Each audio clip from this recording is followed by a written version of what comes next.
Introduction. It is believed that the scene of this tale, and most of the information necessary to understand its allusions, are rendered sufficiently obvious to the reader in the text itself, or in the accompanying notes. Still there is so much obscurity in the Indian traditions, and so much confusion in the Indian names, as to render some explanation useful. Few men exhibit greater diversity, or, if we may so express it, greater antithesis of character, than the native warrior of North America. In war, he is daring, boastful, cunning, ruthless, self-denying, and self-devoted; in peace, just, generous, hospitable, revengeful, superstitious, modest, and commonly chaste. These are qualities, it is true, which do not distinguish all alike, but they are so far the predominating traits of these remarkable people as to be characteristic. It is generally believed that the Aborigines of the American continent have an Asiatic origin. There are many physical as well as moral facts which corroborate this opinion, and some few that would seem to weigh against it. The color of the Indian, the writer believes, is peculiar to himself, and while his cheekbones have a very striking indication of a Tartar origin, his eyes have not. Climate may have had great influence on the former, but it is difficult to see how it can have produced the substantial difference which exists in the latter. The imagery of the Indian, both in his poetry and in his oratory, is oriental, chastened, and perhaps improved, by the limited range of his practical knowledge. He draws his metaphors from the clouds, the seasons, the birds, the beasts, and the vegetable world. In this, perhaps, he does no more than any other energetic and imaginative race would do, being compelled to set bounds to fancy by experience, but the North American Indian clothes his ideas in a dress which is different from that of the African, and is oriental in itself. His language has the richness and sententious fullness of the Chinese. He will express a phrase in a word, and he will qualify the meaning of an entire sentence by a syllable. He will even convey different significations by the simplest inflections of the voice. Philologists have said that there are but 2 or 3 languages, properly speaking, among all the numerous tribes which formerly occupied the country that now composes the United States. They ascribe the known difficulty one people have to understand another to corruptions and dialects. The writer remembers to have been present at an interview between 2 chiefs of the great prairies west of the Mississippi, and when an interpreter was in attendance who spoke both their languages. The warriors appeared to be on the most friendly terms, and seemingly conversed much together, yet, according to the account of the interpreter, each was absolutely ignorant of what the other said. They were of hostile tribes, brought together by the influence of the American government, and it is one here of remark, that a common policy led them both to adopt the same subject. They mutually exhorted each other to be of use in the event of the chances of war throwing either of the parties into the hands of his enemies. Whatever may be the truth, as respects the root and the genius of the Indian tongues, it is quite certain they are now so distinct in their words as to possess most of the disadvantages of strange languages, hence much of the embarrassment that has arisen in learning their histories, and most of the uncertainty which exists in their traditions. Like nations of higher pretensions, the American Indian gives a very different account of his own tribe or race from that which is given by other people. He is much addicted to overestimating his own perfections, and to undervaluing those of his rival or his enemy, a trait which may possibly be thought corroborative of the Mosaic account of the creation. The whites have assisted greatly in rendering the traditions of the Aborigines more obscure by their own manner of cornlooking names. Thus, the term used in the title of this book has undergone the changes of Mohicani, Mohicans, and Mohicans, the latter being the word commonly used by the whites. When it is remembered that the Dutch, who first settled New York, the English, and the French, all gave appellations to the tribes that dwelt within the country which is the scene of this story, and that the Indians not only gave different names to their enemies, but frequently to themselves, the cause of the confusion will be understood. In these pages, Lenape, Delawares, Wapanaki, and Mohicans, all mean the same people, or tribes of the same stock. The Mengwe, the Maquas, the Mingos, and the Iroquois, though not all strictly the same, are identified frequently by the speakers, being politically confederate and opposed to those just named. Mingo was a term of peculiar reproach, as were Mengwe and Makwa in a less degree. The Mohicans were the possessors of the country first occupied by the Europeans in this portion of the continent. They were, consequently, the first dispossessed, and the seemingly inevitable fate of all these people, who disappear before the advances, or it might be termed the inroads, of civilization, as the verdure of their native forests falls before the nipping frosts, is represented as having already befallen them. There is sufficient historical youth in the picture to justify the use that has been made of it. In point of fact, the country which is the scene of the following tale has undergone as little change, since the historical events alluded to had place, as almost any other district of equal extent within the whole limits of the United States.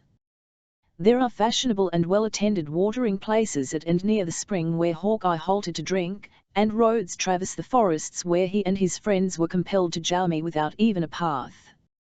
Glens has a large village, and while William Henry, and even a fortress of later date, are only to be traced as ruins, there is another village on the shores of the Hurricane. But, beyond this, the enterprise and energy of a people who have done so much in other places have done little here. The whole of that wilderness, in which the latter incidents of the legend occurred, is nearly a wilderness still, though the red man has entirely deserted this part of the state. Of all the tribes named in these pages, there exist only a few half-civilized beings of the Oneidas, on the reservations of their people in New York. The rest have disappeared, either from the regions in which their fathers dwelt, or altogether from the earth. There is one point on which we would wish to say a word before closing this preface. Hawkeye calls the Lac du Saint-Sacrement, the Hurricane. As we believe this to be an appropriation of the name that has its origin with ourselves, the time has arrived, perhaps, when the fact should be frankly admitted. While writing this book, fully a quarter of a century since, it occurred to us that the French name of this lake was too complicated, the American too commonplace, and the Indian too unpronounceable, for either to be used familiarly in a work of fiction. Looking over an ancient map, it was asinine that a tribe of Indians, called Les Hurricanes by the French, existed in the neighborhood of this beautiful sheet of water. As every word uttered by Natty Bumppo was not to be received as rigid truth, we took the liberty of putting the Hurricane into his mouth, as the substitute for Lake George. The name has appeared to find favor, and all things considered, it may possibly be quite as well to let it stand, instead of going back to the House of Hanover for the appellation of our finest sheet of water. We relieve our conscience by the confession, at all events leaving it to exercise its authority as it may see fit. Chapter 1. It was a feature peculiar to the colonial wars of North America, that the toils and dangers of the wilderness were to be encountered before the adverse hosts could meet. A wide and apparently an impervious boundary of forests severed the possessions of the hostile provinces of France and England. The hardy colonist, and the trained European who fought at his side, frequently expended months in struggling against the rapids of the streams, or in effecting the rugged passes of the mountains, in quest of an opportunity to exhibit their courage in a more martial conflict. But, emulating the patience and self-denial of the practiced native warriors, they learned to overcome every difficulty, and it would seem that, in time, there was no recess of the woods so dark, nor any secret place so lovely, that it might claim exemption from the inroads of those who had pledged their blood to satiate their vengeance, or to uphold the cold and selfish policy of the distant monarchs of Europe.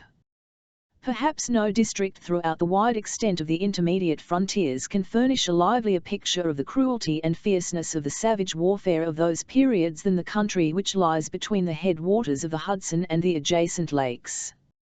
The facilities which nature had there offered to the march of the combatants were too obvious to be neglected. The lengthened sheet of the Champlain stretched from the frontiers of Canada, deep within the borders of the neighboring province of New York, forming a natural passage across half the distance that the French were compelled to master in order to strike their enemies. Near its southern termination, it received the contributions of another lake, whose waters were so limpid as to have been exclusively selected by the Jesuit missionaries to perform the typical purification of baptism, and to obtain for it the title of Lake du Saint-Sacrement. The less zealous English thought they conferred a sufficient honour on its unsullied fountains, when they bestowed the name of their reigning prince, the second of the House of Hanover.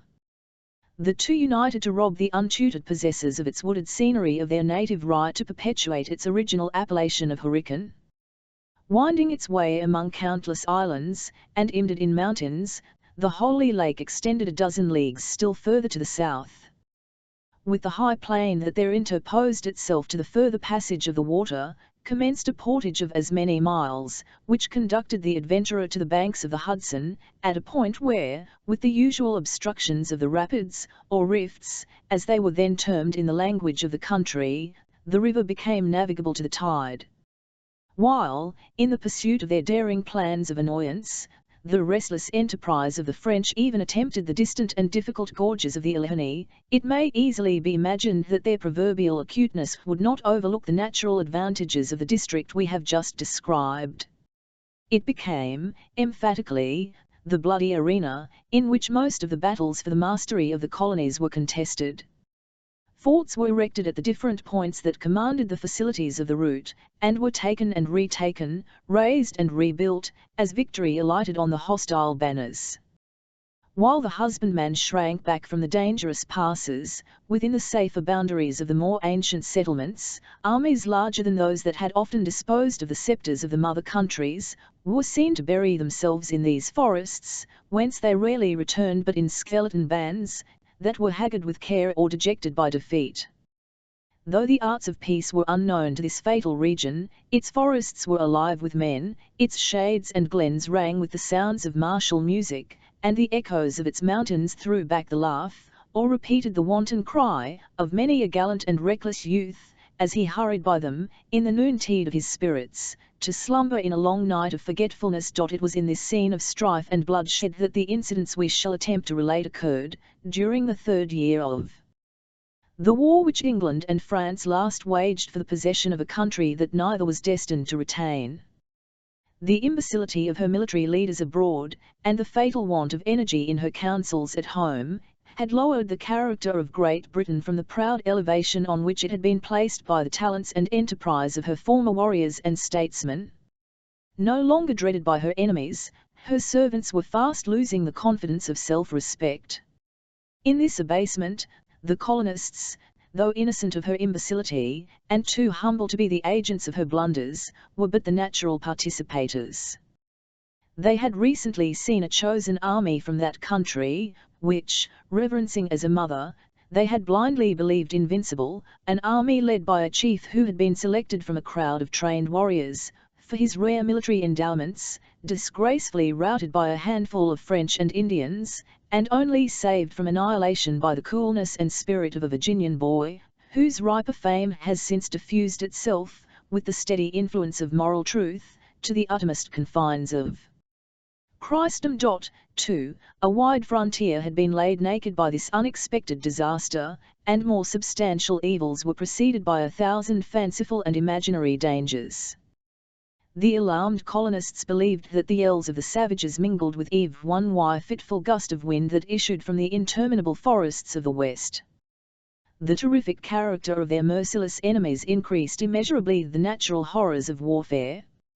Numberless recent massacres were still vivid in their recollections, nor was there any ear in the provinces so deaf as not to have drunk in with avidity the narrative of some fearful tale of midnight murder, in which the natives of the forests were the principal and barbarous actors. As the credulous and excited traveller related the hazardous chances of the wilderness, the blood of the timid curdled with terror, and mothers cast anxious glances even at those children which slumbered within the security of the largest towns. In short, the magnifying influence of fear began to set at naught the calculations of reason, and to render those who should have remembered their manhood, the slaves of the basest passions. Even the most confident and the stoutest hearts began to think the issue of the contest was becoming doubtful, and that abject class was hourly increasing in numbers, who thought they foresaw all the possessions of the English crown in America subdued by their Christian foes, or laid waste by the inroads of their relentless allies. When, therefore, intelligence was received at the fort which covered the southern termination of the portage between the Hudson and the lakes, that Montcalm had been seen moving up the Champlain, with an army numerous as the leaves on the trees, its truth was admitted with more of the craven reluctance of fear than with the stern joy that a warrior should feel, in finding an enemy within reach of his blow. The news had been brought, toward the decline of a day in midsummer, by an Indian runner, who also bore an urgent request from Munro, the commander of a work on the shore of the Holy Lake, for a speedy and powerful reinforcement. It has already been mentioned that the distance between these two posts was less than 5 leagues. The rude path, which originally formed their line of communication, had been widened for the passage of wagons, so that the distance which had been travelled by the son of the forest in 2 hours, might easily be effected by a detachment of troops, with their necessary baggage, between the rising and setting of a summer sun. The loyal servants of the British Crown had given to one of these forest fastnesses the name of William Henry, and to the other that of Fort Edward, calling each after a favourite prince of the reigning family. The veteran Scotchman just named held the first, with a regiment of regulars and a few provincials, a force really by far too small to make head against the formidable power that Montcalm was leading to the foot of his earthen mounds. At the latter, however, lay General Webb, who commanded the armies of the king in the northern provinces, with a body of more than 5,000 men.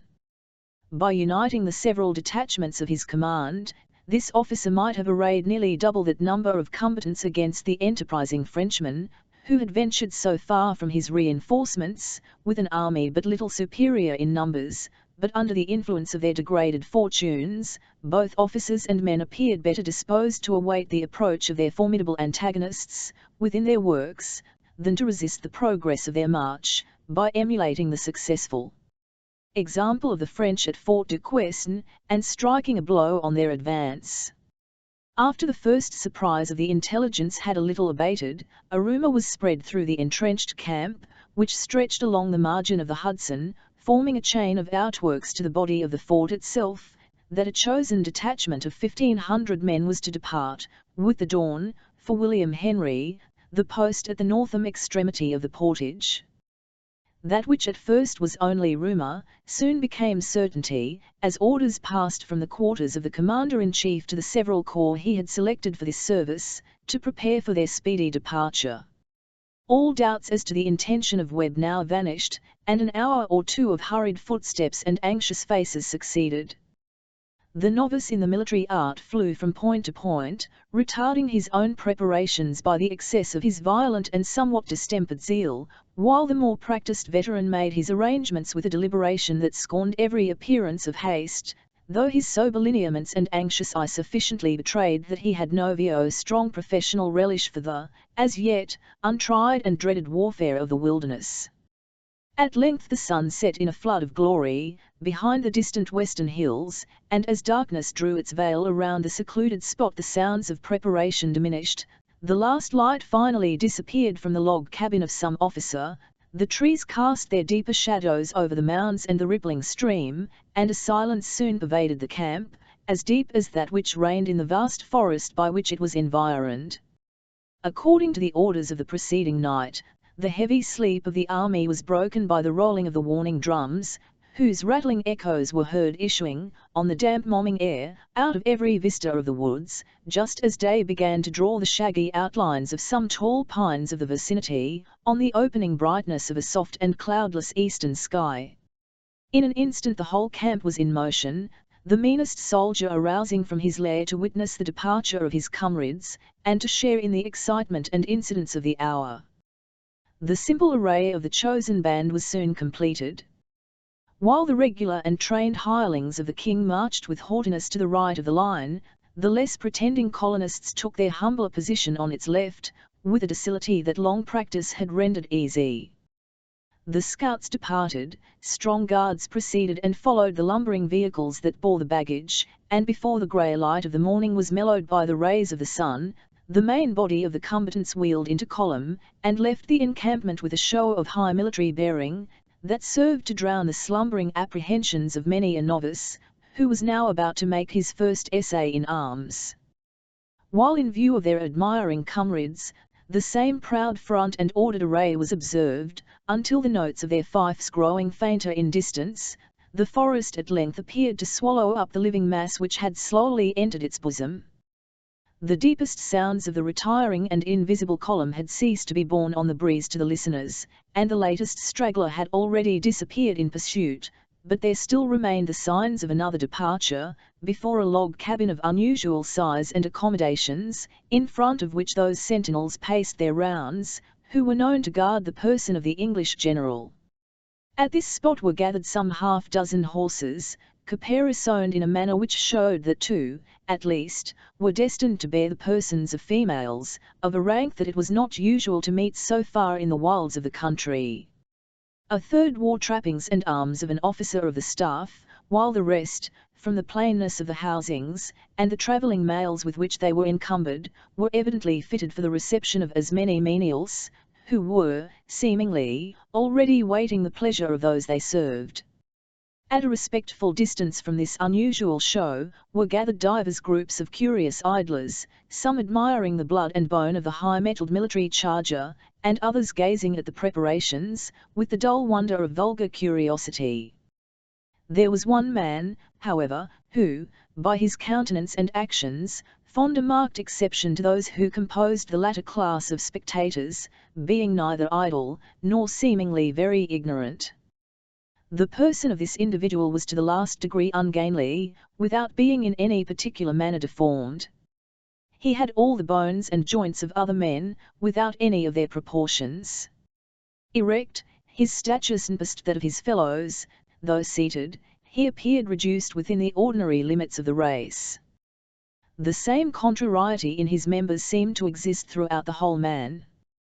His head was large, his shoulders narrow, his arms long and dangling, while his hands were small, if not delicate. His legs and thighs were thin, nearly to emaciation, but of extraordinary length, and his knees would have been considered tremendous, had they not been outdone by the broader foundations on which this false superstructure of blended human orders was so profanely reared. The ill-assorted and injudicious attire of the individual only served to render his awkwardness more conspicuous. A sky-blue coat, with short and broad skirts and low cape, exposed a long, thin neck, and longer and thinner legs, to the worst animadversions of the evil-disposed. His nether garment was a yellow nankeen, closely fitted to the shape, and tied at his bunches of knees by large knots of white ribbon, a good deal sullied by use. Clouded cotton stockings, and shoes, on one of the latter of which was a plated spur, completed the costume of the lower extremity of this figure, no curve or angle of which was concealed, but, on the other hand, studiously exhibited, through the vanity or simplicity of its owner. From beneath the flap of an enormous pocket of a soiled vest of embossed silk, heavily ornamented with tarnished silver lace, projected an instrument, which, from being seen in such martial company, might have been easily mistaken for some mischievous and unknown implement of war. Small as it was, this uncommon engine had excited the curiosity of most of the Europeans in the camp, though several of the provincials were seen to handle it, not only without fear, but with the utmost familiarity. A large, civil-cocked hat, like those worn by clergymen within the last 30 years, surmounted the whole, fumishing dignity to a good-natured and somewhat vacant countenance, that apparently needed such a official aid, to support the gravity of some high and extraordinary trust.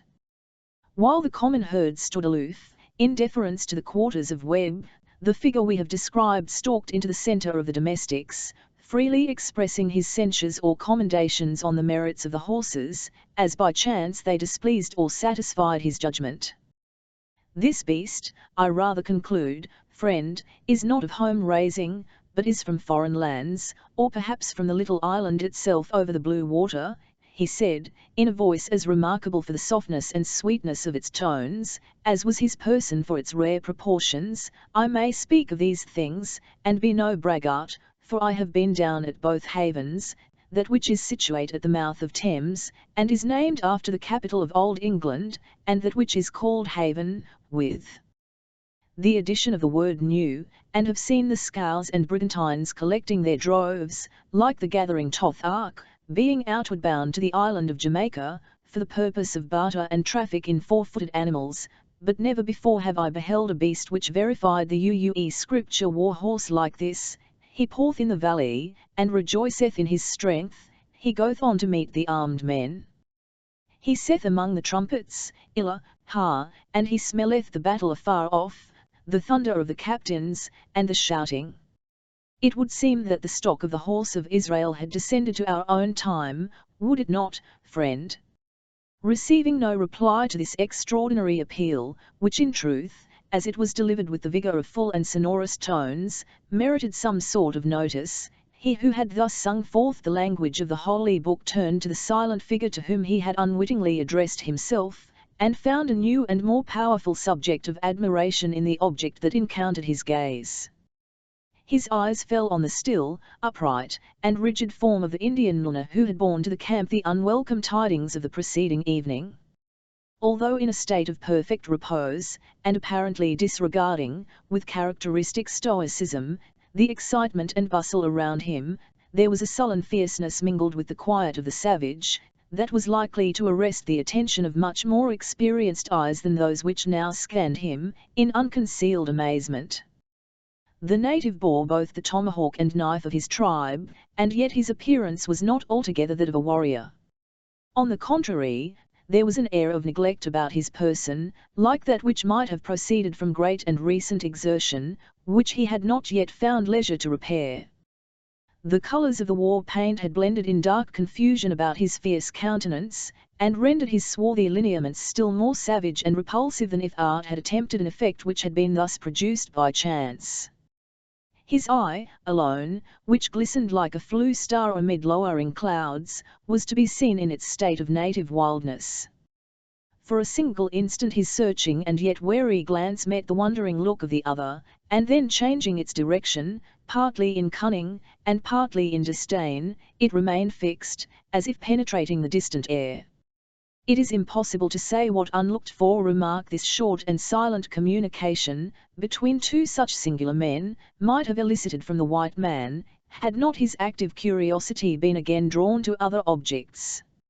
A general movement among the domestics, and a low sound of gentle voices, announced the approach of those whose presence alone was wanted to enable the cavalcade to move. The simple admirer of the war horse instantly fell back to a low, gaunt, switch-tailed mare, that was unconsciously gleaning the faded herbage of the camp nigh by, where, leaning with one elbow on the blanket that concealed an apology for a saddle, he became a spectator of the departure, while a foal was quietly making its morning repast, on the opposite side of the same animal. A young man, in the dress of an officer, conducted to their steeds two females, who, as it was apparent by their dresses, were prepared to encounter the fatigues of a journey in the woods. One, and she was the more juvenile in her appearance, though both were young, permitted glimpses of her dazzling complexion, fair golden hair, and bright blue eyes, to be caught, as she artlessly suffered the morning air to blow aside the green veil which descended low from her beaver. The flush which still lingered above the pines in the western sky was not more bright nor delicate than the bloom on her cheek, nor was the opening day more cheering than the animated smile which she bestowed on the youth, as he assisted her into the saddle. The other, who appeared to share equally in the attention of the young officer, concealed her charms from the gaze of the Book.1-2 with a care that seemed better fitted to the experience of 4 or 5 additional years. It could be seen, however, that her person, though moulded with the same exquisite proportions, of which none of the graces were lost by the travelling dress she wore, was rather fuller and more mature than that of her companion. No sooner were these females seated, than their attendants sprang lightly into the saddle of the war horse, when the whole three bowed to Webb, who in courtesy, awaited their parting on the threshold of his cabin, and tumming their horses' heads, they proceeded at a slow amble, followed by their train, toward the non-hem entrance of the encampment. As they traversed that short distance, not a voice was heard among them, but a slight exclamation proceeded from the younger of the females, as the Indian Luna glided by her, unexpectedly, and led the way along the military road in her front. Though this sudden and startling movement of the Indian produced no sound from the other, in the surprise her veil also was allowed to open its folds, and betrayed an indescribable look of pity, admiration, and horror, as her dark eye followed the easy motions of the savage. The tresses of this lady were shining and black, like the plumage of the raven. Her complexion was not brown, but it rather appeared charged with the colour of the rick blood, that seemed ready to burst its bounds. And yet there was neither coarseness nor want of shadowing in a countenance that was exquisitely regular, and dignified and surpassingly beautiful. She smiled, as if in pity at her own momentary forgetfulness, discovering by the act a row of teeth that would have shamed the purest ivory, when, replacing the veil, she bowed her face, and rode in silence, like one whose thoughts were abstracted from the scene around her. Chapter 2. While one of the lovely beings we have so cursorily presented to the reader was thus lost in thought, the other quickly recovered from the alarm which induced the exclamation, and, laughing at her own weakness, she inquired of the youth who rode by her side, "Are such spectres frequent in the woods, Hayward, or is this sight an especial entertainment ordered on our behalf?" If the latter, gratitude must close our mouths, but if the former, both Cora and I shall have need to draw largely on that stock of hereditary courage which we boast, even before we are made to encounter the redoubtable Montcalm. Yon Indian is a runner-off army, and, after the fashion of his people, he may be accounted a hero, returned the officer. He has volunteered to guide us to the lake, by a path but little known, sooner than if we followed the tardy movements off column, and, by consequence, more agreeably. I like him not, said the lady, shuddering, partly in assumed, yet more in real terror. You know him, Duncan, or you would not treat yourself so freely to his keeping. Say, rather, Alice, that I would not trust you. I do know him, or he would not have my confidence, and least of all at this moment. He is said to be a Canadian, and yet he served with our friends the Mohawks, who, as you know, are one of the 6 allied nations. He was brought among us, as I have heard, by some strange accident in which your father was interested, and in which the savage was rigidly dealt by, but I forget the idle tale. It is enough, that he is now our friend. If he has been my father's enemy, I like him still less, exclaimed the now really anxious girl. Will you not speak to him, Major Hayward, that I may hear his tones? Foolish though it may be, you have often heard me avow my faith in the tones of the human voice. It would be in vain, and answered, most probably, by an ejaculation. Though he may understand it, he affects, like most of his people, to be ignorant of the English, and least of all will he condescend to speak it, now that the war demands the utmost exercise of his dignity. But he stops. The private path by which we are to journey is, doubtless, at hand. The conjecture of Major Hayward was true. When they reached the spot where the Indian stood, pointing into the thicket that fringed the military road, a narrow and blind path, which might, with some little inconvenience, receive one person at a time, became visible. Here, then, lies our way, said the young man, in a low voice. Manifest no distrust, or you may invite the danger you appear to apprehend. Cora, what think you? Asked the reluctant fair one. If we journey with the troops, though we may find their presence irksome, shall we not feel better assurance of our safety? Being little accustomed to the practices of the savages, Alice, you mistake the place of real danger, said Hayward. If enemies have reached the portage at all, a thing by no means probable, as our scouts are abroad, they will surely be found skirting the column, where scalps abound the most. The route of the detachment is known, while ours, having been determined within the hour, must still be secret. Should we distrust the man because his manners are not our manners, and that his skin is dark? Coldly asked Cora. Alice hesitated no longer, but giving her Narangan set a smart cut of the whip, she was the first to dash aside the slight branches of the bushes, and to follow the N along the dark and tangled pathway. The young man regarded the last speaker in open admiration, and even permitted her fairer, though certainly not more beautiful companion, to proceed unattended, while he sedulously opened the way himself for the passage of her who has been called Cora. It would seem that the domestics had been previously instructed, for, instead of penetrating the thicket, they followed the route of the column, a measure which Hayward stated had been dictated by the sagacity of their guide, in order to diminish the marks of their trail, if, haply, the Canadian savages should be lurking so far in advance of their army. For many minutes the intricacy of the route admitted of no further dialogue, after which they emerged from the broad border of underbrush which grew along the line of the highway, and entered under the high but dark arches of the forest. Here their progress was less interrupted, and the instant the guide perceived that the females could command there he moved on, at a pace between a trot and a walk, and at a rate which kept the short-footed and peculiar animals they rode at a fast yet easy amble. The youth had come to speak to the dark-eyed Cora, when the distant sound of horses' hoofs, clattering over the roots of the broken way in his rear, caused him to check his charger, and, as his companions drew their reins at the same instant, the whole party came to a halt, in order to obtain an explanation of the unlooked-for interruption. In a few moments a colt was seen gliding, like a fallow deer, among the straight trunks of the pines, and, in another instant, the person of the ungainly man, described in the preceding chapter, came into view, with as much rapidity as he could excite his meagre beast to endure without coming to an open rupture.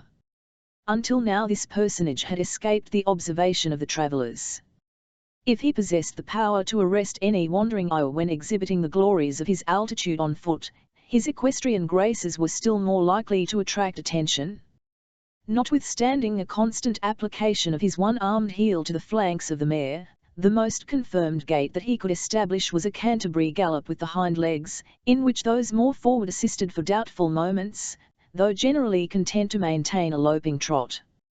Perhaps the rapidity of the changes from one of these paces to the other created an optical illusion, which might thus magnify the powers of the beast, for it is certain that Hayward, who possessed a true eye for the merits of a horse, was unable, with his utmost ingenuity, to decide by what sort of movement his pursuer worked his sinuous way on his footsteps with such persevering hardihood. The industry and movements of the rider were not less remarkable than those of the ridden. At each change in the evolutions of latter, the former raised his tall person in the stirrups, producing, in this manner, by the undue elongation of his legs, such sudden growths and diminishings of the stature, as baffled every conjecture that might be made as to his dimensions. If to this be added the fact that, in consequence of the ex-party application of the spur, one side of the mare appeared to journey faster than the other, and that the flank was resolutely indicated by unremitted flourishes of a bushy tail, we finish the picture of both horse and man.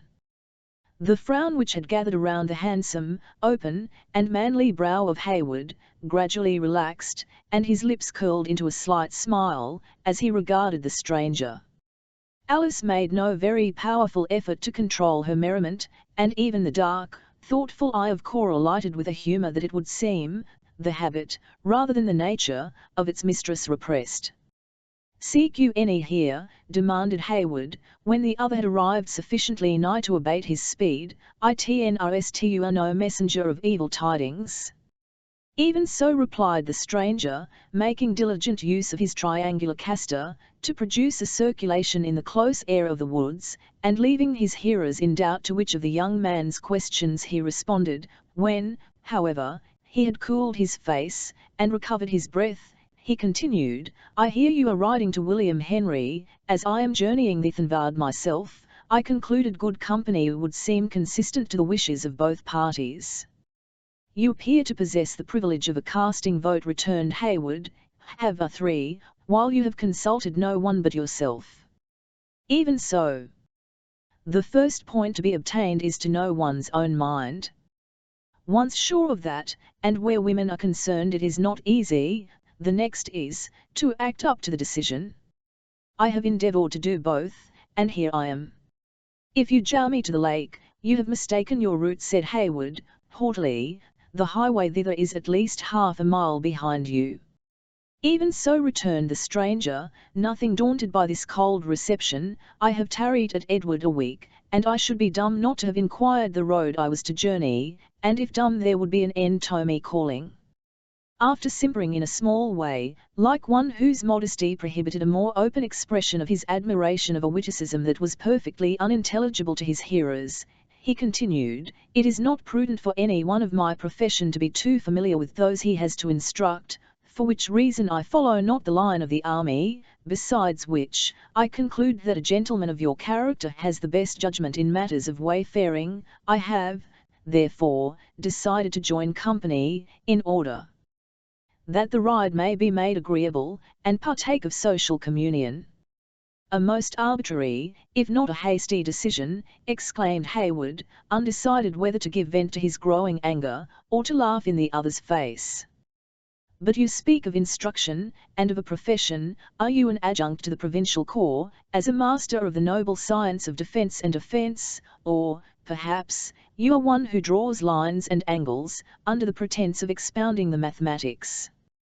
The stranger regarded his interrogator a moment in wonder, and then, losing every mark of self-satisfaction in an expression of solemn humility, he answered, "Of offence, I hope there is none, to either party; of defence, I make none, by God's good mercy, having committed no palpable sin since last entreating his pardoning grace. I understand not your allusions about lines and angles, and I leave expounding to those who have been called and set apart for that holy office.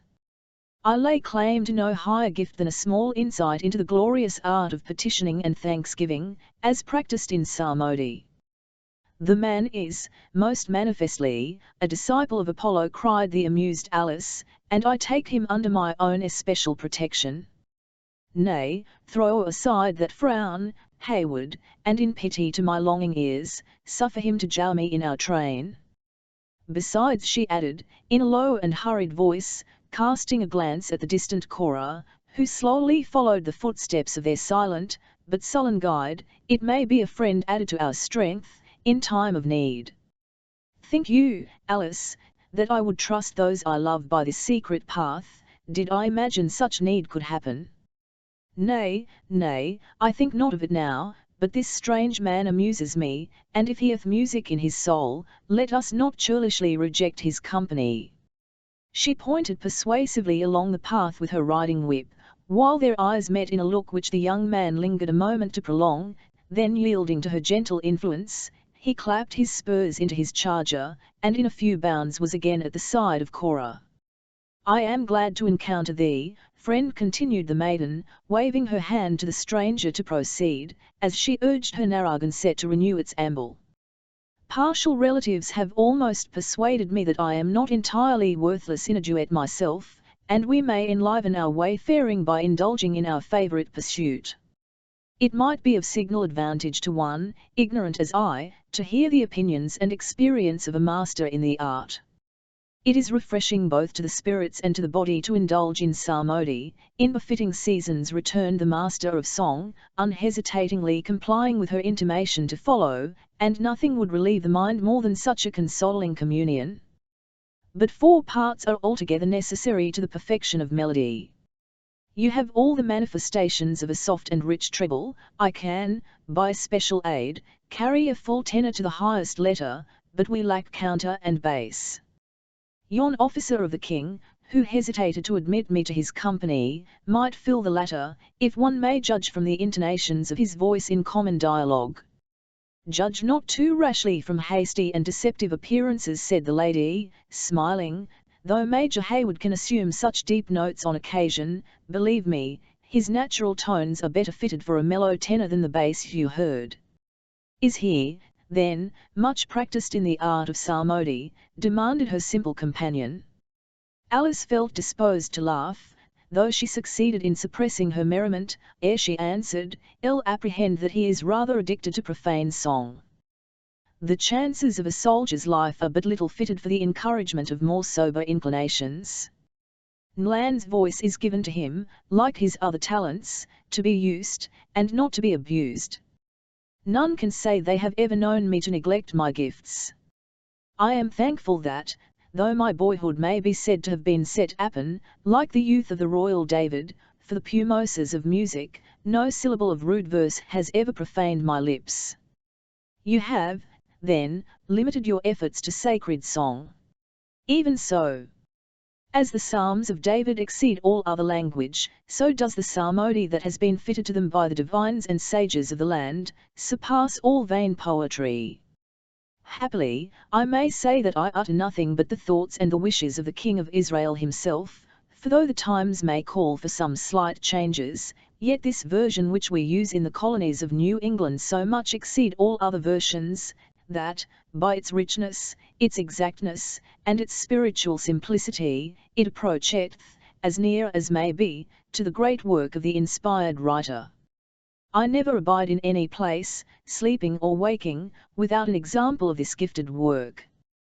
'Tis the 26th edition, promulgated at Boston, Anno Domini 1744, and is entitled, The Psalms, Hymns, and Spiritual Songs of the Old and New Testaments, faithfully translated into English metre, for the use, edification, and comfort of the saints, in public and private, especially in New England during this eulogium on the rare production of his native poets. The stranger had drawn the book from his pocket, and fitting a pair of iron-rimmed spectacles to his nose, opened the volume with a care and veneration suited to its sacred purposes. Then, without circumlocution or apology, first pronounced the word Standish, and placing the unknown engine, already described, to his mouth, from which he drew a high, shrill sound, that was followed by an octave below, from his own voice, he commenced singing the following words, in full, sweet, and melodious tones, that set the music, the poetry, and even the uneasy motion of his ill-trained beast at defiance. The delivery of these skilful rhymes was accompanied, on the part of the stranger, by a regular rise and fall of his right hand, which terminated at the descent, by suffering the fingers to dwell a moment on the leaves of the little volume, and on the ascent, by such a flourish of the member as none but the initiated may ever hope to imitate. It would seem long practice had rendered this manual accompaniment necessary, for it did not cease until the preposition which the poet had selected for the close of his verse had been duly delivered like a word of 2 syllables. Such an innovation on the silence and retirement of the forest could not fail to enlist the ears of those who made at so short a distance in advance. The Indian muttered a few words in broken English to Hayward, who, in his turn, spoke to the stranger, at once interrupting, and, for the time, closing his musical efforts.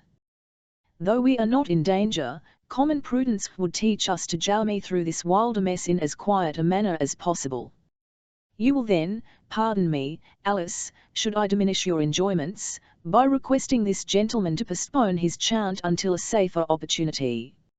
You will diminish them, indeed, returned the arch-girl, for never did I hear a more unworthy conjunction of execution and language than that to which I have been listening, and I was far gone in a limbed inquiry into the causes of such an unfitness between sound and sense, when you broke the charm of my musings by that bass of yours, Duncan. I know not what you call my bass, said Hayward, piqued at her remark, but I know that your safety, and that of Cora, is far dearer to me than could be any orchestra of Handel's music. He paused and turned his head quickly toward a thicket, and then bent his eyes suspiciously on their guide, who continued his steady pace, in undisturbed gravity.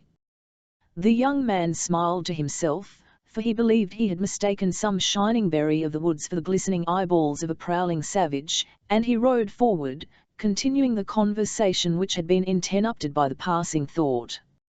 Major Hayward was mistaken only in suffering his youthful and generous pride to suppress his active watchfulness. The cavalcade had not long passed, before the branches of the bushes that formed the thicket were cautiously moved asunder, and a human visage, as fiercely wild as savage art and unbridled passions could make it, peered out on the retiring footsteps of the travellers. A gleam of exultation shot across the darkly painted lineaments of the inhabitant of the forest, as he traced the route of his intended victims, who rode unconsciously onward, the light and graceful forms of the females waving among the trees, in the curvatures of their path, followed at each bend by the manly figure of Hayward, until finally, the shapeless person of the singing master was concealed behind the numberless TNMKs of trees, that rose, in dark lines, in the intermediate space. Chapter 3. Leaving the unsuspecting Hayward and his confiding companions to penetrate still deeper into a forest that contained such treacherous inmates, we must use an author's privilege, and shift the scene a few miles to the westward of the place where we have last seen them.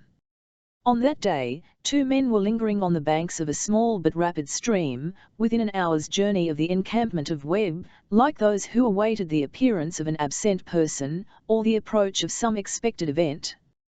The vast canopy of woods spread itself to the margin of the river, overhanging the water, and shadowing its dark current with a deeper hue. The rays of the sun were beginning to grow less fierce, and the intense heat of the day was lessened, as the cooler vapors of the springs and fountains rose above their leafy beds, and rested in the atmosphere. Still that breathing silence, which marks the drowsy sultriness of an American landscape in July, pervaded the secluded spot, interrupted only by the low voices of the men, the occasional and lazy tap of a woodpecker, the discordant cry of some gaudy jay, or a swelling on the ear, from the dull roar of a distant waterfall. These feeble and broken sounds were, however, too familiar to the foresters to draw their attention from the more interesting matter of their dialogue. While one of these loiterers showed the red skin and wild accoutrements of a native of the woods, the other exhibited, through the mask of his NLDE and nearly savage equipments, the brighter, though sunbummed and long-faced complexion of one who might claim descent from a European parentage. The former was seated on the end of a mossy log, in a posture that permitted him to heighten the effect of his earnest language, by the calm but expressive gestures of an Indian engaged in debate. His body, which was nearly naked, presented a terrific emblem of death, drawn in intermingled colors of white and black. His closely shaved head, on which no other hair than the well-known and chivalrous scalping tuft was preserved, was without ornament of any kind, with the exception of a solitary eagle's plume, that crossed his crown, and depended over the left shoulder. A tomahawk and scalping knife, of English manufacture, were in his girdle, while a short military rifle, of that sort with which the policy of the whites armed their savage allies, lay carelessly across his bare and sinewy knee. The expanded chest, full-formed limbs, and grave countenance of this warrior, would denote that he had reached the vigor of his days, though no symptoms of decay appeared to have yet weakened his manhood. The frame of the white man, judging by such parts as were not concealed by his clothes, was like that of one who had known hardships and exertion from his earliest youth. His person, though muscular, was rather attenuated than full, but every nerve and muscle appeared strung and indurated by unremitted exposure and toil. He wore a hunting shirt of forest green, fringed with faded yellow, and a summer cap of skins which had been shorn of their fur. He also bore a knife in a girdle of wampum, like that which confined the scanty garments of the Indian, but no tomahawk. His moccasins were ornamented after the gay fashion of the natives, while the only part of his underdress which appeared below the hunting frock was a pair of buckskin leggings, that laced at the sides, and which were gartered above the knees, with the sinews of a deer. A pouch and horn completed his personal accoutrements, though a rifle of great length, which the theory of the more ingenious whites had taught them was the most dangerous of all firearms, leaned against a neighboring sapling. The eye of the hunter, or scout, whichever he might be, was small, quick, keen, and restless, roving while he spoke, on every side of him, as if in quest of game, or distrusting the sudden approach of some lurking enemy. Notwithstanding the symptoms of habitual suspicion, his countenance was not only without guile, but at the moment at which he is introduced, it was charged with an expression of sturdy honesty. "Even your traditions make the case in my favor, Chingachgook," he said, speaking in the tongue which was known to all the natives who formerly inhabited the country between the Hudson and the Potomac, and of which we shall give a free translation for the benefit of the reader, endeavoring, at the same time, to preserve some of the peculiarities, both of the individual and of the language. Your fathers came from the setting sun, crossed the big river, fought the people of the country, and took the land, and mine came from the red sky of the morning, over the salt lake, and did their work much after the fashion that had been set them by yours. Then let God judge the matter between us, and friends spare their words. My fathers fought with the naked red man, returned the Indian, sternly, in the same language. Is there no difference, Hawkeye, between the stone-headed arrow of the warrior, and the leaden bullet with which you kill? There is reason in an Indian, though nature has made him with a red skin, said the white man, shaking his head like one on whom such an appeal to his justice was not thrown away. For a moment he appeared to be conscious of having the worst of the argument, then, rallying again, he answered the objection of his antagonist in the best manner his limited information would allow. I am no scholar, and I care not who knows it, but, judging from what I have seen, at deer chases and squirrel hunts, of the sparks below, I should think a rifle in the hands of their grandfathers was not so dangerous as a Hickory bow and a good flint head might be, if drawn with Indian judgment, and sent by an Indian eye. You have the story told by your fathers, returned the other, coldly waving his hand.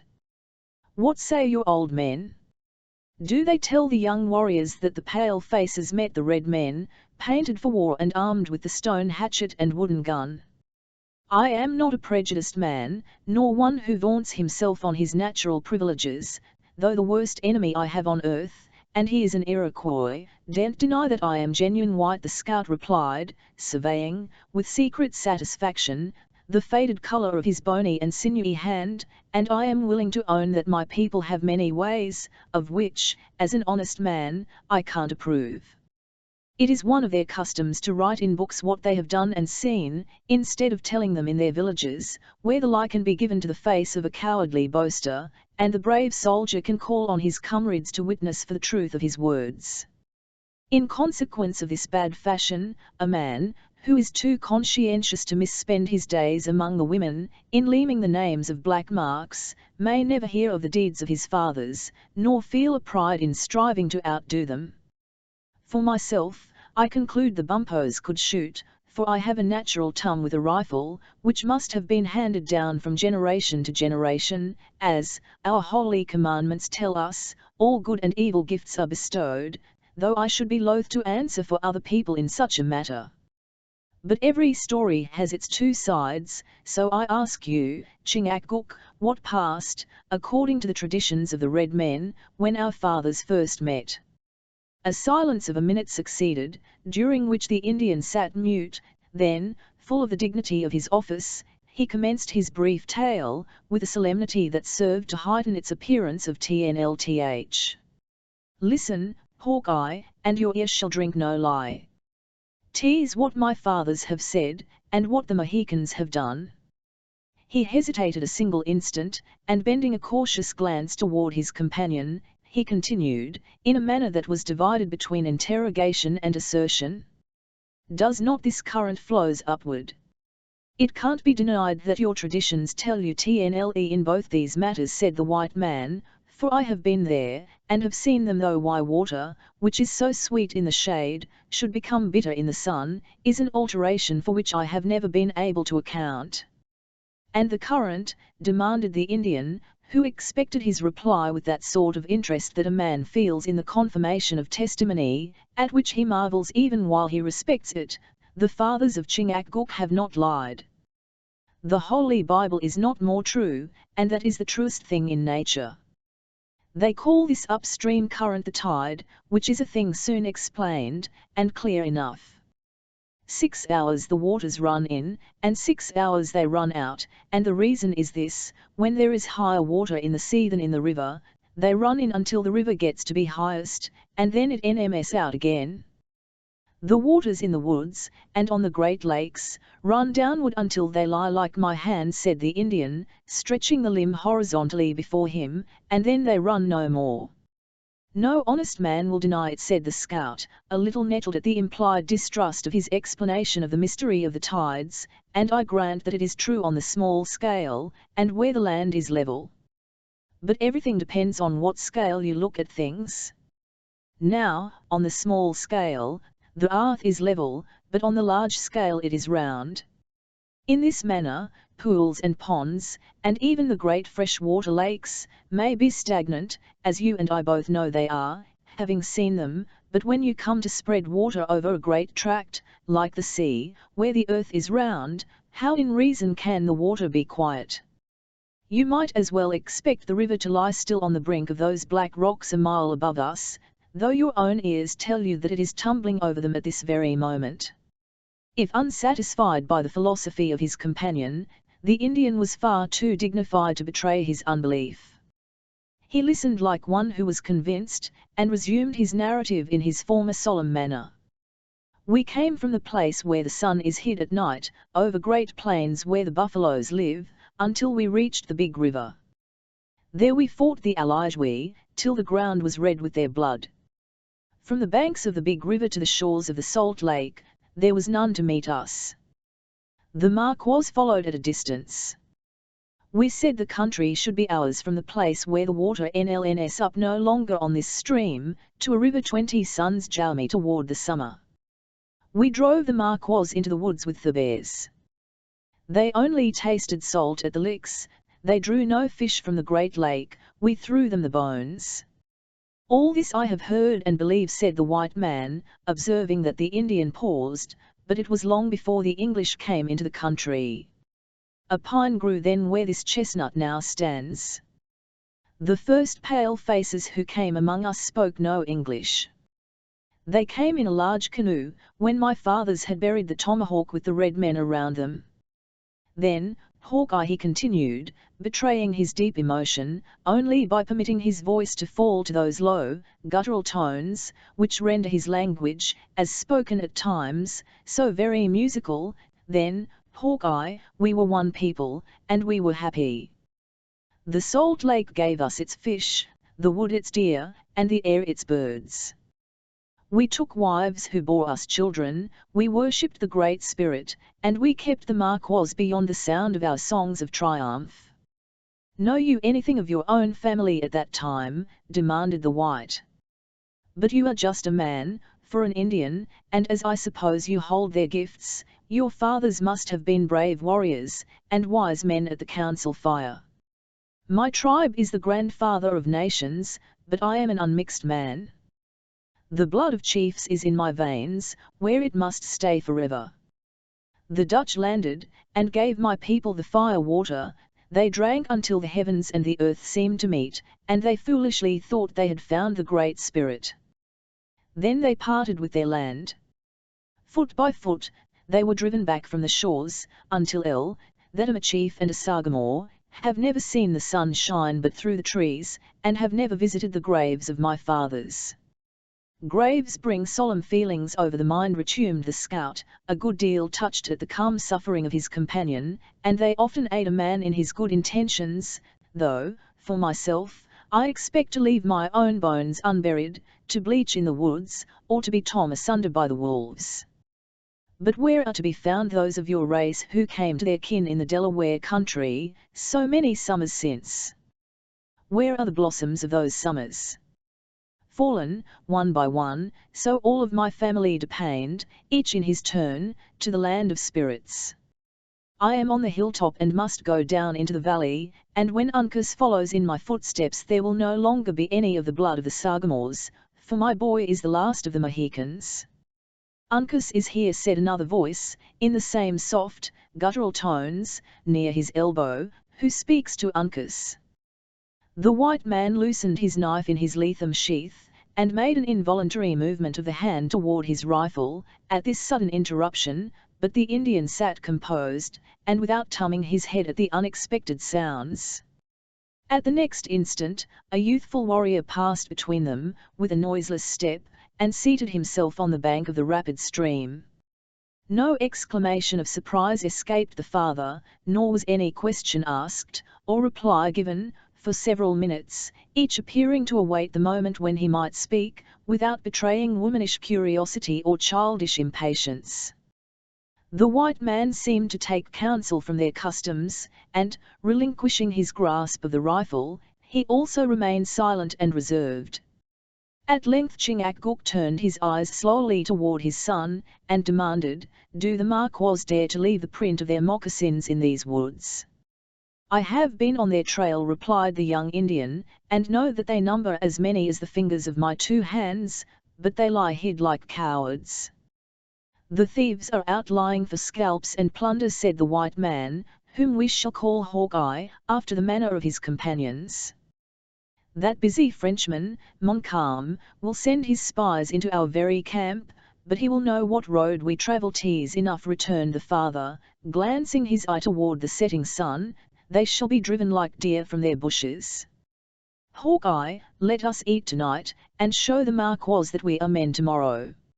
I am as ready to do the one as the other, but to fight the Iroquois 'tis necessary to find the skulkers, and to eat 'tis necessary to get the game. Talk of the devil and he will come. There is a pair of the biggest antlers I have seen this season, moving the bushes below the hill. Now, Uncas," he continued, in a half-whisper, and laughing with a kind of inward sound, like one who had learned to be watchful, "'ll bet my charger 3 times full of powder, against a foot of wampum, that I take him atwixt the eyes, and nearer to the right than to the left." "It cannot be," said the young Indian, springing to his feet with youthful eagerness, "all but the tips of his horns are hid." "He's a boy," said the white man, shaking his head while he spoke, and addressing the father. "Does he think when a hunter sees a part of the creature, he can't tell where the rest of him should be?" Adjusting his rifle, he was about to make an exhibition of that skill on which he so much valued himself, when the warrior struck up the piece with his hand, saying, "Hawkeye, will you fight the Marquas?" "These Indians know the nature of the woods, as it might be by instinct," returned the scout, dropping his rifle, and turning away like a man who was convinced of his error. "'Ill must leave the buck to your arrow, Uncas, or we may kill a deer for them thieves, the Iroquois, to eat." The instant the father seconded this intimation by an expressive gesture of the hand, Uncas threw himself on the ground, and approached the animal with wary movements. When within a few yards of the cover, he fitted an arrow to his bow with the utmost care, while the antlers moved, as if their owner snuffed an enemy in the tainted air. In another moment the twang of the cord was heard, a white streak was seen glancing into the bushes, and the wounded buck plunged from the cover, to the very feet of his hidden enemy. Avoiding the horns of the infuriated animal, Uncas darted to his side, and passed his knife across the throat, when bounding to the edge of the river it fell, dyeing the waters with its blood. "'Twas done with Indian skill," said the scout, laughing inwardly, but with vast satisfaction, "and 'twas a pretty sight to behold.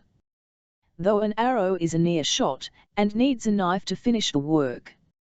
"Hugh," ejaculated his companion, tumming quickly, like a hound who scented game. "By the Lord, there is a drove of them," exclaimed the scout, whose eyes began to glisten with the ardor of his usual occupation. "If they come within range of a bullet I will drop one, though the whole 6 nations should be lurking within sound. What do you hear, Chingachgook? For to my ears the woods are dumb." "There is but one deer, and he is dead," said the Indian, bending his body till his ear nearly touched the earth. "I hear the sounds of feet. Perhaps the wolves have driven the buck to shelter, and are following on his trail." "No. The horses of white men are coming," returned the other, raising himself with dignity, and resuming his seat on the log with his former composure. "Hawkeye, they are your brothers, speak to them." "That I will, and in English that the king needn't be ashamed to answer," returned the hunter, speaking in the language of which he boasted, "but I see nothing, nor do I hear the sounds of man or beast. 'Tis strange that an Indian should understand white sounds better than a man who, his very enemies will own, has no cross in his blood, although he may have lived with the redskins long enough to be suspected. Illa! There goes something like the cracking of a dry stick, too. Now I hear the bushes move. Yes, yes, there is a trampling that I mistook for the falls, but here they come themselves. God keep them from the Iroquois." Chapter 4. The words were still in the mouth of the scout, when the leader of the party, whose approaching footsteps had caught the vigilant ear of the Indian, came openly into view. A beaten path, such as those made by the periodical passage of the deer, wound through a little glen at no great distance, and snuck the river at the point where the white man and his red companions had posted themselves. Along this track the travellers, who had produced a surprise so unusual in the depths of the forest, advanced slowly toward the hunter, who was in front of his associates, in readiness to receive them. "Who comes?" demanded the scout, throwing his rifle carelessly across his left arm, and keeping the forefinger of his right hand on the trigger, though he avoided all appearance of menace in the act. "Who comes hither, among the beasts and dangers of the wilderness?" "Believers in religion, and friends to the law and to the king," returned he who rode foremost. "Men who have journeyed since the rising sun, in the shades of this forest, without nourishment, and are sadly tired of their wayfaring." "You are, then, lost in turn," said the hunter, "and have found how helpless 'tis not to know whether to take the right hand or the left." "Even so, sucking babes are not more dependent on those who guide them than we who are of larger growth, and who may now be said to possess the stature without the knowledge of men. Know you the distance to a post of the crown called William Henry?" "Hoot!" shouted the scout, who did not spare his open laughter, though instantly checking the dangerous sounds he indulged his merriment at less risk of being overheard by any lurking enemies. "You are as much off pheasant as a hound would be, with hurricane atwixt him and the deer." "William Henry, man! If you are friends to the king and have business with the army, your way would be to follow the river down to Edward, and lay the matter before Webb, who tarries there, instead of pushing into the defiles, and driving this saucy Frenchman back across Champlain, into his den again." Before the stranger could make any reply to this unexpected proposition, another horseman dashed the bushes aside, and leaped his charger into the pathway, in front of his companion. "What, then, may be our distance from Fort Edward?" demanded a new speaker. "The place you advise us to seek we left this morning, and our destination is the head of the lake." "Then you must have lost your eyesight afore losing your way, for the road across the portage is cut to a good 2 rods, and is as grand a path, I calculate, as any that NMS into London, or even before the palace of the king himself." "We will not dispute concerning the excellence of the passage," returned Hayward, smiling, "for, as the reader has anticipated, it was he. It is enough, for the present, that we enlisted to an Indian guide to take us by a nearer, though blinder path, and that we are deceived in his knowledge. In plain words, we know not where we are." "An Indian lost in the woods," said the scout, shaking his head doubtingly, "when the sun is scorching the tree tops, and the water courses are full, when the moss on every beach he sees will tell him in what quarter the North Star will shine at night.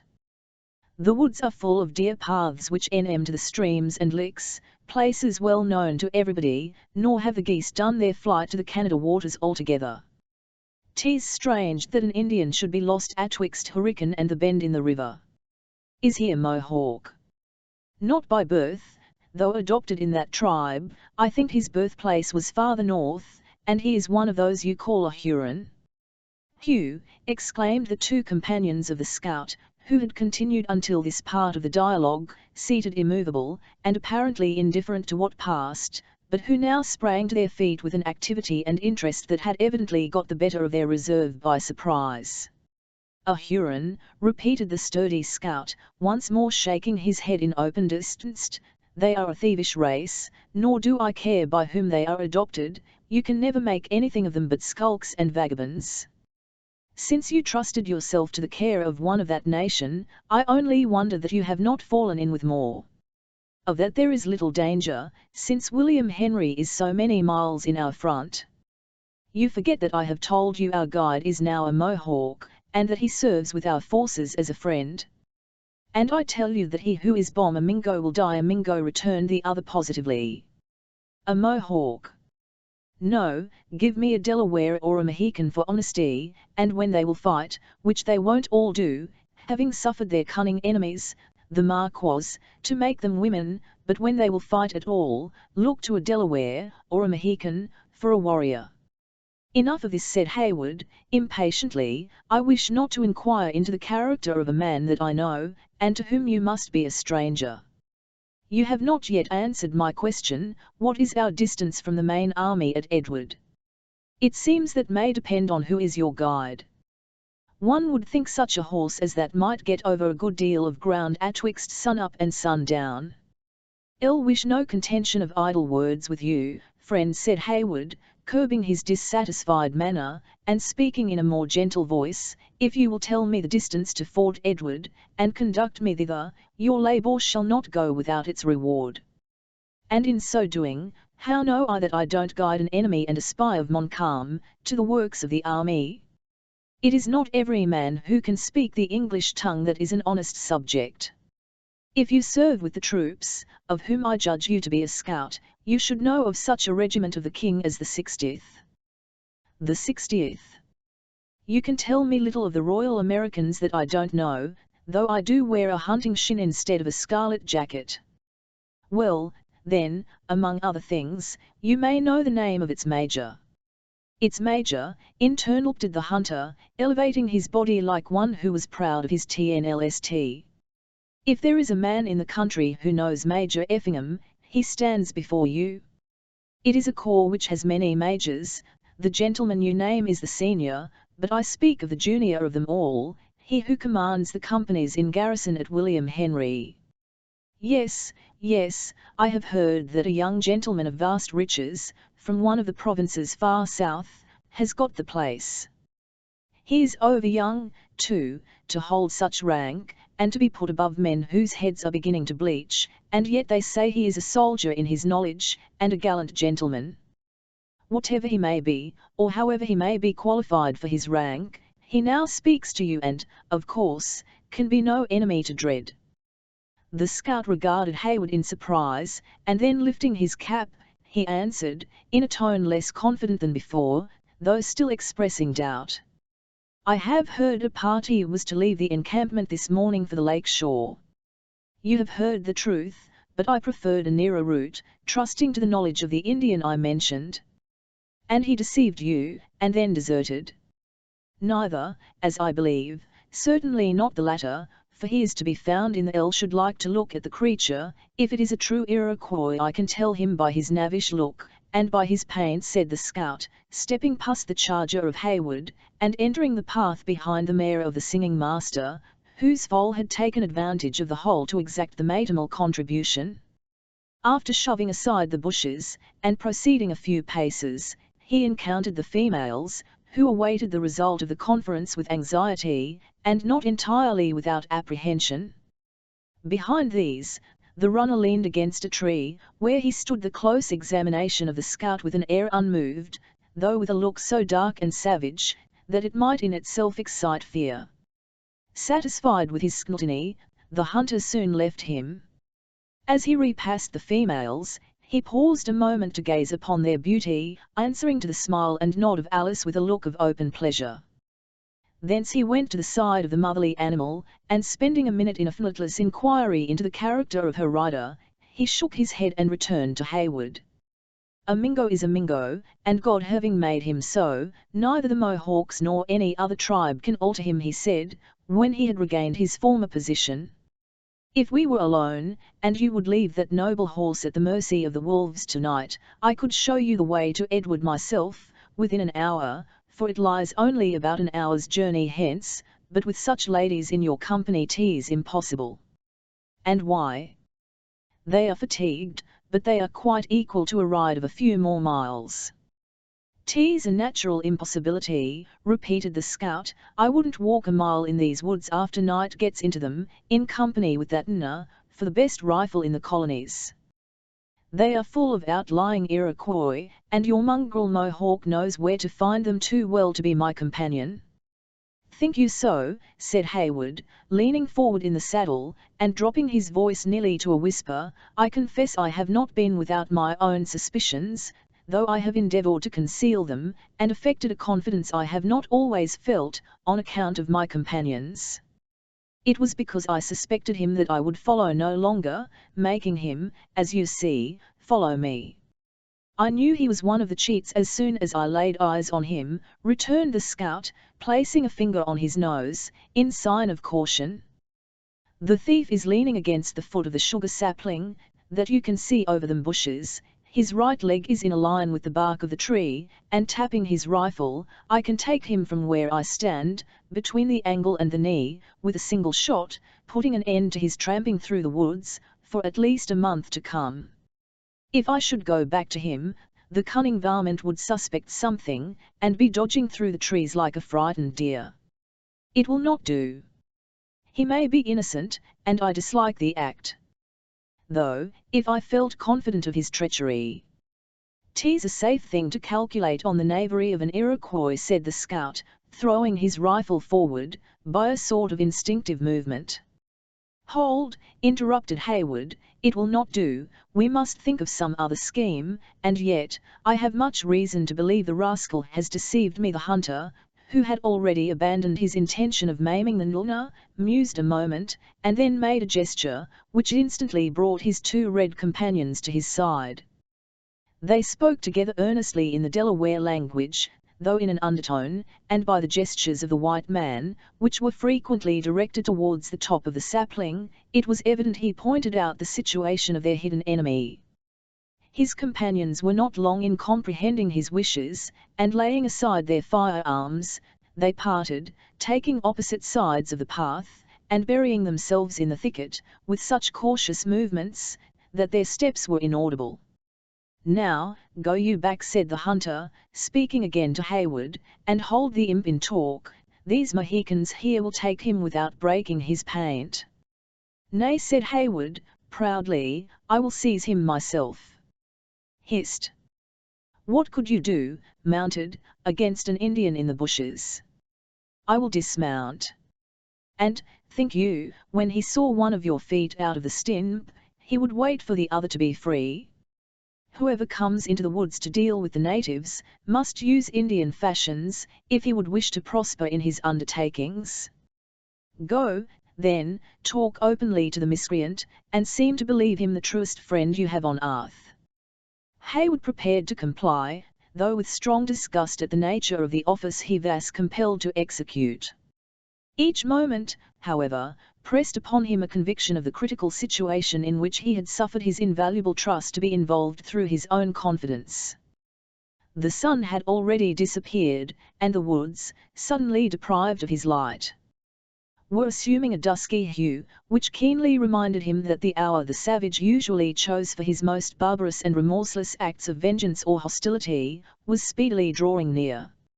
Stimulated by apprehension, he left the scout, who immediately entered into a loud conversation with the stranger that had so unceremoniously enlisted himself in the party of travellers that morning.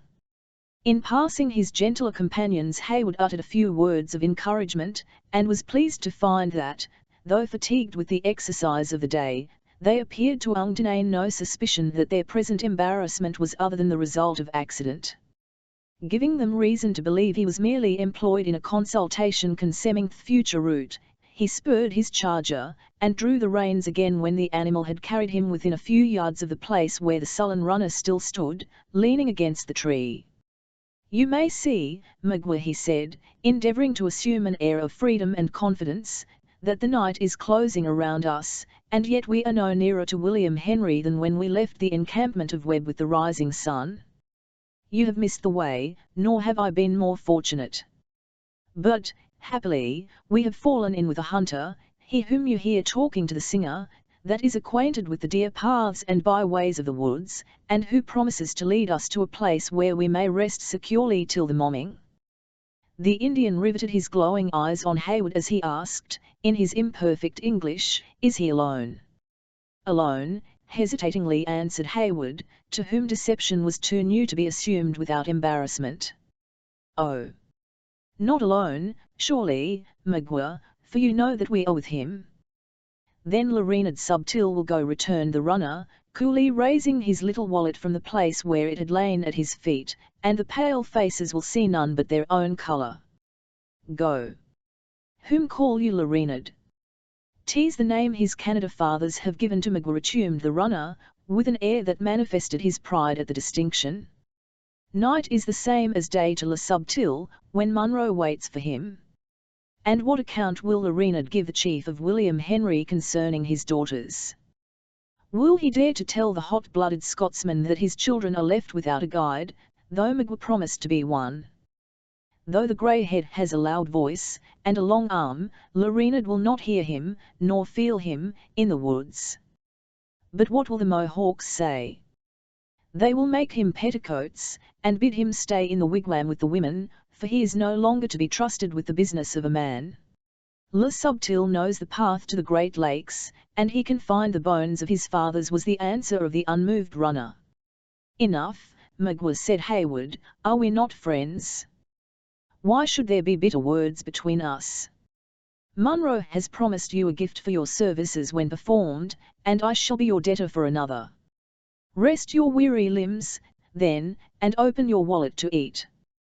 We have a few moments to spare, let us not waste them in talk like wrangling women. When the ladies are refreshed we will proceed. The pale faces make themselves dogs to their women, muttered the Indian, in his native language, and when they want to eat, their warriors must lay aside the tomahawk to feed their laziness. What say you, Renard? Le Subtil says it is good. The Indian then fastened his eyes keenly on the open countenance of Hayward, but meeting his glance, he turned them quickly away, and seating himself deliberately on the ground, he drew forth the remnant of some former repast, and began to eat, though not without first bending his looks slowly and cautiously around him. This is well, continued Hayward, and Le Renard will have strength and sight to find the path in the morning. He paused, for sounds like the snapping of a dried stick, and the rustling of leaves, rose from the adjacent bushes, but recollecting himself instantly, he continued, we must be moving before the sun is seen, or Montcalm may lie in our path, and shut us out from the fortress. The hand of Magua dropped from his mouth to his side, and though his eyes were fastened on the ground, his head was turned aside, his nostrils expanded, and his ears seemed even to stand more erect than usual, giving to him the appearance of a statue that was made to represent intense attention. Hayward, who watched his movements with a vigilant eye, carelessly extricated one of his feet from the stirrup, while he passed a hand toward the bearskin covering of his holsters.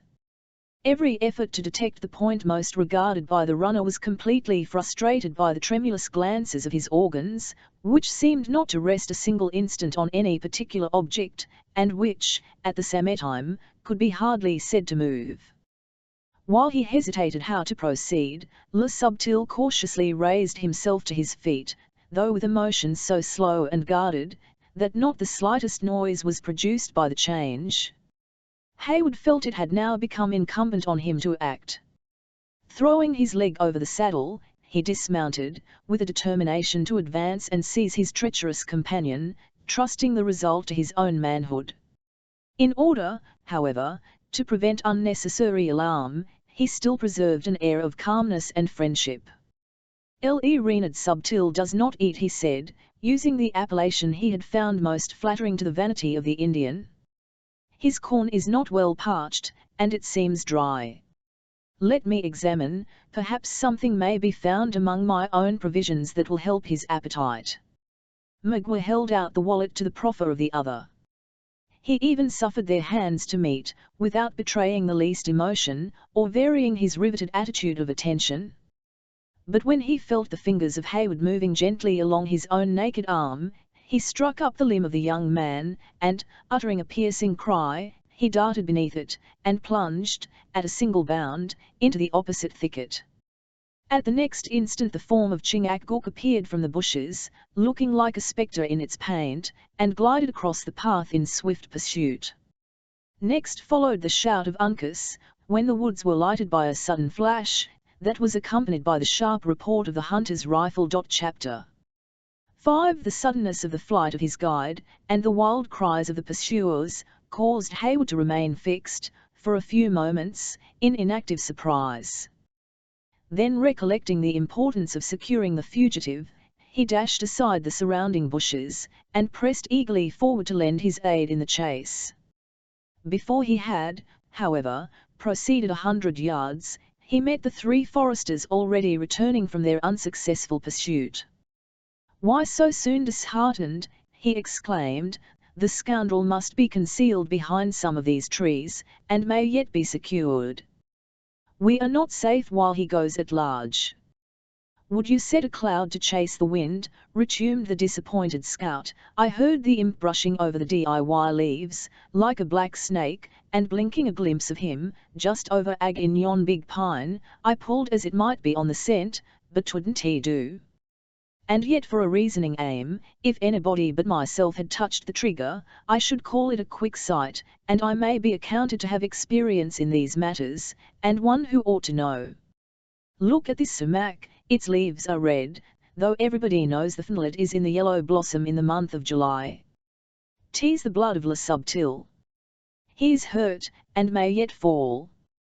"No, no," returned the scout, in decided disapprobation of this opinion. "I rubbed the bark off a limb, perhaps, but the creature leaped the longer for it. A rifle bullet acts on an animal, when it barks him, much the same as one of your spurs on a horse, that is, it quickens motion, and puts life into the flesh, instead of taking it away. But when it cuts the ragged hole, after a bound or two, there is, commonly, a stagnation of further leaping, be it Indian or be it deer. We are 4 able bodies, to 1 wounded man." "Is life grievous to you?" interrupted the scout. "Yonder red devil would draw you within swing of the tomahawks of his comrades, before you were heated in the chase. It was an undoubtful act in a man who has so often slept with the war whoop ringing in the air, to let off his piece within sound of an ambushment. But then it was a natural temptation. 'Twas view natural. Come, friends, let us move our station, and in such fashion, too, as will throw the cunning of a Mingo on a wrong scent, or our scalps will be drying in the wind in front of Montcalm's marquee, ag in this hour tomorrow." This appalling declaration, which the scout uttered with the cool assurance of a man who fully comprehended, while he did not fear to face the danger, served to remind Hayward of the importance of the charge with which he himself had been entrusted. Glancing his eyes around, with a vain effort to pierce the gloom that was thickening beneath the leafy arches of the forest, he felt as if, cut off from human aid, his unresisting companions would soon lie at the entire mercy of those barbarous enemies, who, like beasts of prey, only waited till the gathering darkness might render their blows more fatally certain. His awakened imagination, deluded by the deceptive light, converted each waving bush, or the fragment of some fallen tree, into human forms, and 20 times he fancied he could distinguish the horrid visages of his lurking foes, peering from their hiding places, in never-ceasing watchfulness of the movements of his party. Looking upward, he found that the thin fleecy clouds, which evening had painted on the blue sky, were already losing their faintest tints of rose colour, while the immed stream, which glided past the spot where he stood, was to be traced only by the dark boundary of its wooded banks. "What is to be done?" he said, feeling the utter helplessness of doubt in such a pressing strait. "Desert me not, for God's sake. Remain to defend those I escort, and freely name your own reward." His companions, who conversed apart in the language of their tribe, heeded not this sudden and earnest appeal. Though their dialogue was maintained in low and cautious sounds, but little above a whisper, Hayward, who now approached, could easily distinguish the earnest tones of the younger warrior from the more deliberate speeches of his seniors. It was evident that they debated on the propriety of some measure, that nearly concerned the welfare of the travellers. Yielding to his powerful interest in the subject, and impatient of a delay that seemed fraught with so much additional danger, Hayward drew still nigher to the dusky group, with an intention of making his offers of compensation more definite, when the white man, motioning with his hand, as if he conceded the disputed point, turned away, saying in a sort of soliloquy, and in the English tongue, "Uncas is right. It would not be the act of men to leave such harmless things to their fate, even though it breaks up the harbouring place forever. If you would save these tender blossoms from the fangs of the worst of serpents, gentlemen, you have neither time to lose nor resolution to throw. How can such a wish be doubted?" Have I not already offer your prayers to him who can give us wisdom to circumvent the cunning of the devils who fill these woods?" calmly interrupted the scout, "but spare your offers of money, which neither you may live to realize, nor I to profit by. These Mohicans and I will do what man's thoughts can invent, to keep such flowers, which, though so sweet, were never made for the wilder mess, from harm, and that without hope of any other recompense but such as God always gives to upright dealings. First, you must promise 2 things, both in your own name and for your friends, or without serving you we shall only injure ourselves." "Name them." "The one is, to be still as these sleeping woods, let what will happen, and the other is, to keep the place where we shall take you, forever secret from all mortal men. I will do my utmost to see both these conditions fulfilled. Then follow, for we are losing moments that are as precious as the heart's blood to a stricken deer." Haywood could distinguish the impatient gesture of the scout, through the increasing shadows of the evening, and he moved in his footsteps, swiftly, toward the place where he had left the remainder of the party. When they rejoined the expecting and anxious females, he briefly acquainted them with the conditions of their new guide, and with the necessity that existed for their hushing even apprehension in instant and serious exertions. Although his alarming communication was not received without much secret terror by the listeners, his earnest and impressive manner, aided perhaps by the nature of the danger, succeeded in bracing their nerves to undergo some unlooked for and unusual trial. Silently, and without a moment's delay, they permitted him to assist them from their saddles, and when they descended quickly to the water's edge, where the scout had collected the rest of the party, more by the agency of expressive gestures than by any use of words. "What to do with these dumb creatures?" muttered the white man, on whom the sole control of their future movements appeared to devolve. "It would be time lost to cut their throats, and cast them into the river, and to leave them here would be to tell the Mingos that they have not far to seek to find their owners." "Then give them their bridles, and let them range the woods," Haywood ventured to suggest. "No, it would be better to mislead the imps, and make them believe they must equal a horse's speed to NLN down their chase. That will blind their fireballs of eyes." Chingach hissed. "What stirs the bush?" "The colt." "That colt, at least, must die," muttered the scout, grasping at the mane of the nimble beast, which easily eluded his hand. "Uncas, your arrows." "Hold!" exclaimed the proprietor of the condemned animal, aloud, without regard to the whispering tones used by the others, "spare the foal of Miriam. It is the comely offspring of a faithful dam, and would willingly injure naught."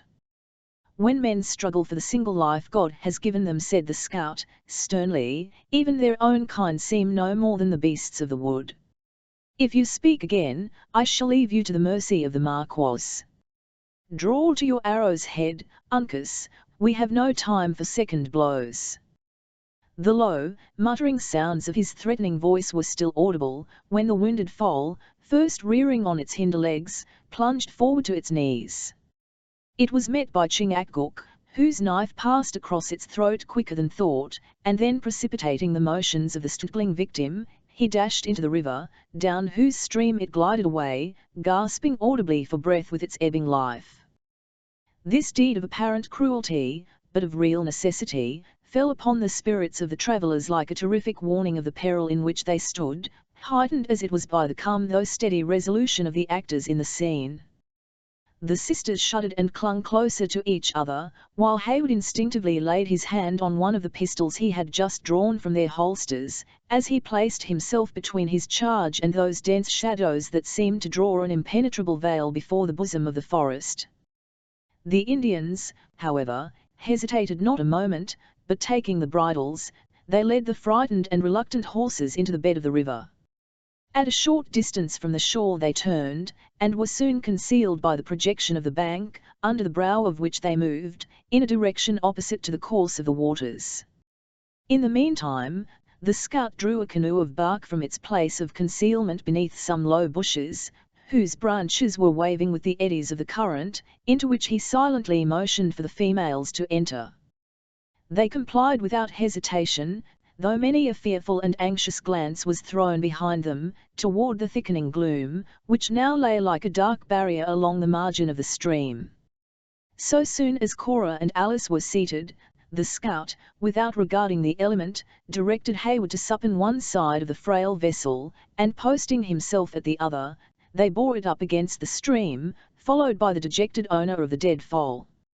In this manner they proceeded, for many rods, in a silence that was only interrupted by the rippling of the water, as its eddies played around them, or the low dash made by their own cautious footsteps. Hayward yielded the guidance of the canoe implicitly to the scout, who approached or receded from the shore, to avoid the fragments of rocks, or deeper parts of the river, with a readiness that showed his knowledge of the route they held. Occasionally he would stop, and in the midst of a breathing stillness, that the dull but increasing roar of the waterfall only served to render more impressive, he would listen with painful intenseness, to catch any sounds that might arise from the slumbering forest. When assured that all was still, and unable to detect, even by the aid of his practiced senses, any sign of his approaching foes, he would deliberately resume his slow and guarded progress. At length they reached a point in the river where the roving eye of Hayward became riveted on a cluster of black objects, collected at a spot where the high bank threw a deeper shadow than usual on the dark waters. Hesitating to advance, he pointed out the place to the attention of his companion. Returned the composed scout, the Indians have hid the beasts with the judgment of natives. Water leaves no trail, and an owl's eyes would be blinded by the darkness of such a hole. The whole party was soon reunited, and another consultation was held between the scout and his new comrades, during which, they, whose fates depended on the faith and ingenuity of these unknown foresters, had a little leisure to observe their situation more minutely. The river was confined between high and cragged rocks, one of which impended above the spot where the canoe rested. As these, again, were surmounted by tall trees, which appeared to totter on the brows of the precipice, it gave the stream the appearance of running through a deep and narrow dell. All beneath the fantastic limbs and ragged tree tops, which were, here and there, dimly painted against the starry zenith, lay alike in shadowed obscurity. Behind them, the curvature of the banks soon bounded the view by the same dark and wooded outline, but in front, and apparently at no great distance, the water seemed piled against the heavens, whence it tumbled into caverns, out of which issued those sullen sounds that had loaded the evening atmosphere. It seemed, in TNLTH, to be a spot devoted to seclusion, and the sisters imbibed a soothing impression of security, as they gazed upon its romantic though not unappalling beauties. A general movement among their conductors, however, soon recalled them from a contemplation of the wild charms that night had assisted to lend the place to a painful sense of their real peril. The horses had been secured to some scattering SHNLBS that grew in the fissures of the rocks, where, standing in the water, they were left to pass the night. The scout directed Hayward and his disconsolate fellow travellers to seat themselves in the forward end of the canoe, and took possession of the other himself, as erect and steady as if he floated in a vessel of much firmer materials. The Indians warily retraced their steps toward the place they had left, when the scout, placing his pole against a rock, by a powerful shove, sent his frail bark directly into the turbulent stream. For many minutes the struggle between the light bubble in which they floated and the swift current was severe and doubtful. Forbidden to stir even a hand, and almost afraid to breath, lest they should expose the frail fabric to the fury of the stream, the passengers watched the glancing waters in feverish suspense. 20 times they thought the whirling eddies were sweeping them to destruction, when the master hand of their pilot would bring the bows of the canoe to stem the rapid. A long, a vigorous, and, as it appeared to the females, a desperate effort, closed the struggle. Just as Alice veiled her eyes in horror, under the impression that they were about to be swept within the vortex at the foot of the cataract, the canoe floated, stationary, at the side of a flat rock, that lay on a level with the water. "Where are we, and what is next to be done?" demanded Hayward, perceiving that the exertions of the scout had ceased. "You are at the foot of Glens," returned the other, speaking aloud, without fear of consequences within the roar of the cataract, "and the next thing is to make a steady landing, lest the canoe upset, and you should go down again the hard road we have travelled faster than you came up. 'Tis a hard rift to stem, when the river is a little swelled, and 5 is an unnatural number to keep dry, in a hurry-scurry, with a little birchen bark and gum. There, go you all on the rock, and I will bring up the Mohicans with the venison. A man had better sleep without his scalp, than famish in the midst of plenty." His passengers gladly complied with these directions.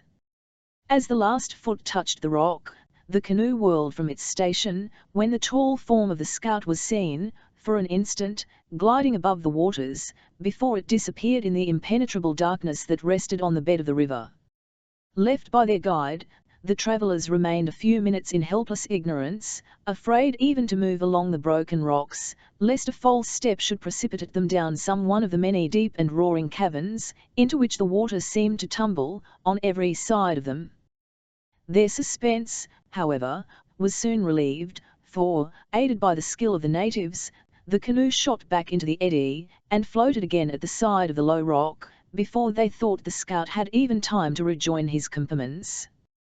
"We are now fortified, garrisoned, and provisioned," cried Hayward cheerfully, "and may set Montcalm and his allies at defiance. How, now, my vigilant sentinel, can see anything of those you call the Iroquois, on the mainland?" "I call them Iroquois, because to me one native, who speaks a foreign tongue, is accounted an enemy, though he may pretend to serve the king. If Webb wants faith and honesty in an Indian, let him bring out the tribes of Delawares, and send these greedy and lying Mohawks and Oneidas, with their 6 nations of varlets, where in nature they belong, among the French. We should then exchange a warlike for a useless friend. I have heard that the Delawares have laid aside the hatchet, and are content to be called women. Aye, shame on the Hollanders and Iroquois, who circumvented them by their deviltries, into such a treaty. But I have known them for 20 years, and I call him liar that says cowardly blood runs in the veins of a Delaware. You have driven their tribes from the seashore, and would now believe what their enemies say, that you may sleep at night upon an easy pillow. No, no, to me, one Indian who speaks a foreign tongue is an Iroquois, whether the castle of his tribe be in Canada, or be in York." Hayward, perceiving that the stubborn adherence of the scout to the cause of his friends the Delawares, or Mohicans, for they were branches of the same numerous people, was likely to prolong a useless discussion, changed the subject.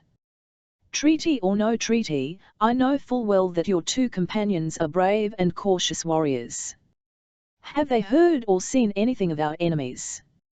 "An Indian is immortal to be felt afore he is seen," returned the scout, ascending the rock, and throwing the deer carelessly down. "I'll trust to other signs than such as come in at the eye, when I am out lying on the trail of the Mingos. Do your ears tell you that they have traced our retreat?" "I should be sorry to think they had, though this is a spot that stout courage might hold for a smart scrimmage. I will not deny, however, but the horses cowered when I passed them, as though they scented the wolves, and a wolf is a beast that is apt to hover about an Indian ambushment, craving the offals of the deer the savages kill.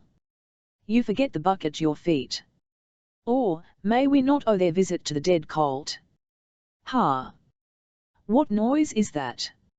"Poor Miriam," murmured the stranger, "thy foal was foreordained to become a prey to ravenous beasts." Then, suddenly lifting up his voice, amid the eternal din of the waters, he sang aloud, "The death of the colt sits heavy on the heart of its owner," said the scout, "but it's a good sign to see a man account upon his dumb friends.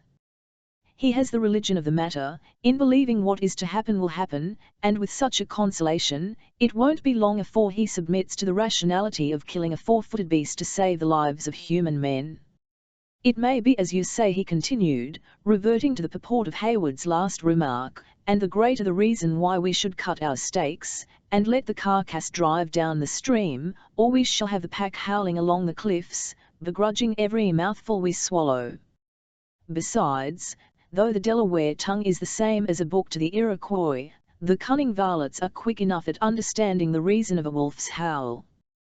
The scout, while making his remarks, was busied in collecting certain necessary implements. As he concluded, he moved silently by the group of travelers, accompanied by the Mohicans, who seemed to comprehend his intentions with instinctive readiness, when the whole three disappeared in succession, seeming to vanish against the dark face of a perpendicular rock that rose to the height of a few yards, within as many feet of the water's edge. Chapter 6. Hayward and his female companions witnessed this mysterious movement with secret uneasiness, for, though the conduct of the white man had hitherto been above reproach, his NLDE equipments, blunt address, and strong antipathies, together with the character of his silent associates, were all causes for exciting distrust in minds that had been so recently alarmed by Indian treachery. The stranger alone disregarded the passing incidents. He seated himself on a projection of the rocks, whence he gave no other signs of consciousness than by the struggles of his spirit, as manifested in frequent and heavy sighs. Smothered voices were next heard, as though men called to each other in the bowels of the earth, when a sudden light flashed upon those without, and laid bare the much prized secret of the place. At the further extremity of a narrow, deep cavern in the rock, whose length appeared much extended by the perspective and the nature of the light by which it was seen, was seated the scout, holding a blazing knot of pine. The strong glare of the fire fell full upon his sturdy, weather-beaten countenance and forest attire, lending an air of romantic wildness to the aspect of an individual, who, seen by the sober light of day, would have exhibited the peculiarities of a man remarkable for the strangeness of his dress, the iron-like inflexibility of his frame, and the singular compound of quick, vigilant sagacity, and of exquisite simplicity, that by turns usurped the possession of his muscular features. At a little distance in advance stood Uncas, his whole person thrown powerfully into view. The travellers anxiously regarded the upright, flexible figure of the young Mohican, graceful and unrestrained in the attitudes and movements of nature. Though his person was more than usually screened by a green and fringed hunting shirt, like that of the white man, there was no concealment to his dark, glancing, fearless eye, alike terrible and calm, the bold outline of his high, haughty features, pure in their native red, or to the dignified elevation of his receding forehead, together with all the finest proportions of a noble head, bared to the generous scalping tuft. It was the first opportunity possessed by Duncan and his companions to view the marked lineaments of either of their Indian attendants, and each individual of the party felt relieved from a burden of doubt, as the proud and determined, though wild expression of the features of the young warrior forced itself on their notice. They felt it might be a being partially benighted in the veil of ignorance, but it could not be one who would willingly devote his rich natural gifts to the purposes of wanton treachery. The ingenuous Alice gazed at his free air and proud carriage, as she would have looked upon some precious relic of the Grecian chisel, to which life had been imparted by the intervention of a miracle, while Hayward, though accustomed to see the perfection of form which abounds among the uncorrupted natives, openly expressed his admiration at such an unblemished specimen of the noblest proportions of man. "I could sleep in peace," whispered Alice, in reply, "with such a fearless and generous-looking youth for my sentinel. Surely, Duncan, those Candle murders, those terrific scenes of torture, of which we read and hear so much, are never acted in the presence of such as he." "This certainly is a rare and brilliant instance of those natural qualities in which these peculiar people are said to excel," he answered.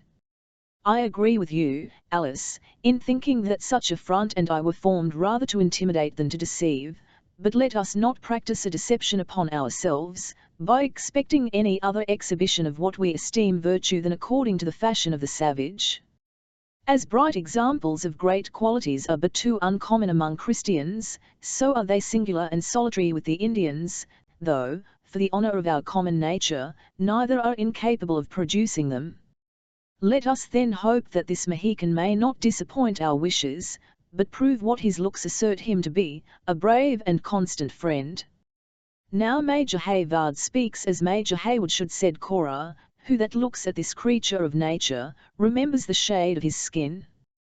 A short and apparently an embarrassed silence succeeded this remark, which was interrupted by the scout calling to them, aloud, to enter. "This fire begins to show too bright a flame," he continued, as they complied, "and might light the Mingos to our undoing. Uncas, drop the blanket, and show the knaves its dark side. This is not such a supper as a major of the Royal Americans has a right to expect, but I've known stout detachments of the corps glad to eat their venison raw, and without a relish, too. Here, you see, we have plenty of salt, and can make a quick broil. There's fresh sassafras boughs for the ladies to sit on, which may not be as proud as their mahogany chairs, but which sends up a sweeter flavour than the skin of any hog can do, be it of Guinea, or be it of any other land. Come, friend, don't be mournful for the colt, 'twas an innocent thing, and had not seen much hardship. Its death will save the creature many a sore back and weary foot." Uncas did as the other had directed, and when the voice of Hawkeye ceased, the roar of the cataract sounded like the rumbling of distant thunder. "Are we quite safe in this cavern?" demanded Hayward. "Is there no danger of surprise? A single armed man, at its entrance, would hold us at his mercy." A spectral-looking figure stalked from out of the darkness behind the scout, and seizing a blazing brand, held it toward the further extremity of their place of retreat. Alice uttered a faint shriek, and even Cora rose to her feet, as this appalling object moved into the light, but a single word from Hayward calmed them, with the assurance it was only their attendant, Chingachgook, who, lifting another blanket, discovered that the cavern had 2 outlets. Then, holding the brand, he crossed a deep, narrow chasm in the rocks which ran at right angles with the passage they were in, but which, unlike that, was open to the heavens, and entered another cave, answering to the description of the first, in every essential particular. "Such old foxes as Chingachgook and myself are not often caught in a barrow with one hole," said Hawkeye, laughing. "You can easily see the cunning of the place. The rock is black limestone, which everybody knows is soft. It makes no uncomfortable pillow, where brush and pine wood is scarce. Well, the fall was once a few yards below us, and I dare to say was, in its time, as regular and as handsome a sheet of water as any along the Hudson. But old age is a great injury to good looks, as these sweet young ladies have yet to learn. The place is sadly changed. These rocks are full of cracks, and in some places they are softer than at othersome, and the water has worked out deep hollows for itself, until it has fallen back, some 100 feet, breaking here and wearing there, until the falls have neither shape nor consistency." "In what part of them are we?" asked Hayward. "Why, we are nigh the spot that Providence first placed them at, but where, it seems, they were too rebellious to stay. The rock proved softer on each side of us, and so they left the center of the river bare and dry, first working out these 2 little holes for us to hide in. We are then on an island, There are the falls on 2 sides of us, and the river above and below. If you had daylight, it would be worth the trouble to step up on the height of this rock, and look at the perversity of the water.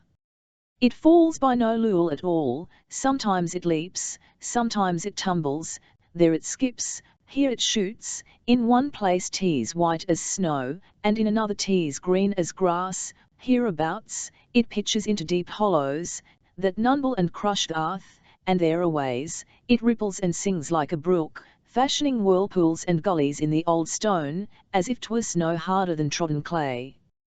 The whole design of the river seems disconcerted. First it runs smoothly, as if meaning to go down the descent as things were ordered, then it angles about and faces the shores, nor are there places wanting where it looks backward, as if unwilling to leave the wilderness, to mingle with the salt. Lady, the fine cobweb-looking cloth you wear at your throat is coarse, and like a fish net, to little spots I can show you, where the river fabricates all sorts of images, as if having broke loose from order, it would tw its hand at everything. And yet what does it amount to?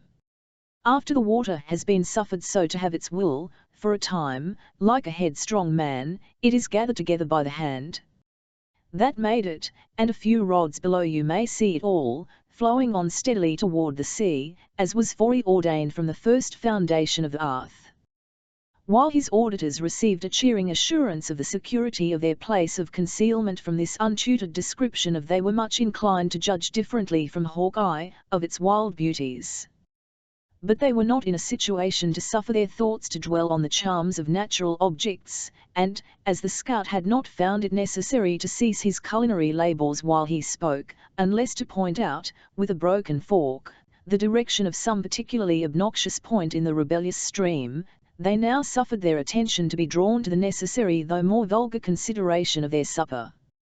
The repast, which was greatly aided by the addition of a few delicacies that Hayward had the precaution to bring with him when they left their horses, was exceedingly refreshing to the weary party. Uncas acted as attendant to the females, performing all the little offices within his power, with a mixture of dignity and anxious grace, that served to amuse Hayward, who well knew that it was an utter innovation on the Indian customs, which forbid their warriors to descend to any menial employment, especially in favour of their women. As the rites of hospitality were, however, considered sacred among them, this little departure from the dignity of manhood excited no audible comment.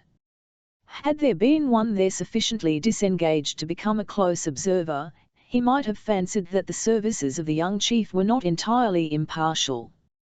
That while he tended to Alice the gourd of sweet water, and the venison in a trencher, neatly carved from the knot of the pepperidge, with sufficient courtesy, in performing the same offices to her sister, his dark eye lingered on her rich, speaking countenance.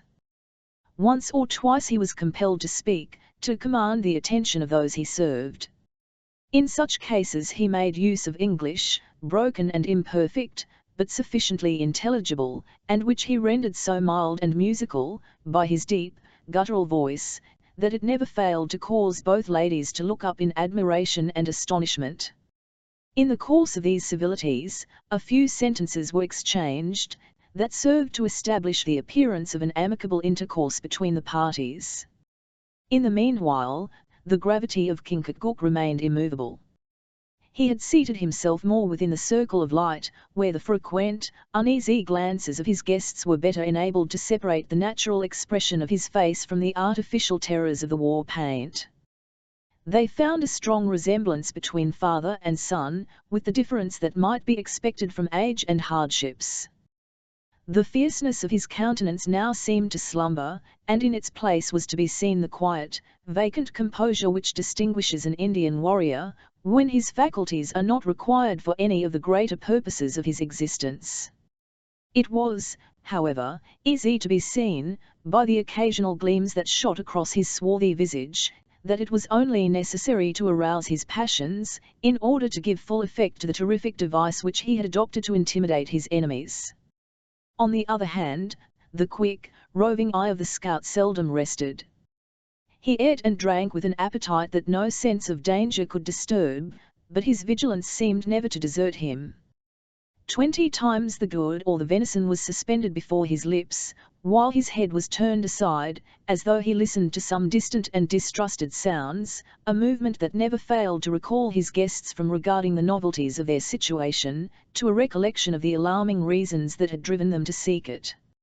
As these frequent pauses were never followed by any remark, the momentary uneasiness they created quickly passed away, and for a time was forgotten. "Come, friend," said Hawkeye, drawing out a keg from beneath a cover of leaves, toward the close of the repast, and addressing the stranger who sat at his elbow, doing great justice to his culinary skill, "try a little spruce, 'twill wash away all thoughts of the colt, and quicken the life in your bosom. I drink to our better friendship, hoping that a little horseflesh may leave no heart-burnings atween us. How do you name yourself?"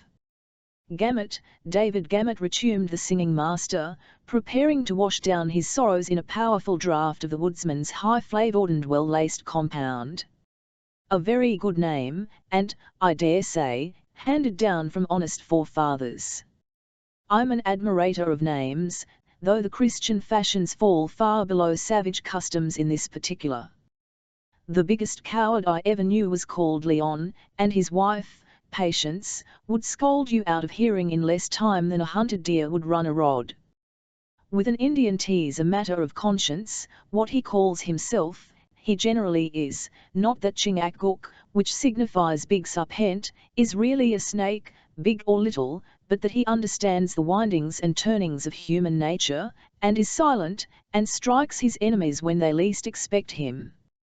What may be your calling? I am an unworthy instructor in the art of psalmody. Anne and I teach singing to the youths of the Connecticut Levi. You might be better employed. The young hounds go laughing and singing too much already through the woods, when they ought not to breathe louder than a fox in his cover.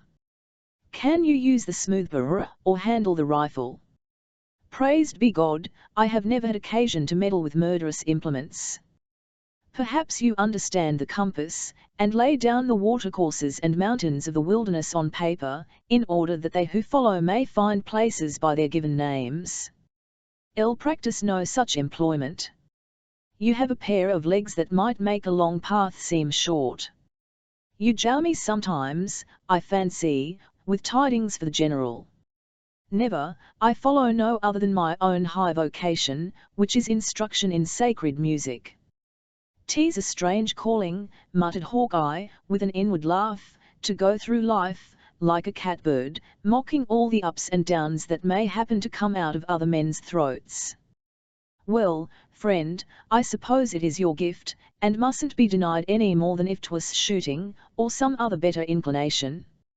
Let us hear what you can do in that way. 'Twill be a friendly manner of saying good night, for 'tis time that these ladies should be getting strength for a hard and a long push, in the pride of the morning, afore the Marquis are stirring. With joyful pleasure do I consent, said David, adjusting his iron-rimmed spectacles, and producing his beloved little volume, which he immediately tendered to Alice.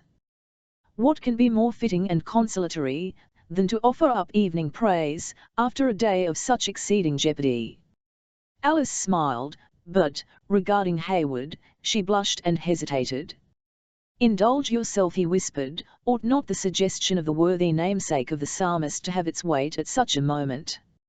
Encouraged by his opinion, Alice did what her pious inclinations, and her keen relish for gentle sounds, had before so strongly urged. The book was opened at a hymn not ill adapted to their situation, and in which the poet, no longer goaded by his desire to excel the inspired King of Israel, had discovered some chastened and respectable powers. Cora betrayed a disposition to support her sister, and the sacred song proceeded, after the indispensable preliminaries of the pitch-pipe, and the tune had been duly attended to by the methodical David. The air was solemn and slow. At times it rose to the fullest compass of the rich voices of the females, who hung over their little book in holy excitement, and again it sank so low, that the noshing of the waters ran through their melody, like a hollow accompaniment. The natural taste and ear of David governed and modified the sounds to suit the confined cavern, one wide crevice and cranny of which was filled with the thrilling notes of their flexible voices. The Indians riveted their eyes on the rocks, and listened with an attention that seemed to turn them into stone.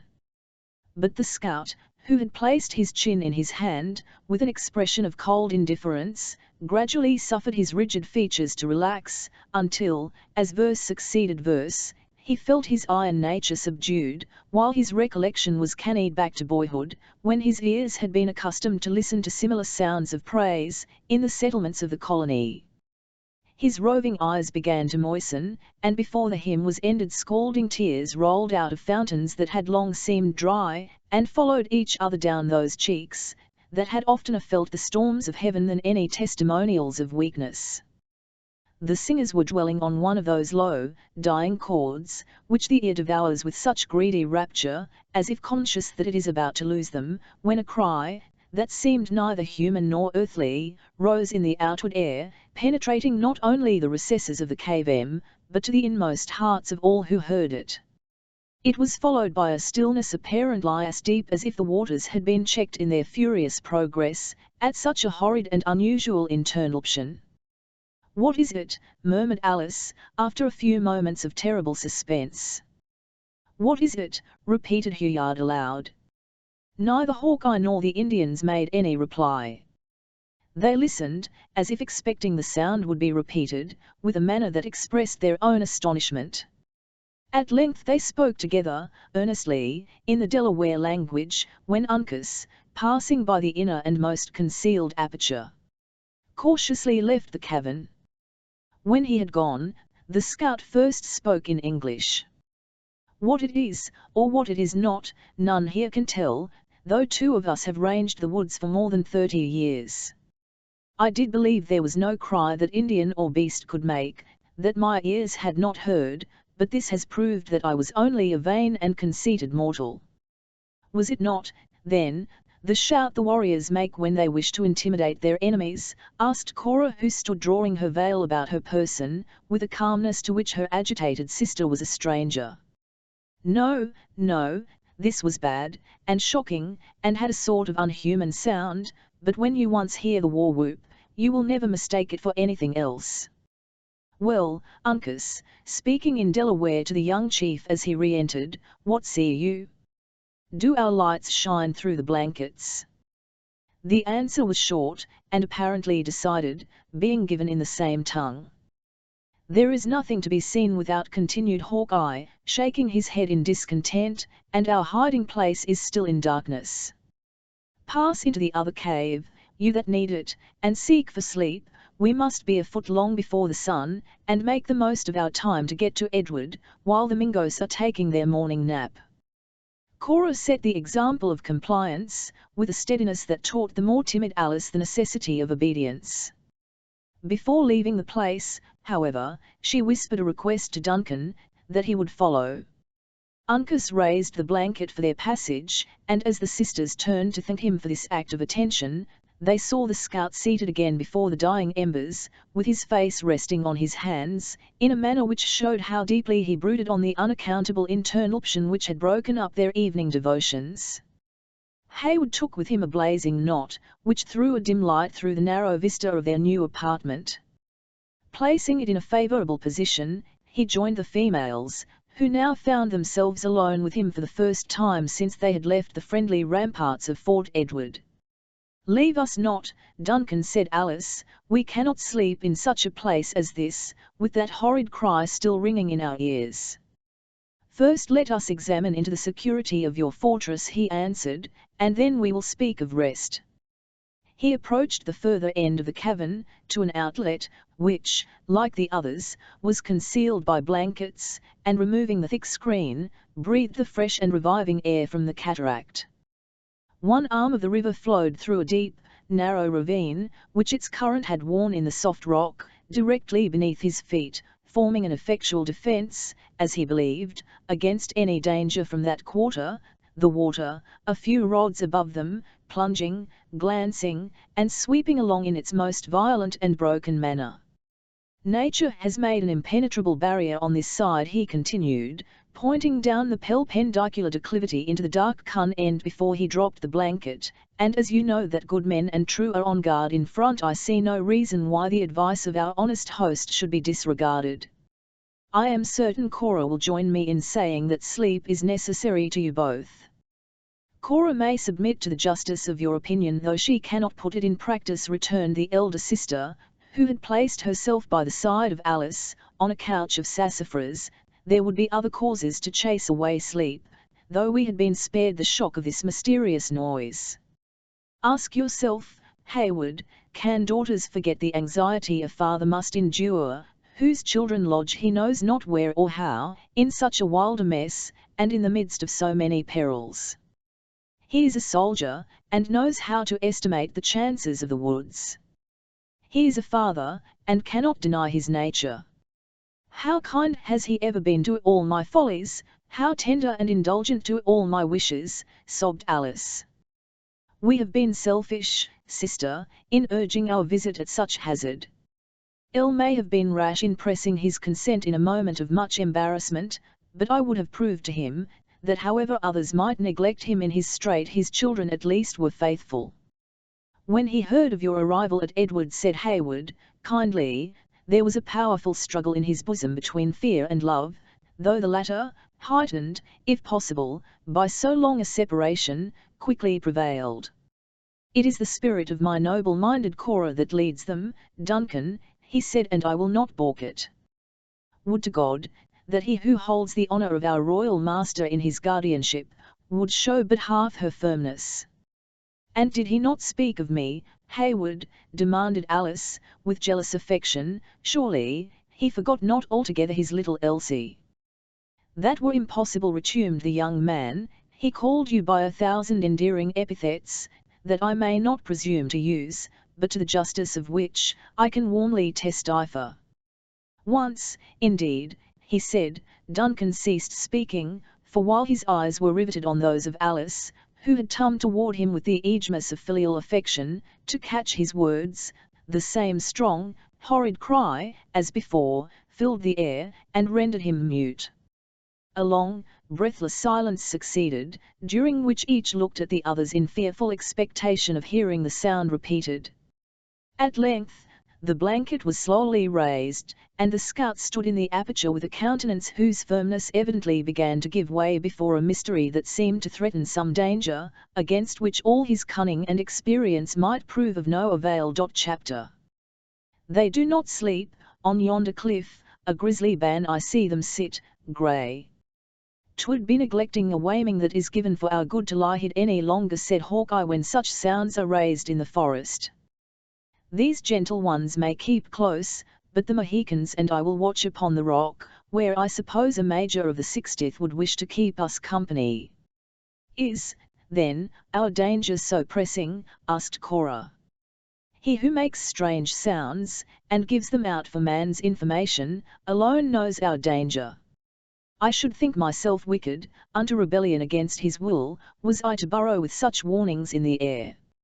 Even the weak soul who passes his days in singing is stirred by the cry, and, as he says, is ready to go forth to the battle. If 'twere only a battle, it would be a thing understood by us all, and easily managed, but I have heard that when such shrieks are atween heaven and earth, it betokens another sort of warfare. If all our reasons for fear, my friend, are confined to such as proceed from supernatural causes, we have but little occasion to be alarmed," continued the undisturbed Cora. "Are you certain that our enemies have not invented some new and ingenious method to strike us with terror, that their conquest may become more easy?" "Lady," returned the scout, solemnly, "I'll have listened to all the sounds of the woods for 30 years, as a man will listen whose life and death depend on the quickness of his ears. There is no whine of the panther, no whistle of the catbird, nor any invention of the devilish Mingos, that can cheat me. I have heard the forest moan like mortal men in their affliction, often, and again, have I listened to the wind playing its music in the branches of the girdle trees, and I have heard the lightning cracking in the air like the snapping of blazing brush as it spitted forth sparks and forked flames, but never have I thought that I heard more than the pleasure of him who sported with the things of his hand. But neither the Mohicans, nor I, who am a white man without a cross, can explain the cry just heard. We, therefore, believe it a sign given for our good." "It is extraordinary," said Hayward, taking his pistols from the place where he had laid them on entering. "Be it a sign of peace or a signal of war, it must be looked to. Lead the way, my friend, I follow." On issuing from their place of confinement, the whole party instantly experienced a grateful renovation of spirits, by exchanging the pent air of the hiding place for the cool and invigorating atmosphere which played around the whirlpools and pitches of the cataract. A heavy evening breeze swept along the surface of the river, and seemed to drive the roar of the falls into the recesses of their own cave, whence it issued heavily and constant, like thunder rumbling beyond the distant hills. The moon had risen, and its light was already glancing here and there on the waters above them, but the extremity of the rock where they stood still lay in shadow. With the exception of the sounds produced by the noshing waters, and an occasional breathing of the air, as it murmured past them in fitful currents, the scene was as still as night and solitude could make it. In vain were the eyes of each individual bent along the opposite shores, in quest of some signs of life that might explain the nature of the interruption they had heard. Their anxious and eager looks were baffled by the deceptive light, or rested only on naked rocks, and straight and immovable trees. "Here is nothing to be seen but the gloom and quiet of a lovely evening," whispered Duncan. "How much should we prize such a scene, and all this breathing solitude, at any other moment, Cora? Fancy yourselves in security, and what now, perhaps, increases your terror, may be made conducive to enjoyment." "Listen," interrupted Alice. The caution was unnecessary. Once more the same sound arose, as if from the bed of the river, and having broken out of the narrow bounds of the cliffs, was heard undulating through the forest, in distant and dying cadences. "Can any here give a name to such a cry?" demanded Hawkeye, when the last echo was lost in the woods. "If so, let him speak. For myself, I judge it not to belong to earth." "Here, then, is one who can undeceive you," said Duncan. "Know the sound full well, for often have I heard it on the field of battle, and in situations which are frequent in a soldier's life. 'Tis the horrid shriek that a horse will give in his agony, oftener drawn from him in pain, though sometimes in terror. My charger is either a prey to the beasts of the forest, or he sees his danger, without the power to avoid it. The sound might deceive me in the cavern, but in the open air I know it too well to be wrong." The scout and his companions listened to this simple explanation with the interest of men who imbibe new ideas, at the same time that they get rid of old ones, which had proved disagreeable inmates. The two latter uttered their usual expressive exclamation, "Hugh," as the truth first glanced upon their minds, while the former, after a short, musing pause, took upon himself to reply. "I cannot deny your words," he said, "for I am little skilled in horses, though bong where they abound. The wolves must be hovering above their heads on the bank, and the timorsome creatures are calling on man for help, in the best manner they are able. Spoken drop down in the canoe, and whirl a brand among the pack, or fear may do what the wolves can't get it to perform, and leave us without horses in the morning, when we shall have so much need to journey swiftly." The young native had already descended to the water to comply, when a long howl was raised on the edge of the river, and was borne swiftly off into the depths of the forest, as though the beasts, of their own accord, were abandoning their prey in sudden terror. Uncas, with instinctive quickness, receded, and the three foresters held another of their low, earnest conferences. "We have been like hunters who have lost the points of the heavens, and from whom the sun has been hid for days," said Hawkeye, turning away from his companions. "Now we begin again to know the signs of our course, and the paths are cleared from briars. Seat yourselves in the shade which the moon throws from yonder beech, 'tis thicker than that of the pines, and let us wait for that which the Lord may choose to send next. Let all your conversation be in whispers, though it would be better, and, perhaps in the end, wiser, if each one held discourse with his own thoughts, for a time." The manner of the scout was seriously impressive, though no longer distinguished by any signs of unmanly apprehension. It was evident that his momentary weakness had vanished with the explanation of a mystery which his own experience had not served to fathom, and though he now felt all the realities of their actual condition, that he was prepared to meet them with the energy of his hardy nature. This feeling seemed also common to the natives, who placed themselves in positions which commanded a full view of both shores, while their own persons were effectually concealed from observation. In such circumstances, common prudence dictated that Hayward and his companions should imitate a caution that proceeded from so intelligent a source. The young man drew a pile of the sassafras from the cave, and placing it in the chasm which separated the two caverns, it was occupied by the sisters, who were thus protected by the rocks from any missiles, while their anxiety was relieved by the assurance that no danger could approach without a warning. Hayward himself was posted at hand, so near that he might communicate with his companions without raising his voice to a dangerous elevation, while David, in imitation of the woodsman, bestowed his person in such a manner among the fissures of the rocks, that his ungainly limbs were no longer offensive to the eye. In this manner hours passed without further interruption. The moon reached the zenith, and shed its mild light perpendicularly on the lovely sight of the sisters slumbering peacefully in each other's arms.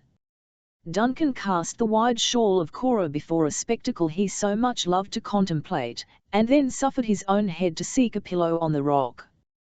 David began to utter sounds that would have shocked his delicate organs in more wakeful moments. In short, all but Hawkeye and the Mohicans lost every idea of consciousness, in uncontrollable drowsiness. But the watchfulness of these vigilant protectors neither tired nor slumbered. Immovable as that rock, of which each appeared to form a part, they lay, with their eyes roving, without intermission, along the dark margin of trees that bounded the adjacent shores of the Nanau stream. Not a sound escaped them, the most subtle examination could not have told they breathed. It was evident that this excess of caution proceeded from an experience that no subtlety on the part of their enemies could deceive. It was, however, continued without any apparent consequences, until the moon had set, and a pale streak above the treetops, at the bend of the river a little below, announced the approach of day. Then, for the first time, Hawkeye was seen to stir. He crawled along the rock and shook Duncan from his heavy slumbers. "Now is the time to journey," he whispered. "Awake the gentle ones, and be ready to get into the canoe when I bring it to the landing place." "Have you had a quiet night?" said Hayward. "For myself, I believe sleep has got the better of my vigilance. All is yet still as midnight. Be silent, but be quick." By this time Duncan was thoroughly awake, and he immediately lifted the shawl from the sleeping females. The motion caused Cora to raise her hand as if to repulse him, while Alice murmured, in her soft, gentle voice, "No, no, dear father, we were not deserted, Duncan was with us."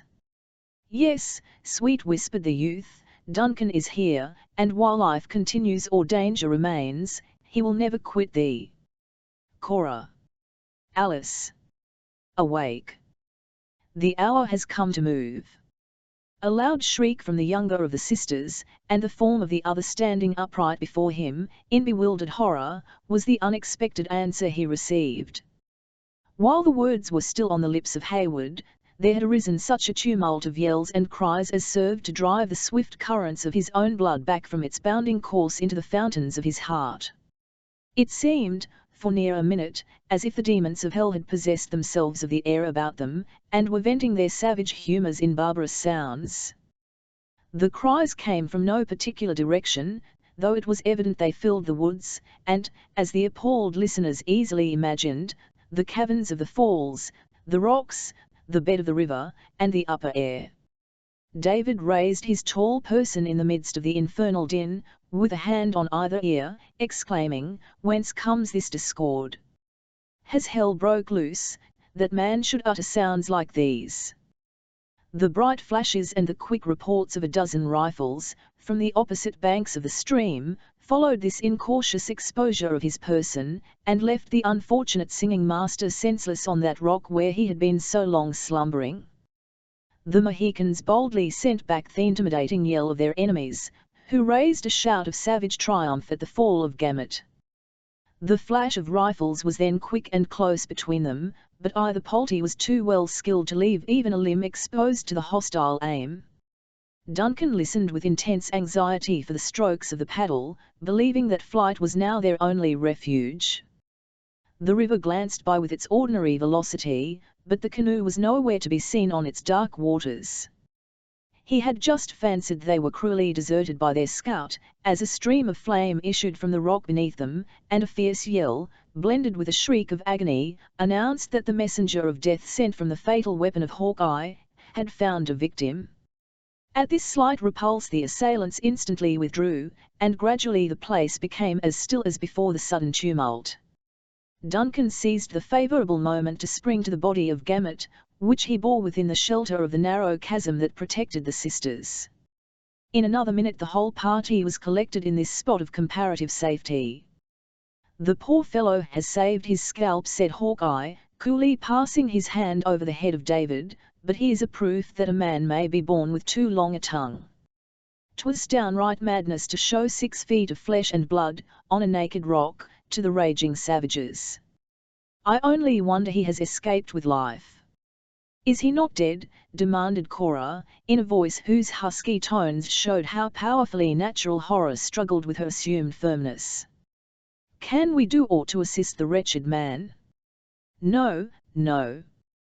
The life is in his heart yet, and after he has slept a while he will come to himself, and be a wiser man for it, till the hour of his real time shall come," returned Hawkeye, casting another oblique glance at the insensible body, while he filled his charger with admirable nicety. "Caney him in, Uncas, and lay him on the sassafras. The longer his nap lasts the better it will be for him, as I doubt whether he can find a proper cover for such a shape on these rocks, and singing won't do any good with the Iroquois." "You believe, then, the attack will be renewed?" asked Hayward. "Do I expect a hungry wolf will satisfy his craving with a mouthful? They have lost a man, and 'tis their fashion, when they meet a loss, and fail in the surprise, to fall back, but we shall have them on again, with new expedients to circumvent us, and master our scalps. Our main hope," he continued, raising his rugged countenance, across which a shade of anxiety just then passed like a darkening cloud, "will be to keep the rock until Munro can send a party to our help. God send it may be soon, and under a leader that knows the Indian customs." "You hear our probable fortunes, Cora," said Duncan, "and you know we have everything to hope from the anxiety and experience of your father. Come, then, with Alice, into this cavern, where you, at least, will be safe from the murderous rifles of our enemies, and where you may bestow a care suited to your gentle natures on our unfortunate comrade." The sisters followed him into the outer cave, where David was beginning, by his sighs, to give symptoms of returning consciousness, and then commending the wounded man to their attention, he immediately prepared to leave them. "Duncan," said the tremulous voice of Cora, when he had reached the mouth of the cavern. He turned and beheld the speaker, whose colour had changed to a deadly paleness, and whose lips quivered, gazing after him, with an expression of interest which immediately recalled him to her side. "Remember, Duncan, how necessary your safety is to our own, how you bear a father's sacred trust, how much depends on your discretion and care, in short," she added, while the telltale blood stole over her features, crimsoning her very temples, "how very deservedly dear you are to all of the name of Munro." "If anything could add to my own base love of life," said Hayward, suffering his unconscious eyes to wander to the youthful form of the silent Alice, "it would be so kind an assurance. As Major of the 60th, our honest host will tell you I must take my share of the fray, but our task will be easy, it is merely to keep these bloodhounds at bay for a few hours." Without waiting for a reply, he tore himself from the presence of the sisters, and joined the scout and his companions, who still lay within the protection of the little chasm between the two caves. "I tell you, Uncas," said the former, as Hayward joined them, "you are wasteful of your powder, and the kick of the rifle disconcerts your aim. Little powder, light lead, and a long arm, seldom fail of bringing the death screech from a Mingo. At least, such has been my experience with the creatures. Come, friends, let us to our covers, for no man can tell when or where a Makwa will strike his blow." Mingo was the Delaware term of the Five Nations. Makwas was the name given them by the Dutch. The French, from their first intercourse with them, called them the Indians. Silently repaired to their appointed stations, which were fissures in the rocks, whence they could command the approaches to the foot of the falls. In the centre of the little island, a few short and stunted pines had found root, forming a thicket, into which Hawkeye darted with the swiftness of a deer, followed by the active Duncan. Here they secured themselves, as well as circumstances would permit, among the shnlbs and fragments of stone that were scattered about the place. Above them was a bare, rounded rock, on each side of which the water played its gambols, and plunged into the abysses beneath, in the manner already described. As the day had now dawned, the opposite shores no longer presented a confused outline, but they were able to look into the woods, and distinguish objects beneath a canopy of gloomy pines. A long and anxious watch succeeded, but without any further evidences of a renewed attack, and Duncan began to hope that their fire had proved more fatal than was supposed, and that their enemies had been effectually repulsed. When he ventured to utter this impression to his companions, it was met by Hawkeye with an incredulous shake of the head. "You know not the nature of a Maquas, if you think he is so easily beaten back without a scalp," he answered. "If there was one of the imps yelling this morning, there were 40. And they know our number and quality too well to give up the chase so soon. Hist! Look into the water above, just where it breaks over the rocks. I am no mortal, if the risky devils haven't swam down upon the very pitch, and, as bad luck would have it, they have hit the head of the island. Hist! Man, keep close, or the hair will be off your crown in the turning of a knife." Hayward lifted his head from the cover, and beheld what he justly considered a prodigy of rashness and skill. The river had worn away the edge of the soft rock in such a manner as to render its first pitch less abrupt and perpendicular than is usual at waterfalls. With no other guide than the ripple of the stream where it met the head of the island, a party of their insatiable foes had ventured into the current, and swam down upon this point, knowing the ready access it would give, if successful, to their intended victims. As Hawkeye ceased speaking, 4 human heads could be seen peering above a few logs of driftwood that had lodged on these naked rocks, and which had probably suggested the idea of the practicability of the hazardous undertaking. At the next moment, a 5th form was seen floating over the green edge of the fall, a little from the line of the island. The savage struggled powerfully to gain the point of safety, and, favoured by the glancing water, he was already stretching forth an arm to meet the grasp of his companions, when he shot away again with the swirling current, appeared to rise into the air, with uplifted arms and starting eyeballs, and fell, with a sudden plunge, into that deep and yawning abyss over which he hovered. A single, wild, despairing shriek rose from the cavern, and all was hushed again as the grave. The first generous impulse of Duncan was to rush to the rescue of the hapless wretch, but he felt himself bound to the spot by the iron grasp of the immovable scout. "Would ye bring certain death upon us, by telling the Mingos where we lie?" demanded Hawkeye, sternly. "'Tis a charge of powder saved, and ammunition is as precious now as breath to a worried deer. Freshen the priming of your pistols, the midst of the falls is apt to dampen the brimstone, and stand firm for a close struggle, while I fire on their rush." He placed a finger in his mouth, and drew a long, shrill whistle, which was answered from the rocks that were guarded by the Mohicans. Duncan caught glimpses of heads above the scattered driftwood, as this signal rose on the air, but they disappeared again as suddenly as they had glanced upon his sight. A low, gnustling sound next drew his attention behind him, and turning his head, he beheld Uncas within a few feet, creeping to his side. Hawkeye spoke to him in Delaware, when the young chief took his position with singular caution and undisturbed coolness. To Hayward this was a moment of feverish and impatient suspense, though the scout saw fit to select it as a fit occasion to read a lecture to his more youthful associates on the art of fusing firearms with discretion. "Of all weapons," he commenced, "the long-barreled, TNLE-grooved, soft-metalled rifle is the most dangerous in skillful hands, though it wants a strong arm, a quick eye, and great judgment in charging, to put forth all its beauties. The gunsmiths can have but little insight into their trade when they make their fowling pieces and short horsemen." As he was interrupted by the low but expressive hue of Uncas. "I see them, boy, I see them," continued Hawkeye. "They are gathering for the rush, or they would keep their dingy backs below the logs. Well, let them," he added, examining his flint. "The leading man certainly comes on to his death." Though it should be Montcalm himself at that moment, the woods were filled with another burst of cries, and at the signal 4 savages sprang from the cover of the driftwood. Hayward felt a burning desire to rush forward to meet them, so intense was the delirious anxiety of the moment, but he was restrained by the deliberate examples of the scout and Uncas.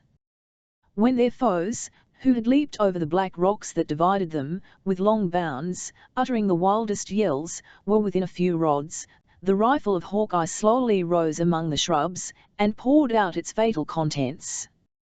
The foremost Indian bounded like a stricken deer, and fell headlong among the clefts of the island. "Now, Uncas," cried the scout, drawing his long knife, while his quick eyes began to flash with ardor, "take the last of the screeching imps, of the other two we are sanine." He was obeyed, and but 2 enemies remained to be overcome. Hayward had given one of his pistols to Hawkeye, and together they rushed down a little declivity toward their foes. They discharged their weapons at the same instant, and equally without success. "El no diet.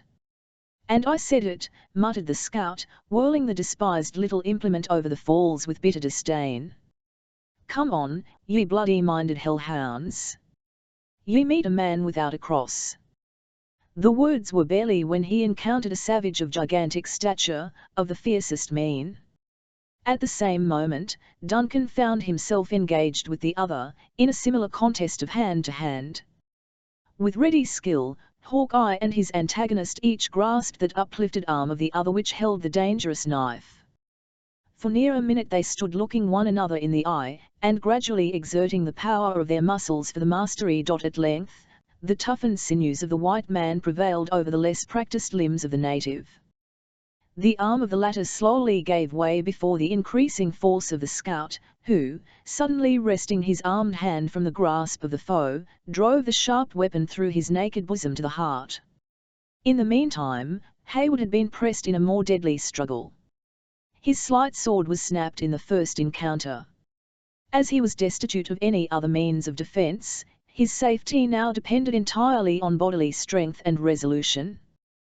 Though deficient in neither of these qualities, he had met an enemy every way his equal. Happily, he soon succeeded in disarming his adversary, whose knife fell on the rock at their feet, and from this moment it became a fierce struggle who should cast the other over the dizzy height into a neighboring cavern of the falls. Every successive struggle brought them nearer to the verge, where Duncan perceived the final and conquering effort must be made. Each of the combatants threw all his energies into that effort, and the result was, that both tottered on the brink of the precipice. Hayward felt the grasp of the other at his throat, and saw the grim smile the savage gave, under the revengeful hope that he hurried his enemy to a fate similar to his own, as he felt his body slowly yielding to a resistless power, and the young man experienced the passing agony of such a moment in all its horrors. At that instant of extreme danger, a dark hand and glancing knife appeared before him. The Indian released his hold, as the blood flowed freely from around the severed tendons of the wrist, and while Duncan was drawn backward by the saving hand of Uncas, his charmed eyes still were riveted on the fierce and disappointed countenance of his foe, who fell sullenly and disappointed down the irrecoverable precipice. "To cover! To cover!" cried Hawkeye, who just then had dispatched the enemy, "to cover, for your lives! The work is but half ended." The young Mohican gave a shout of triumph, and followed by Duncan, he glided up the acclivity they had descended to the combat, and sought the friendly shelter of the rocks and shrubs. Chapter 8. They linger yet, avengers of their native land. Grey, the warning call of the scout was not uttered without occasion. During the occurrence of the deadly encounter just related, the roar of the falls was unbroken by any human sound whatever. It would seem that interest in the result had kept the natives on the opposite shores in breathless suspense, while the quick evolutions and swift changes in the positions of the combatants effectually prevented a fire that might prove dangerous alike to friend and enemy. But the moment the struggle was decided, a yell arose as fierce and savage as wild and revengeful passions could throw into the air. It was followed by the swift flashes of the rifles, which sent their leaden messengers across the rock in volleys, as though the assailants would pour out their impotent fury on the insensible scene of the fatal contest. A steady, though deliberate return was made from the rifle of Chingachgook, who had maintained his post throughout the fray with unmoved resolution. When the triumphant shout of Uncas was borne to his ears, the gratified father raised his voice in a single responsive cry, after which his busy piece alone proved that he still guarded his pass with unwearied diligence. In this manner many minutes flew by with the swiftness of thought, the rifles of the assailants speaking, at times, in rattling volleys, and at others in occasional, scattering shots. Though the rock, the trees, and the shrubs, were cut and torn in 100 places around the besieged, their cover was so close, and so rigidly maintained, that, as yet, David had been the only sufferer in their little band. "Let them burn their powder," said the deliberate scout, while bullet after bullet whizzed by the place where he securely lay. "There will be a fine gathering of lead when it is over, and I fancy the imps will tire of the sport to fall these old stones out for mercy. Uncas, boy, you waste the kernels by overcharging, and a kicking rifle never carries a TNLE bullet. I told you to take that loping miscreant under the line of White Point. Now, if your bullet went a hair's breadth, it went 2 inches above it. The life lies low in a Mingo, and humanity teaches us to make a quick end to the serpents." A quiet smile lighted the haughty features of the young Mohican, betraying his knowledge of the English language as well as of the other's meaning, but he suffered it to pass away without vindication of reply. "I cannot permit you to accuse Uncas of want of judgment or of skill," said Duncan. "He saved my life in the coolest and readiest manner, and he has made a friend who never will require to be reminded of the debt he owes." Uncas partly raised his body, and offered his hand to the grasp of Hayward. During this act of friendship, the two young men exchanged looks of intelligence which caused Duncan to forget the character and condition of his wild associate. In the meanwhile, Hawkeye, who looked on this burst of youthful feeling with a cool but kind regard, made the following reply: "Life is an obligation which friends often owe each other in the wilder mess.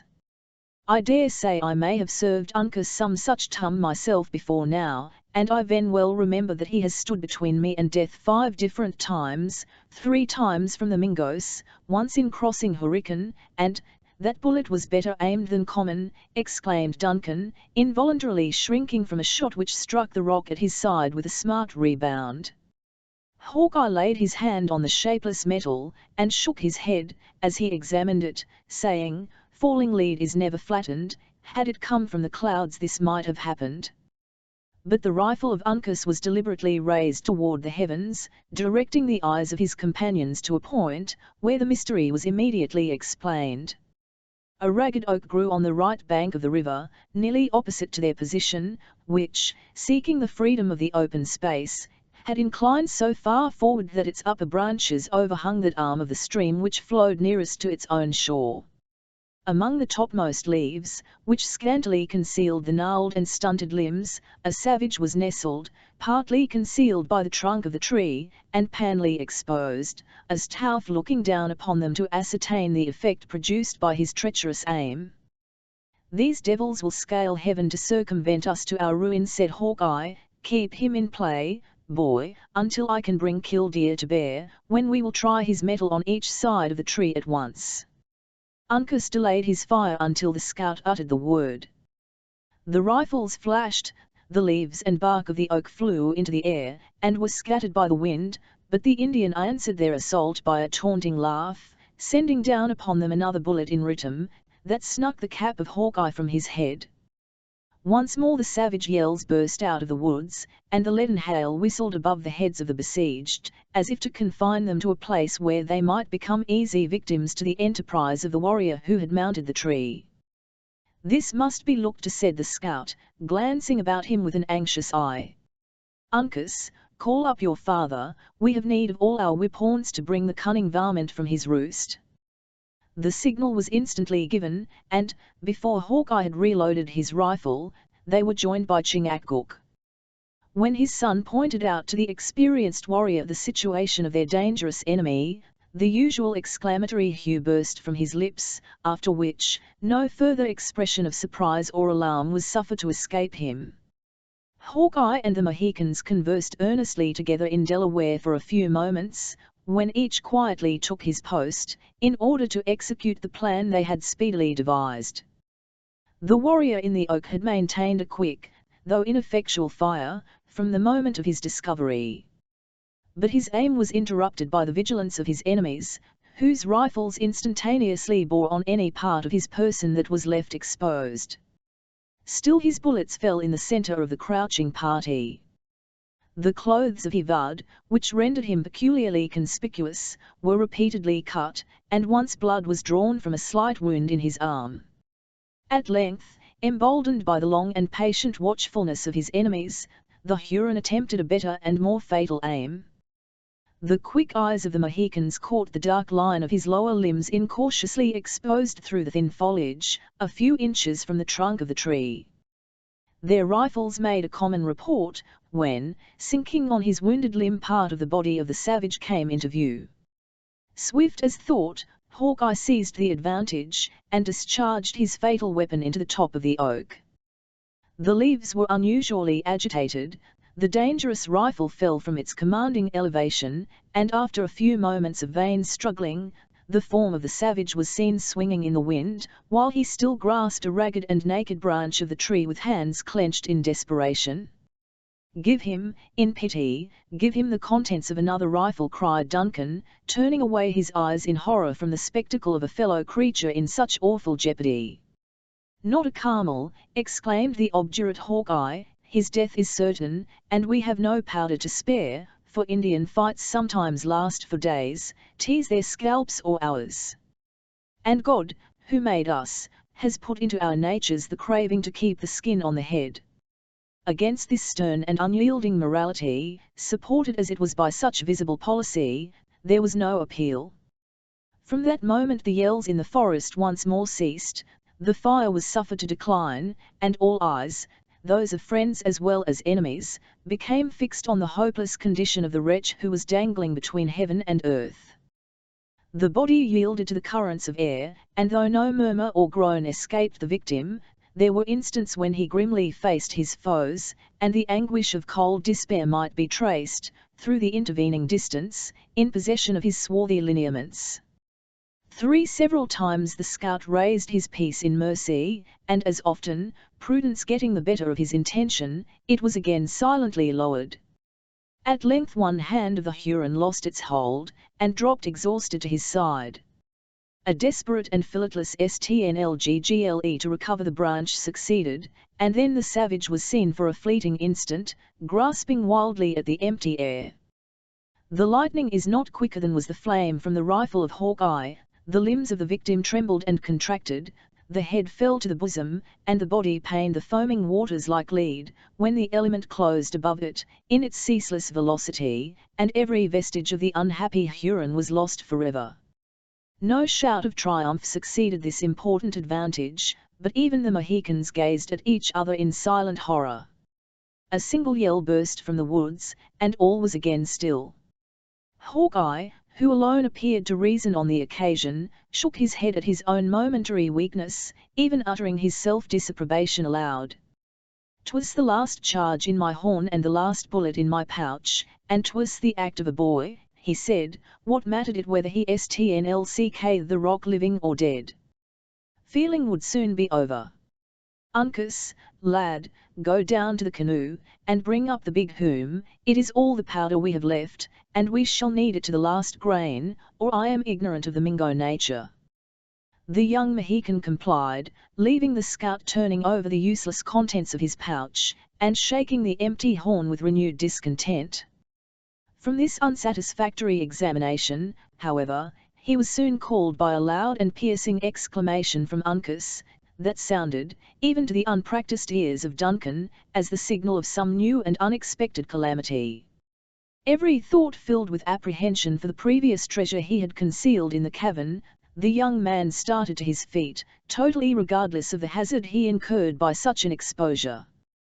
As if actuated by a common impulse, his movement was imitated by his companions, and, together they rushed down the pass to the friendly chasm, with a rapidity that rendered the scattering fire of their enemies perfectly harmless.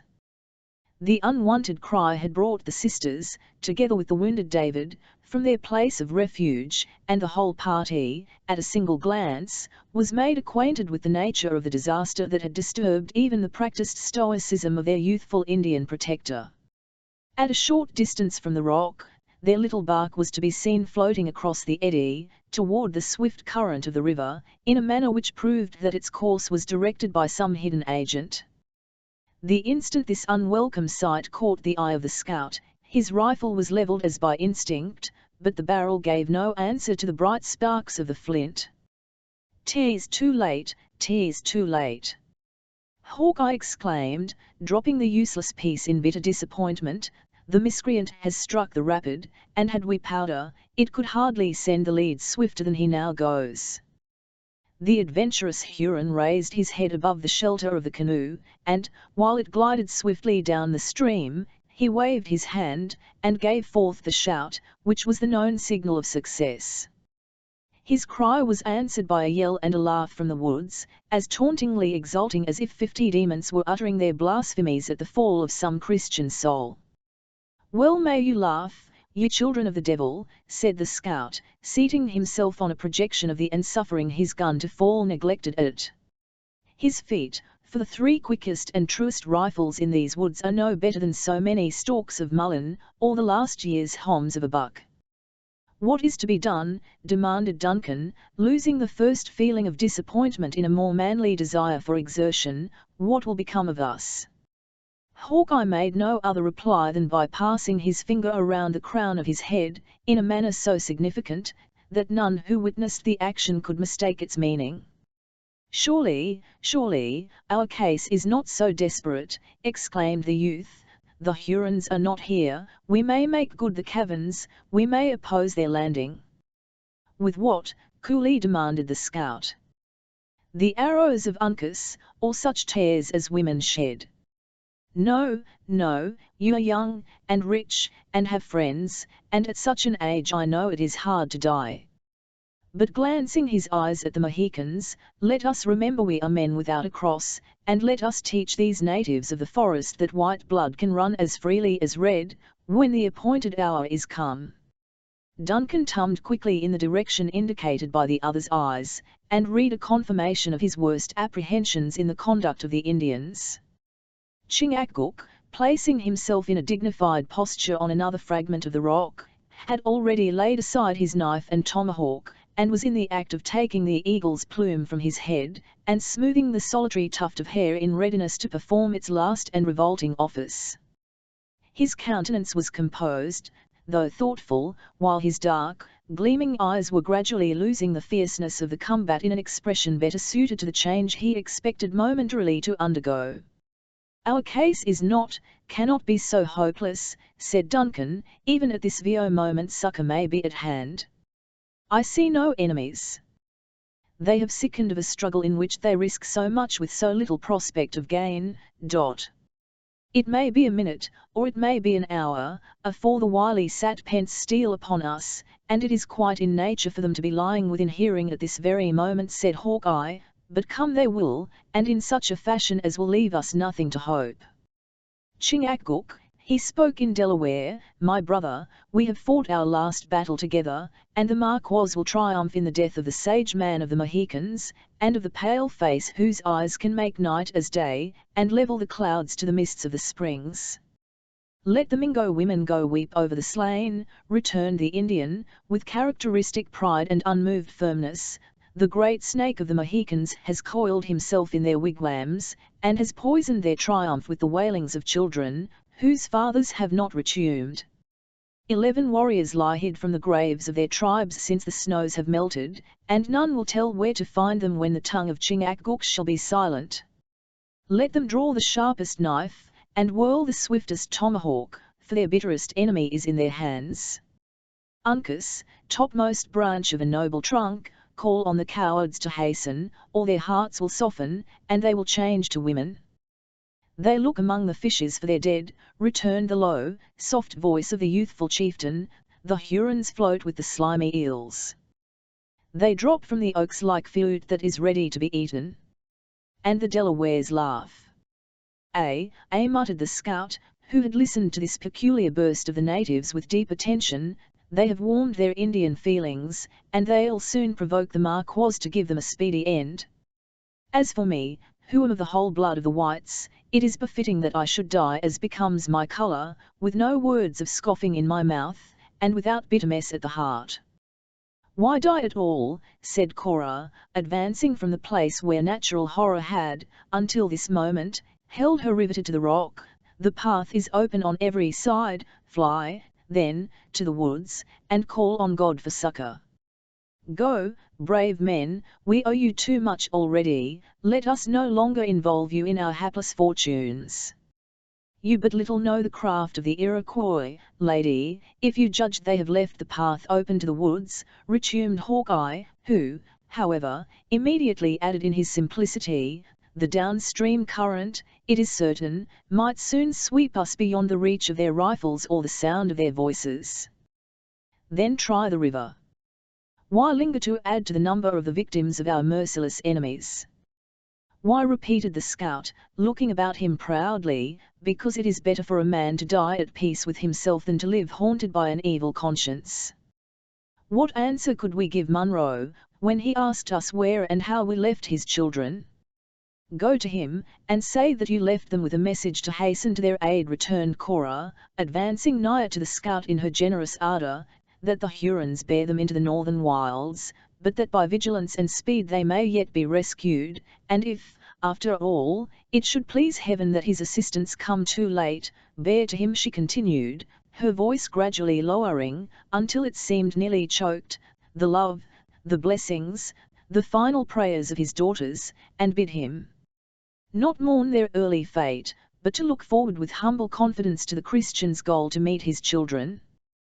The hard, weather-beaten features of the scout began to work, and when she had ended, he dropped his chin to his hand, like a man musing profoundly on the nature of the proposal. "There is reason in her words," at length broke from his compressed and trembling lips, "and they bear the spirit of Christianity. What might be right and proper in a red-skin, may be sinful in a man who has not even a cross in blood to plead for his ignorance. Chingachgook. Uncas. Hear you the talk of the dark-eyed woman?"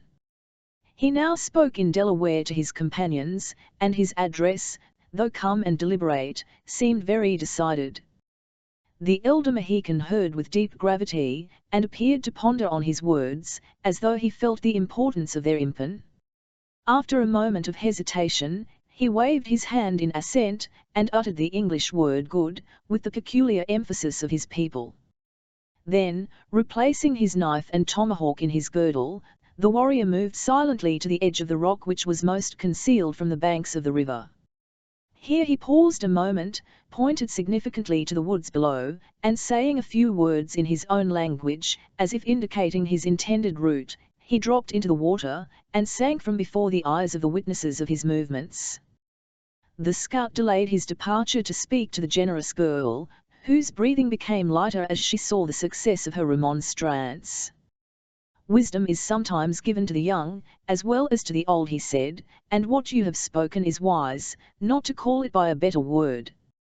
If I are led into the woods, that is such of you as may be spared for a while, break the twigs on the bushes as you pass, and make the marks of your trail as broad as you can, when, if mortal eyes can see them, depend on having a friend who will follow to the ends of all before he deserts you."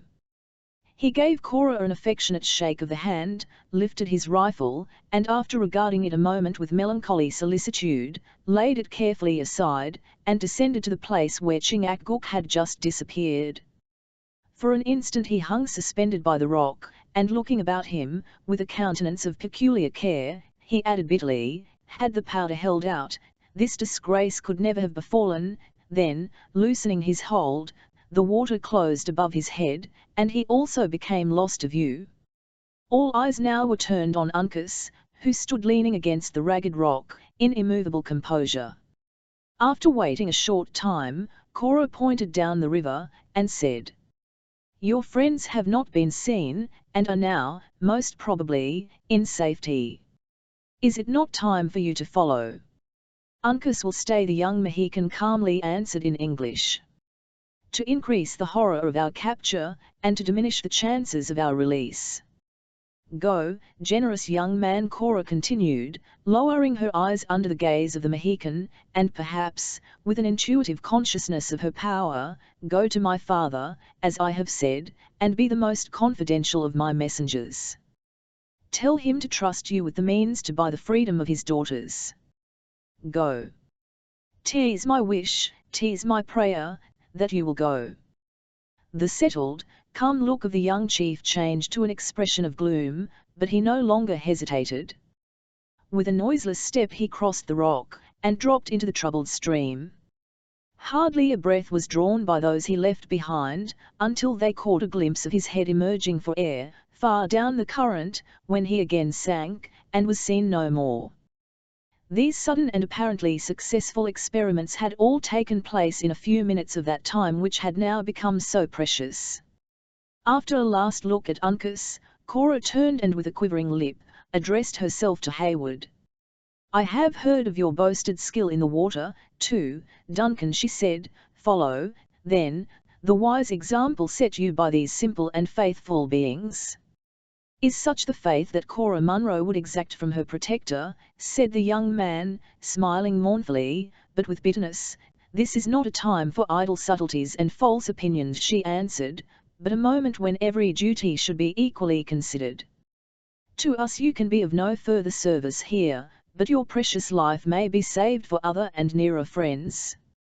He made no reply, though his eye fell wistfully on the beautiful form of Alice, who was clinging to his arm with the dependency of an infant.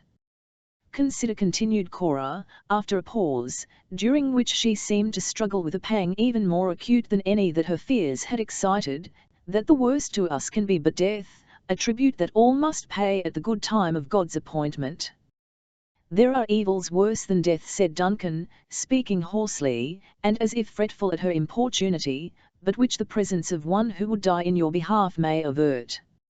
Cora ceased her entreaties, and veiling her face in her shawl, drew the nearly insensible Alice after her into the deepest recess of the inner cavern. Chapter 9.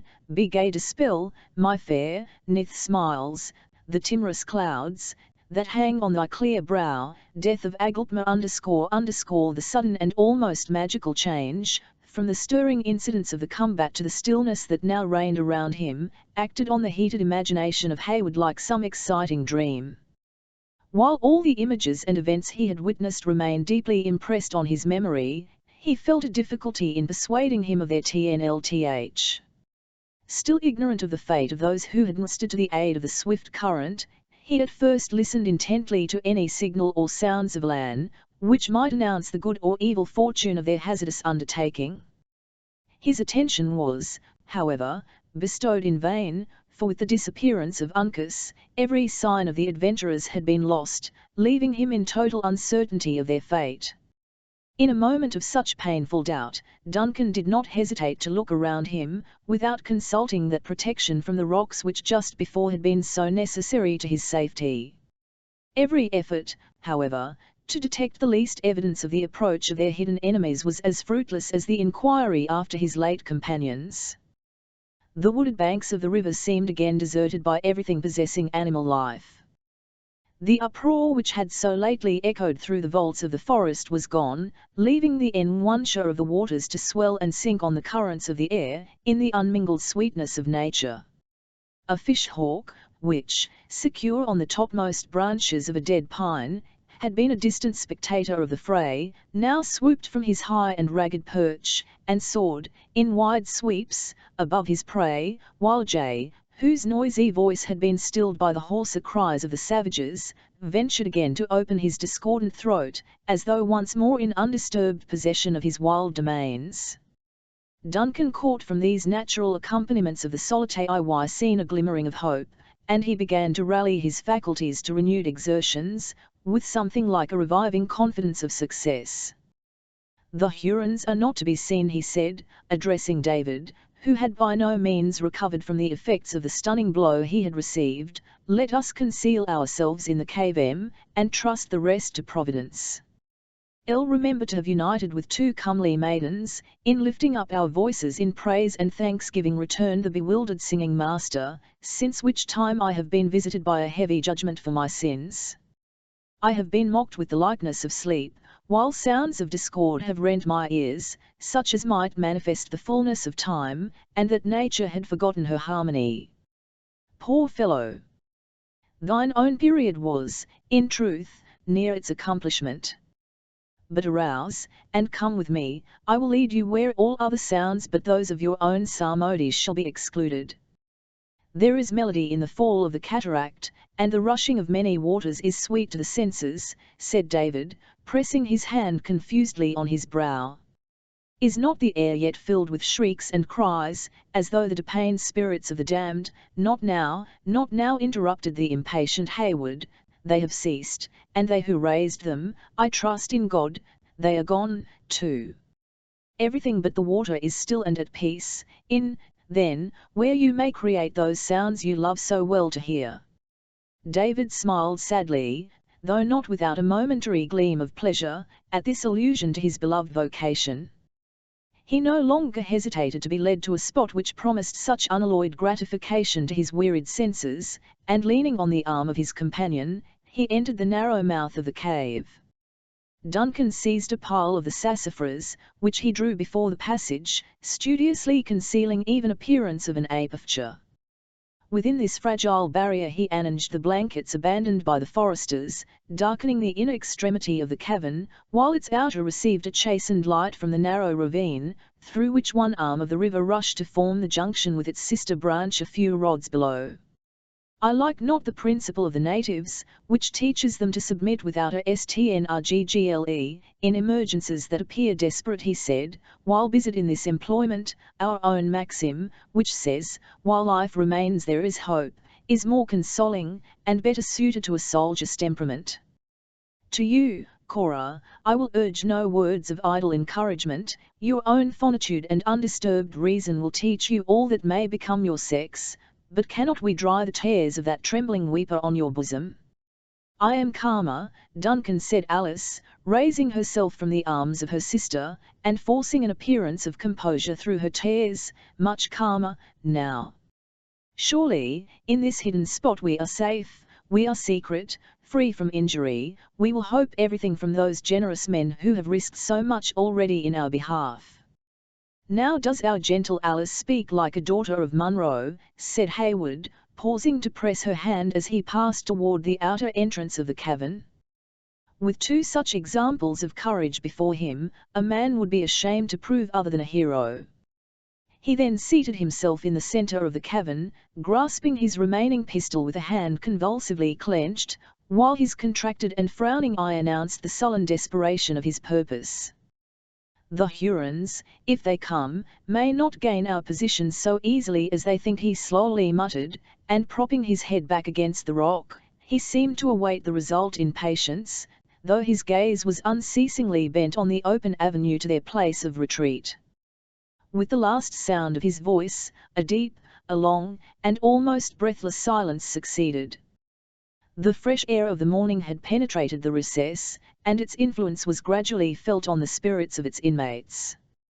As minute after minute passed by, leaving them in undisturbed security, the insinuating feeling of hope was gradually gaining possession of even bosom, though each one felt reluctant to give utterance to expectations that the next moment might so fearfully destroy. David alone formed an exception to these varying emotions. A gleam of light from the opening crossed his wan countenance, and fell upon the pages of the little volume, whose leaves he was again occupied ill-turning, as if searching for some song more fitted to their condition than any that had yet met their eye. He was, most probably, acting all this time under a confused recollection of the promised consolation of Duncan. At length, it would seem, his patient industry found its reward, for, without explanation or apology, he pronounced aloud the words Isle of Wight, drew a long, sweet sound from his pitch pipe, and then ran through the preliminary modulations of the air whose name he had just mentioned, with the sweeter tones of his own musical voice. "May not this prove dangerous?" asked Cora, glancing her dark eye at Major Hayward. "Poor fellow! His voice is too feeble to be heard above the din of the falls," was the answer. "Beside, the cavern will prove his friend.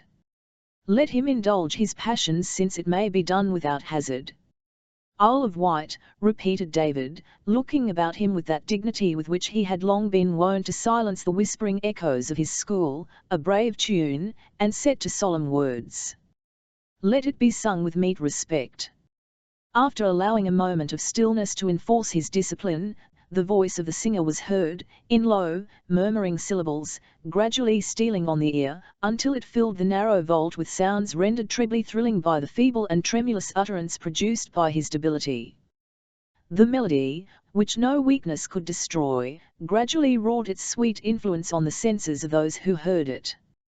It even prevailed over the miserable travesty of the Song of David which the singer had selected from a volume of similar effusions, and caused the sense to be forgotten in the insinuating harmony of the sounds.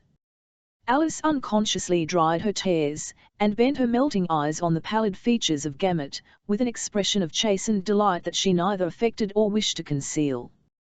Cora bestowed an approving smile on the pious efforts of the namesake of the Jewish prince, and Hayward soon turned his steady, stern look from the outlet of the cavern, to fasten it, with a milder character, on the face of David, or to meet the wandering beams which at moments strayed from the humid eyes of Alice.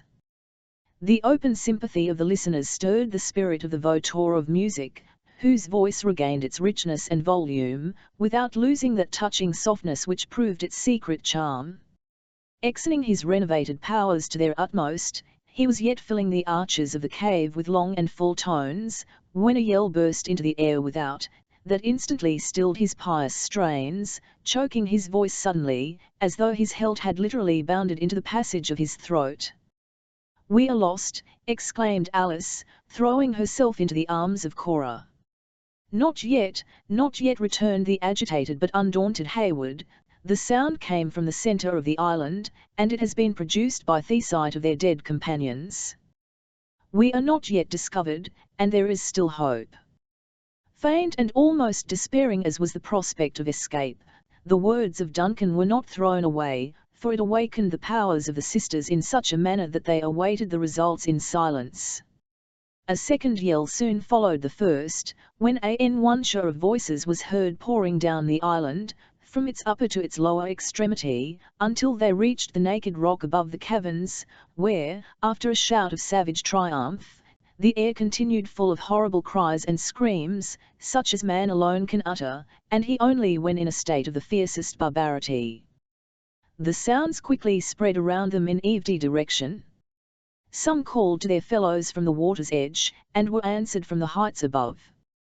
Cries were heard in the startling vicinity of the chasm between the two caves, which mingled with hoarser yells that arose out of the abyss of the deep ravine. In short, so rapidly had the savage sounds diffused themselves over the barren rock, that it was not difficult for the anxious listeners to imagine they could be heard beneath, as in TNLTH they were above on either side of them. In the midst of this tumult, a triumphant yell was raised within a few yards of the hidden entrance to the cave. Hayward abandoned every hope, with the belief it was the signal that they were discovered. Again the impression passed away, as he heard the voices collect near the spot where the white man had so reluctantly abandoned his rifle. Amid the jargon of Indian dialects that he now plainly heard, it was easy to distinguish not only words, but sentences, in the patois of the Canadas. A burst of voices had shouted simultaneously, "La Longue Carabine," causing the opposite woods to re-echo with a name which, Hayward well remembered, had been given by his enemies to a celebrated hunter and scout of the English camp, and who, he now learned for the first time, had been his late companion. "La Longue Carabine." "La Longue Carabine," passed from mouth to mouth, until the whole band appeared to be collected around a trophy which would seem to announce the death of its formidable owner. After a vociferous consultation, which was, at times, deafened by bursts of savage joy, they again separated, filling the air with the name of a foe, whose body, Hayward could collect from their expressions, they hoped to find concealed in some crevice of the island. "Now," he whispered to the trembling sisters, "now is the moment of uncertainty. If our place of retreat escape this scrutiny, we are still safe. In every event, we are assured, by what has fallen from our enemies, that our friends have escaped, and in 2 short hours we may look for succor from Webb." There were now a few minutes of fearful stillness, during which Hayward well knew that the savages conducted their search with greater vigilance and method. More than once he could distinguish their footsteps, as they brushed the sassafras, causing the faded leaves to rustle, and the branches to snap. At length, the pile yielded a little, a corner of a blanket fell, and a faint ray of light gleamed into the inner part of the cave. Cora folded Alice to her bosom in agony, and Duncan sprang to his feet. A shout was at that moment heard, as if issuing from the center of the rock, announcing that the neighboring cave had at length been entered. In a minute, the number and loudness of the voices indicated that the whole party was collected in and around that secret place. As the inner passages to the two caves were so close to each other, Duncan, believing that escape was no longer possible, passed David and the sisters, to place himself between the latter and the first onset of the terrible meeting. Grown desperate by his situation, he drew nigh the slight barrier which separated him only by a few feet from his relentless pursuers, and placing his face to the casual opening, he even looked out with a sort of desperate indifference on their movements.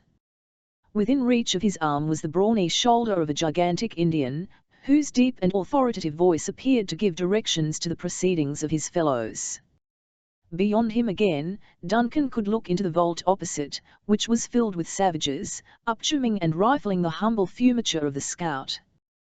The wound of David had dyed the leaves of sassafras with a colour that the native well knew as anticipating the season. Over this sign of their success, they sent up a howl, like an opening from so many hounds who had recovered a lost trail. After this yell of victory, they tore up the fragrant bed of cave and bore the branches into the chasm, scattering the boughs, as if they suspected them of concealing the person of the man they had so long hated and feared. One fierce and wild-looking warrior approached the chief, bearing a load of the Book.1-2, and pointing exultingly to the deep red stains with which it was sprinkled, uttered his joy in Indian yells, whose meaning Haywood was only enabled to comprehend by the frequent repetition of the name La Longue Carabine. When his triumph had ceased, he cast the Book on the slight heap Duncan had made before the entrance of the second cave and closed the view. His example was followed by others, who, as they drew the branches from the cave of the scout, threw them into one pile, adding, unconsciously, to the security of those they sought. The very slightness of the defence was its chief merit, for no one thought of disturbing a mass of brush, which all of them believed, in that moment of hurry and confusion, had been accidentally raised by the hands of their own party. As the blankets yielded before the outward pressure, and the branches settled in the fissure of the rock by their own weight, forming a compact body, Duncan once more breathed freely. With a light step and lighter heart, he returned to the centre of the cave, and took the place he had left, where he could command a view of the opening next the river. While he was in the act of making this movement, the Indians, as if changing their purpose by a common impulse, broke away from the chasm in a body, and were heard rushing up the island again, toward the point whence they had originally descended. Here another wailing betrayed that they were again collected around the bodies of their dead comrades. Duncan now ventured to look at his companions, for, during the most critical moments of their danger, he had been apprehensive that the anxiety of his countenance might communicate some additional alarm to those who were so little able to sustain it. "They are gone, Cora," he whispered. "Alice, they are returned whence they came, and we are saved. To heaven, that has alone delivered us from the grasp of so merciless an enemy, be all the praise." "Then to heaven will I return my thanks," exclaimed the younger sister, rising from the encircling arm of Cora, and casting herself with enthusiastic gratitude on the naked rock, "to that heaven who has spared the tears of a grey-headed father, has saved the lives of those I so much." Both Haywood and the more temperate Cora witnessed the act of involuntary emotion with powerful sympathy, the former secretly believing that piety had never worn a form so lovely as it had now assumed in the youthful person of Alice. Her eyes were radiant with the glow of grateful feelings, the flush of her beauty was again seated on her cheek, and her whole soul seemed ready and anxious to pour out its thanksgivings through the medium of her eloquent features.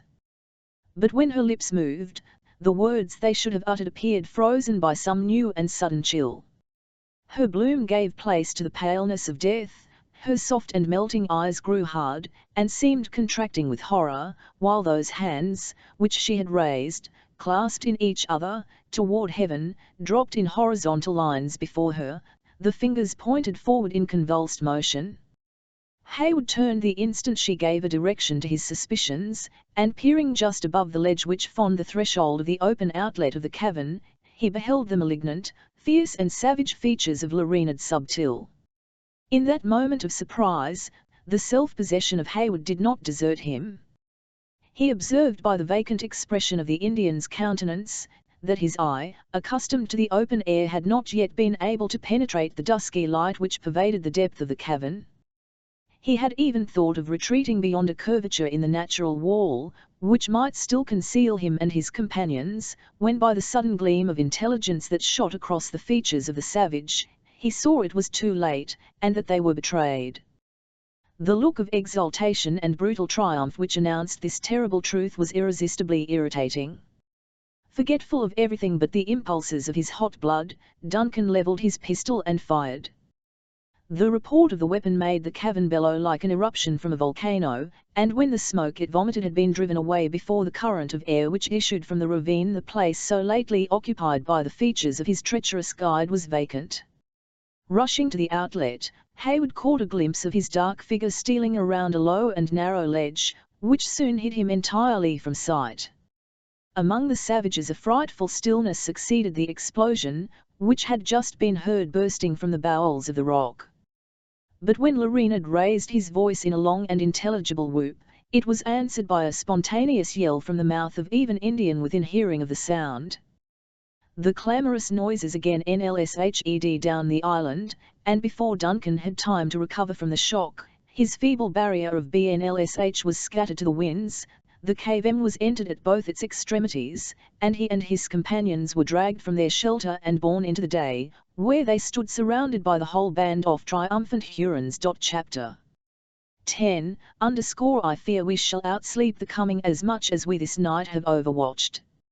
Midsummer Night's Dream. The instant the shock of this sudden misfortune had abated, Duncan began to make his observations on the appearance and proceedings of their captors. Contrary to the usages of the natives, in the wantonness of their success they had respected, not only the persons of the trembling sisters, but his own. The rich ornaments of his military attire had indeed been repeatedly handled by different individuals of the tribes with eyes expressing a savage longing to possess the baubles, but before the customary violence could be resorted to, a mandate in the authoritative voice of the large warrior, already mentioned, stayed the uplifted hand, and convinced Hayward that they were to be reserved for some object of particular moment. While, however, these manifestations of weakness were exhibited by the young and vain of the party, the more experienced warriors continued their search throughout both caverns, with an activity that denoted they were far from being satisfied with those fillets of their conquest which had already been brought to light. Unable to discover any new victim, these diligent workers of vengeance soon approached their male prisoners, pronouncing the name La Longue Carabine with a fierceness that could not be easily mistaken. Duncan affected not to comprehend the meaning of their repeated and violent interrogatories, while his companion was spared the effort of a similar deception by his ignorance of French. Wearied at length by their importunities, and apprehensive of irritating his captors by too stubborn a silence, the former looked about him in quest of Magua, who might interpret his answers to questions which were at each moment becoming more earnest and threatening. The conduct of this savage had formed a solitary exception to that of all his fellows. While the others were busily occupied in seeking to gratify their childish passion for finery, by plundering even the miserable effects of the scout, or had been searching with such bloodthirsty vengeance in their looks for their absent owner, Le Renard had at a little distance from the prisoners, with a demeanour so quiet and satisfied, as to betray that he had already effected the grand purpose of his treachery. When the eyes of Hayward first met those of his recent guide, he turned them away in horror at the sinister though calm look he encountered. Conquering his disgust, however, he was able, with an averted face, to address his successful enemy. Le Renard Subtil is too much of a warrior, said the reluctant Hayward, to refuse telling an unarmed man what his conquerors say. They ask for the hunter who knows the paths through the woods, returned Magua, in his broken English, laying his hand, at the same time, with a ferocious smile, on the bundle of leaves with which a wound on his own shoulder was bandaged. La Longue Carabine. His rifle is good, and his eye never shut, but, like the shotgun of the white chief, it is nothing against the life of Le Subtil. Le Renard is too brave to remember the hurts received in war, or the hands that gave them. Was it war, when the tired Indian rested at the sugar tree to taste his corn? Who filled the bushes with creeping enemies? Who drew the knife, whose tongue was peace, while his heart was coloured with blood? Did Magua say that the hatchet was out of the ground, and that his hand had dug it up? As Duncan dared not retort upon his accuser by reminding him of his own premeditated treachery, and disdained to deprecate his resentment by any words of apology, he remained silent. Magua seemed also content to rest the controversy as well as all further communication there, for he resumed the leaning attitude against the rock from which, in momentary energy, he had arisen. But the cry of La Longue Carabine was renewed the instant the impatient savages perceived that the short dialogue was ended. "You hear," said Magua, with stubborn indifference, "the Red Hurons call for the life of the Long Rifle, or they will have the blood of him that keep him hid. He is gone, escaped, he is far beyond their reach." Reynard smiled with cold contempt, as he answered, "When the white man dies, he thinks he is at peace, but the red men know how to torture even the ghosts of their enemies. Where is his bzui?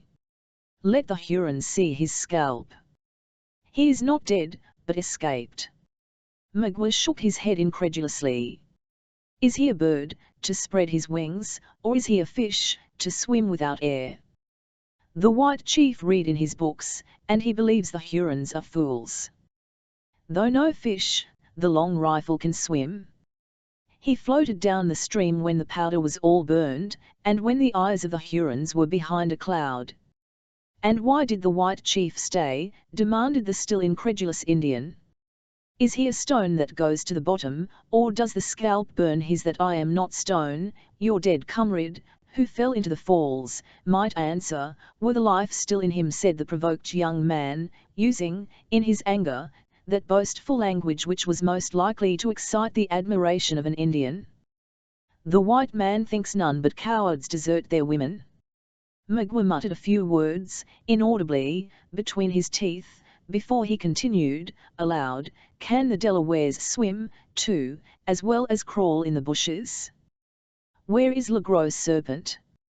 Duncan, who perceived by the use of these Canadian appellations, that his late companions were much better known to his enemies than to himself, answered, reluctantly, "He also is gone down with the water. Le Cerf Agile is not here." "I'll know not whom you call the nimble deer," said Duncan, gladly profiting by any excuse to create delay.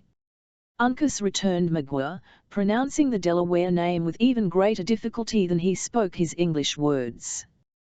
"Bounding elk is what the white man says, when he calls to the young Mohican."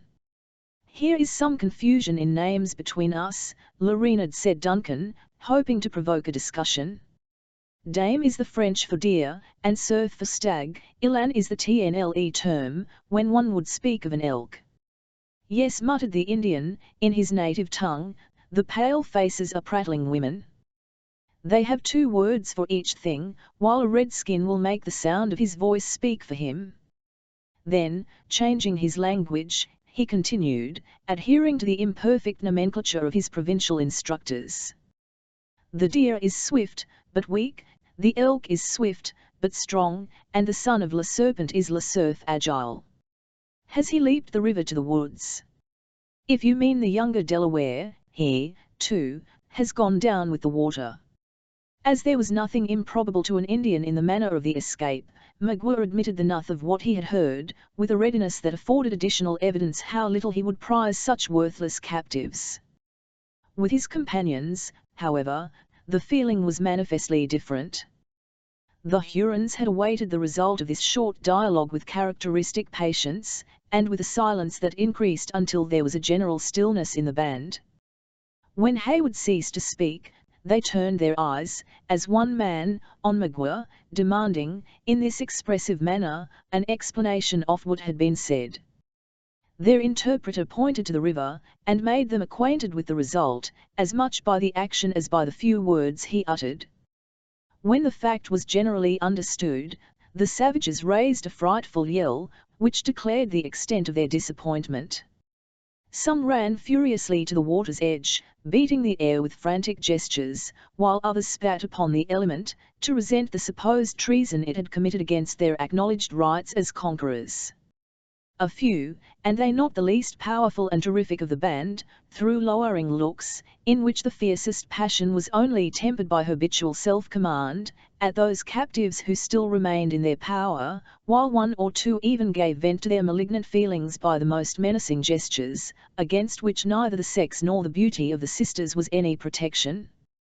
The young soldier made a desperate but fruitless effort to spring to the side of Alice, when he saw the dark hand of a savage twisted in the rich tresses which were flowing in volumes over her shoulders, while a knife was passed around the head from which they fell, as if to denote the horrid manner in which it was about to be robbed of its beautiful ornament.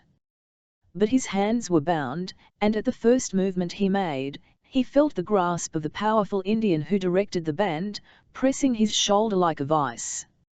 Immediately conscious how unavailing any struggle against such an overwhelming force must prove, he submitted to his fate, encouraging his gentle companions by a few low and tender assurances, that the natives seldom failed to threaten more than they performed. But while Duncan resorted to these words of consolation to quiet the apprehensions of the sisters, he was not so weak as to deceive himself. He well knew that the authority of an Indian chief was so little conventional, that it was oftener maintained by physical superiority than by any moral supremacy he might possess. The danger was, therefore, magnified exactly in proportion to the number of the savage spirits by which they were surrounded. The most positive mandate from him who seemed the acknowledged leader, was liable to be violated at each moment by any rash hand that might choose to sacrifice a victim to the manes of some dead friend or relative. While, therefore, he sustained an outward appearance of calmness and fortitude, his heart leaped into his throat, whenever any of their fierce captors drew nearer than common to the helpless sisters, or fastened one of their sullen, wandering looks on those fragile forms which were so little able to resist the slightest assault. His apprehensions were, however, greatly relieved, when he saw that the leader had summoned his warriors to himself in council. Their deliberations were short, and it would seem, by the silence of most of the party, the decision unanimous. By the frequency with which the few speakers pointed in the direction of the encampment of Webb, it was apparent they dreaded the approach of danger from that quarter. This consideration probably hastened their determination, and quickened the subsequent movements. During his short conference, Hayward, finding a respite from his gravest fears, had leisure to admire the cautious manner in which the Hurons had made their approaches, even after hostilities had ceased. It has already been stated that the upper half of the island was a naked rock, and destitute of any other defences than a few scattered logs of driftwood. They had selected this point to make their descent, having borne the canoe through the wood around the cataract for that purpose. Placing their arms in the little vessel, a dozen men clinging to its sides had ousted themselves to the direction of the canoe, which was controlled by two of the most skillful warriors, in attitudes that enabled them to command a view of the dangerous passage. Favoured by this arrangement, they touched the head of the island at that point which had proved so fatal to their first adventurers, but with the advantages of superior numbers, and the possession of firearms. That such had been the manner of their descent was rendered quite apparent to Duncan, for they now bore the light bark from the upper end of the rock, and placed it in the water, near the mouth of the outer cavern. As soon as this change was made, the leader made signs to the prisoners to descend and enter. As resistance was impossible, and remonstrance useless, Hayward set the example of submission, by leading the way into the canoe, where he was soon seated with the sisters and the still wondering David. Notwithstanding the Hurons were necessarily ignorant of the little channels among the eddies and rapids of the stream, they knew the common signs of such a navigation too well to commit any material blunder. When the pilot chosen for the task of guiding the canoe had taken his station, the whole band plunged again into the river, the vessel glided down the current, and in a few moments the captives found themselves on the south bank of the stream, nearly opposite to the point where they had struck it the preceding evening. Here was held another short but earnest consultation, during which the horses, to whose panic their owners ascribed their heaviest misfortune, were led from the cover of the woods, and brought to the sheltered spot. The band now divided. The great chief, so often mentioned, mounting the charger of Hayward, led the way directly across the river, followed by most of his people, and disappeared in the woods, leaving the prisoners in charge of 6 savages, at whose head was Rhynid Subtil. Duncan witnessed all their movements with renewed uneasiness. He had been fond of believing, from the uncommon forbearance of the savages, that he was reserved as a prisoner to be delivered to Montcalm. As the thoughts of those who are in misery seldom slumber, and the invention is never more lively than when it is stimulated by hope, however feeble and remote, he had even imagined that the parental feelings of Munro were to be made instrumental in seducing him from his duty to the king. For though the French commander bore a high character for courage and enterprise, he was also thought to be expert in those political practices which do not always respect the nicer obligations of morality, and which so generally disgraced the European diplomacy of that period. All those busy and ingenious speculations were now annihilated by the conduct of his captors. That portion of the band who had followed the huge warrior took the route toward the foot of the Florican, and no other expectation was left for himself and companions, than that they were to be retained as hopeless captives by their savage conquerors. Anxious to know the worst, and willing, in such an emergency, to try the potency of gold, he overcame his reluctance to speak to Magua. Addressing himself to his former guide, who had now assumed the authority and manner of one who was to direct the future movements of the party, he said, in tones as friendly and confiding as he could assume, "I would speak to Magua, what is fit only for so great a chief to hear." The Indian turned his eyes on the young soldier scornfully, as he answered, "Speak, trees have no ears." But the Red Hurons are not deaf, and counsel that is fit for the great men of a nation would make the young warriors drunk. If Magua will not listen, the officer of the king knows how to be silent. The savage spoke carelessly to his comrades, who were busied, after their awkward manner, in preparing the horses for the reception of the sisters, and moved a little to one side, whither by a cautious gesture he induced Hayward to follow. "Now, speak," he said, "if the words are such as Magua should hear." Rhynid Subtil has proved himself worthy of the honourable name given to him by his Canada fathers, commenced Hayward. "I see his wisdom, and all that he has done for us, and shall remember it when the hour to reward him arrives." Yes.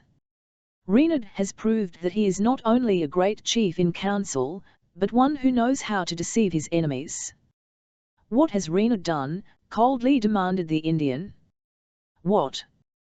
Has he not seen that the woods were filled with outlying parties of the enemies, and that the serpent could not steal through them without being seen? Then, did he not lose his path to blind the eyes of the Hurons? Did he not pretend to go back to his tribe, who had treated him ill, and driven him from their wigwams like a dog? And, when we saw what he wished to do, did we not aid him, by making a false face, that the Hurons might think the white man believed that his friend was his enemy? Is not all this true? And when Le Subtil had shut the eyes and stopped the ears of his nation by his wisdom, did they not forget that they had once done him wrong, and forced him to flee to the Mohawks? And did they not leave him on the south side of the river, with their prisoners, while they have gone foolishly on the north? Does not Rhynid mean to turn like a fox on his footsteps, and to carry to the rich and grey-headed Scotchman his daughters? Yes, Magua, I see it all, and I have already been thinking how so much wisdom and honesty should be repaid. First, the chief of William Henry will give as a great chief should for such a service. The medal of Magua will no longer be of tin, but of beaten gold. His whom will run over with powder, dollars will be as plenty in his pouch as pebbles on the shore of Hurricane, and the deer will lick his hand, for they will know it to be vain to fly from the rifle he will carry. As for myself, I know not how to exceed the gratitude of the Scotchman, but yes, I will. _LT has long been a practice with the whites to conciliate the important men of the Indians by presenting medals, who are worn in the place of their own rude ornaments. Those given by the English generally the impression of the reigning king, and those given by the Americans that of the president. What will the young chief, who comes from toward the sun, give, demanded the Huron, observing that Haywood hesitated in his desire to end the enumeration of benefits with that which might form the climax of an Indian's wishes. "He will make the fire water from the islands in the salt lake flow before the wigwam of Magua, until the heart of the Indian shall be lighter than the feathers of the humming-bird, and his breath sweeter than the wild honeysuckle." Le Renard had listened gravely as Haywood slowly proceeded in this subtle speech. When the young man mentioned the artifice he supposed the Indian to have practiced on his own nation, the countenance of the listener was veiled in an expression of cautious gravity. At the allusion to the injury which Duncan affected to believe had driven the Huron from his native tribe, a gleam of such ungovernable ferocity flashed from the other's eyes, as induced the adventurous speaker to believe he had struck the proper chord. And by the time he reached the part where he so artfully blended the thirst of vengeance with the desire of gain, he had, at least, obtained a command of the deepest attention of the savage. The question put by Le Renard had been calm, and with all the dignity of an Indian, but it was quite apparent, by the thoughtful expression of the listener's countenance, that the answer was most cunningly devised. The Huron mused a few moments, and then laying his hand on the rude bandages of his wounded shoulder, he said, with some energy, "Do friends make such marks? Would la long carbine cut one so slight on an enemy? Do the Delawares crawl upon those they love like snakes, twisting themselves to strike? Would la gross serpent have been heard by the ears of one he wished to be deaf? Does the white chief bum his powder in the faces of his brothers? Does he ever miss his aim, when seriously bent to kill?" resumed Duncan, smiling with well-acted sincerity. Another long and deliberate pause succeeded these sententious questions and ready replies. Duncan saw that the Indian hesitated.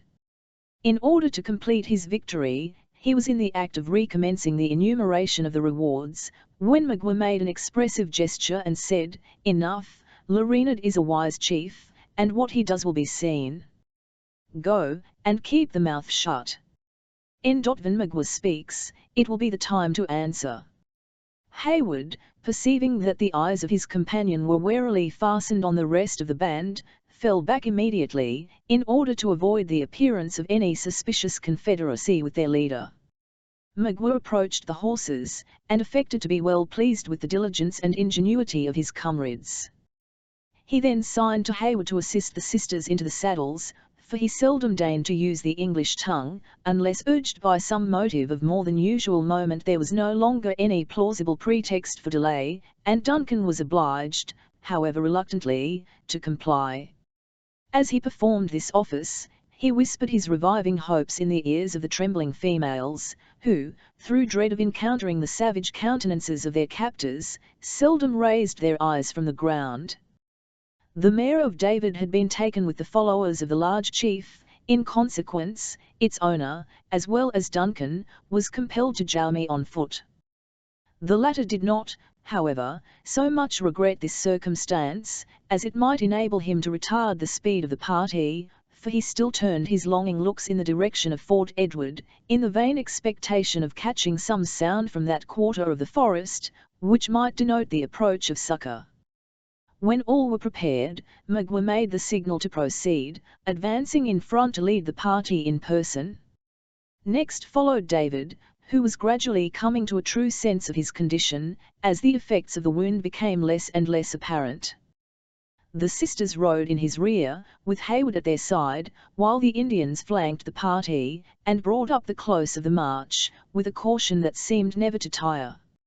In this manner they proceeded in uninterrupted silence, except when Haywood addressed some solitary word of comfort 1 to the females, or David gave vent to the moanings of his spirit, in piteous exclamations, which he intended should express the humility of resignation.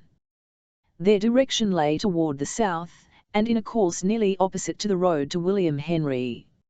Notwithstanding this apparent adherence in Magua to the original determination of his conquerors, Haywood could not believe his tempting bait was so soon forgotten, and he knew the windings of an Indian's path too well to suppose that its apparent course led directly to its object, when artifice was at all necessary. Mile after mile was, however, passed through the boundless woods, in this painful manner, without any prospect of a termination to their journey. Hayward watched the sun, as he deigned his meridian rays through the branches of the trees, and pined for the moment when the policy of Magua should change their route to one more favourable to his hopes. Sometimes he fancied the wary savage, despairing of passing the army of Montcalm in safety, was holding his way toward a well-known border settlement, where a distinguished officer of the Crown, and a favoured friend of the Six Nations, held his large possessions, as well as his usual residence.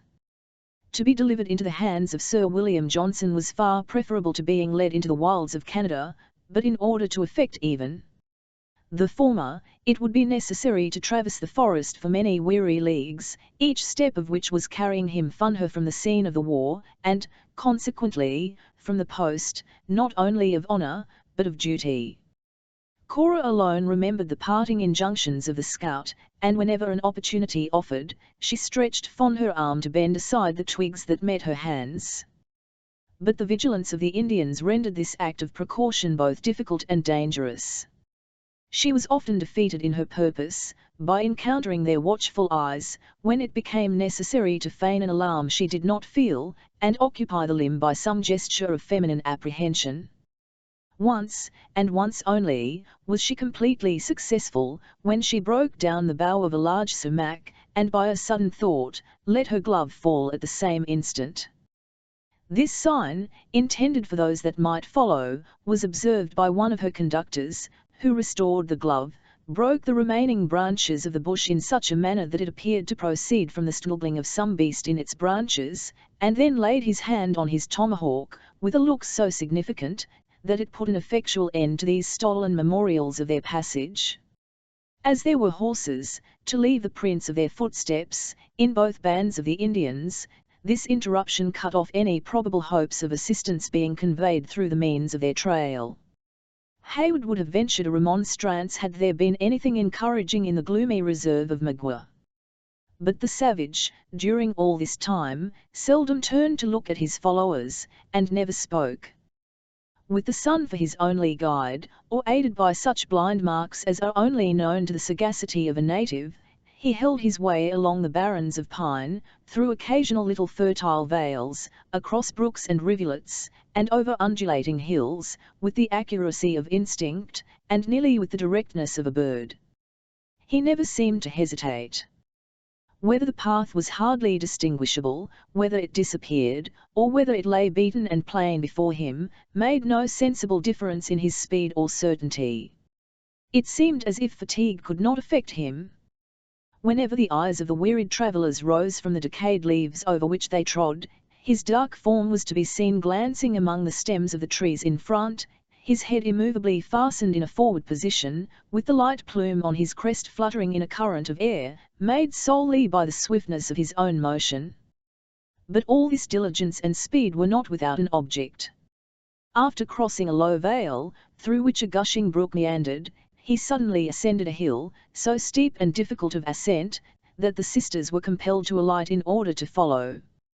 When the summit was gained, they found themselves on a level spot, but thinly covered with trees, under one of which Magua had thrown his dark form, as if willing and ready to seek that rest which was so much needed by the whole party. Chapter 11 Cursed be my tribe if I forgive him. Shyleek the Indian had selected for this desirable purpose one of those steep, pyramidal hills, which bear a strong resemblance to artificial mounds, and which so frequently occur in the valleys of America. The one in question was high and precipitous, its top flattened, as usual, but with one of its sides more than ordinarily irregular.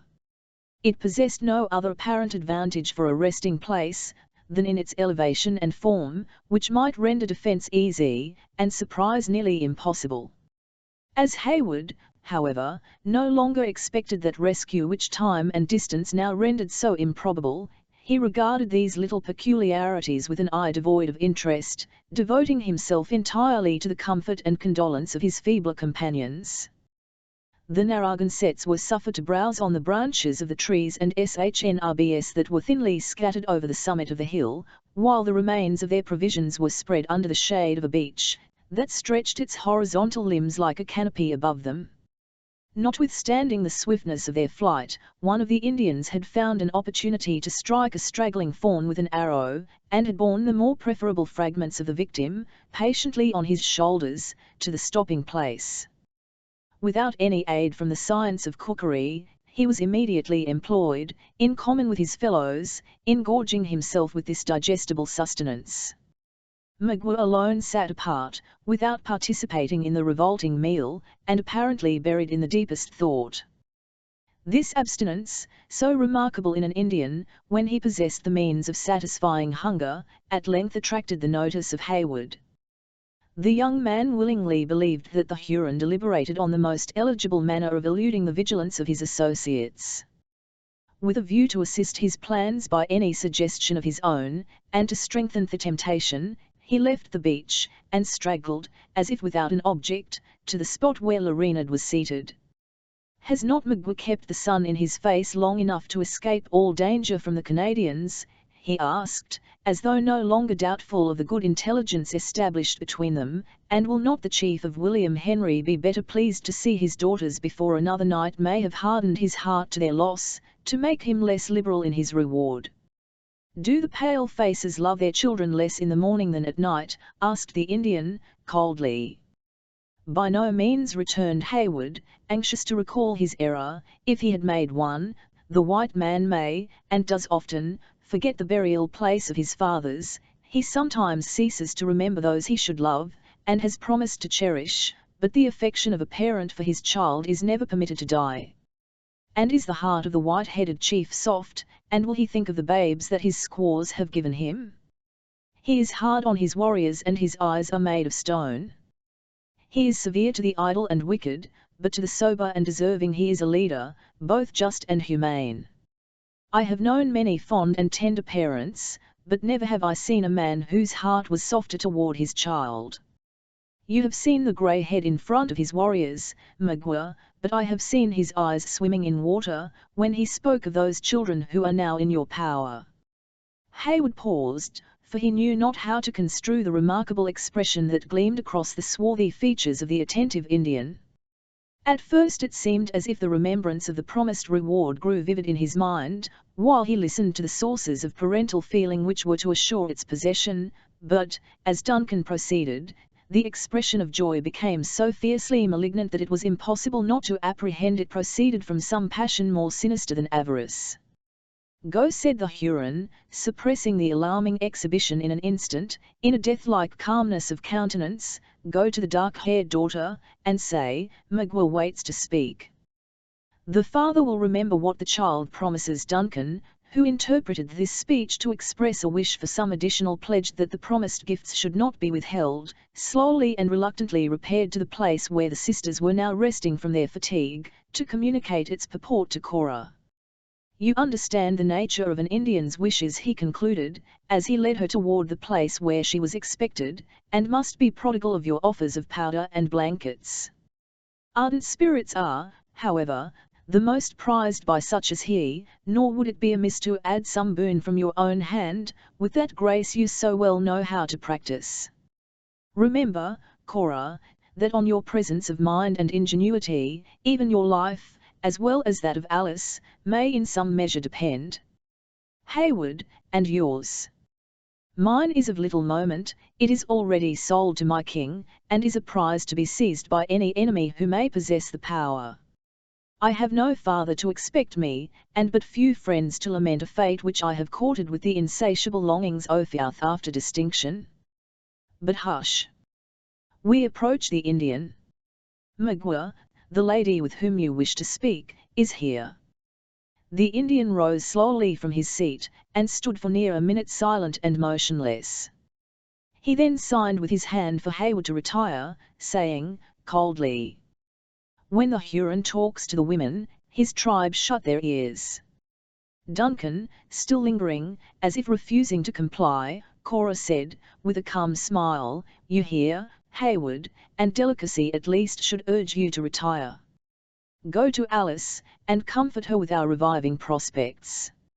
She waited until he had departed, and then turning to the native, with the dignity of her sex in her voice and manner, she added, "What would Lorinad say to the daughter of Munro?" "Listen," said the Indian, laying his hand firmly upon her arm, as if willing to draw her utmost attention to his words, a movement that Cora as firmly but quietly repulsed. By extricating the limb from his grasp, Magua was born a chief and a warrior among the red Hurons of the lakes. He saw the suns of 20 summers make the snows of 20 winters run off in the streams before he saw a pale face, and he was happy. Then his Canada fathers came into the woods, and taught him to drink the fire water, and he became a rascal. The Hurons drove him from the graves of his fathers, as they would chase the hunted buffalo. He ran down the shores of the lakes, and followed their outlet to the city of Canaan. There he hunted and fished, till the people chased him again through the woods into the arms of his enemies. The chief, who was born a Huron, was at last a warrior among the Mohawks. "Something like this I had heard before," said Cora, observing that he paused to suppress those passions which began to burn with too bright a flame, as he recalled the recollection of his supposed injuries. Was it the fault of Lorinad that his head was not made of rock? Who gave him the fire water? Who made him a villain? "'Twas the pale faces, the people of your own colour. And am I answerable that thoughtless and unprincipled men exist, whose shades of countenance may resemble mine?" Cora calmly demanded of the excited savage. "No, Magua is a man, and not a fool, such as you never open their lips to the burning stream. The Great Spirit has given you wisdom. What, then, have I do to, or say, in the matter of your misfortunes, not to say of your errors?"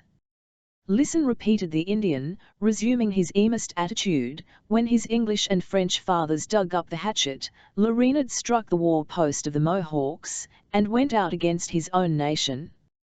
The pale faces have driven the redskins from their hunting grounds, and now when they fight, a white man leads the way. The old chief at Hurricane, your father, was the great captain of our war party. He said to the Mohawks, 'Do this, and do that,' and he was minded. He made a law, that if an Indian swallowed the fire water, and came into the cloth wigwams of his warriors, it should not be forgotten. Magua foolishly opened his mouth, and the hot liquor led him into the cabin of Munro. What did the grey head let his daughter say? He forgot not his words, and did justice, by punishing the offender," said the undaunted daughter. "Justice," repeated the Indian, casting an oblique glance of the most ferocious expression at her unyielding countenance. "Is it justice to make evil and then punish for it?" Magua was not himself, it was the fire water that spoke and acted for him. But Munro did believe it. The Huron chief was tied up before all the pale-faced warriors, and whipped like a dog. Cora remained silent, for she knew not how to palliate this imprudent severity on the part of her father in a manner to suit the comprehension of an Indian. "See," continued Magua, tearing aside the slight calico that very imperfectly concealed his painted breast, "here are scars given by knives and bullets. Of these a warrior may boast before his nation, but the grey head has left marks on the back of the Huron chief that he must hide like a squaw, under this painted cloth of the whites. I had thought," resumed Cora, "that an Indian warrior was patient, and that his spirit felt not and knew not the pain his body suffered." "When the Chippewas tied Magua to the stake, and cut this gash," said the other, laying his finger on a deep scar, "the Huron laughed in their faces, and told them, 'Women stmck so light.' His spirit was then in the clouds. But when he felt the blows of Munro, his spirit lay under the birch. The spirit of a Huron is never drunk, it remembers forever. But it may be appeased. If my father has done you this injustice, show him how an Indian can forgive an inged 11y, and take back his daughters. You have heard from Major Hayward." Magua shook his head, forbidding the repetition of offers he so much despised. "What would you have?"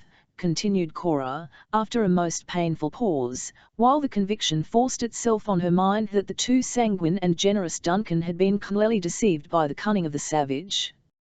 "What a Huron loves, good for good, bad for bad. You would, then, revenge the injury inflicted by Munro on his helpless daughters." Would it not be more like a man to go before his face, and take the satisfaction of a warrior?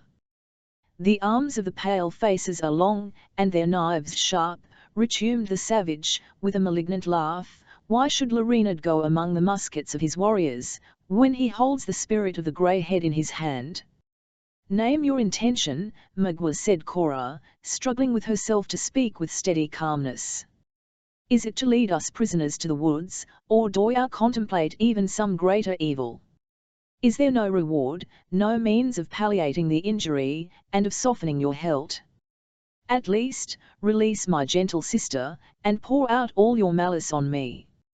Purchase wealth by her safety and satisfy your revenge with a single victim.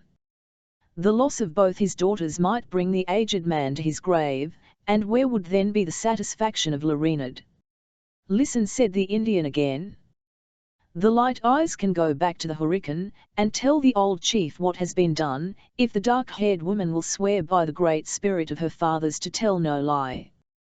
What must I promise? Demanded Cora, still maintaining a secret ascendancy over the fierce native by the collected and feminine dignity of her presence. When Magua left his people, his wife was given to another chief. He has now made friends with the Hurons, and will go back to the graves of his tribe, on the shores of the Great Lake. Let the daughter of the English chief follow, and live in his wigwam forever. However revolting a proposal of such a character might prove to Cora, she retained, notwithstanding her powerful disgust, sufficient self-command to reply, without betraying the weakness. And what pleasure would Magua find in sharing his cabin with a wife he did not love, one who would be of a nation and colour different from his own? It would be better to take the gold of Munro, and buy the heart of some Huron maid with his gifts. The Indian made no reply for near a minute, but bent his fierce looks on the countenance of Cora, in such wavering glances, that her eyes sank with shame, under an impression that for the first time they had encountered an expression that no chaste female might endure.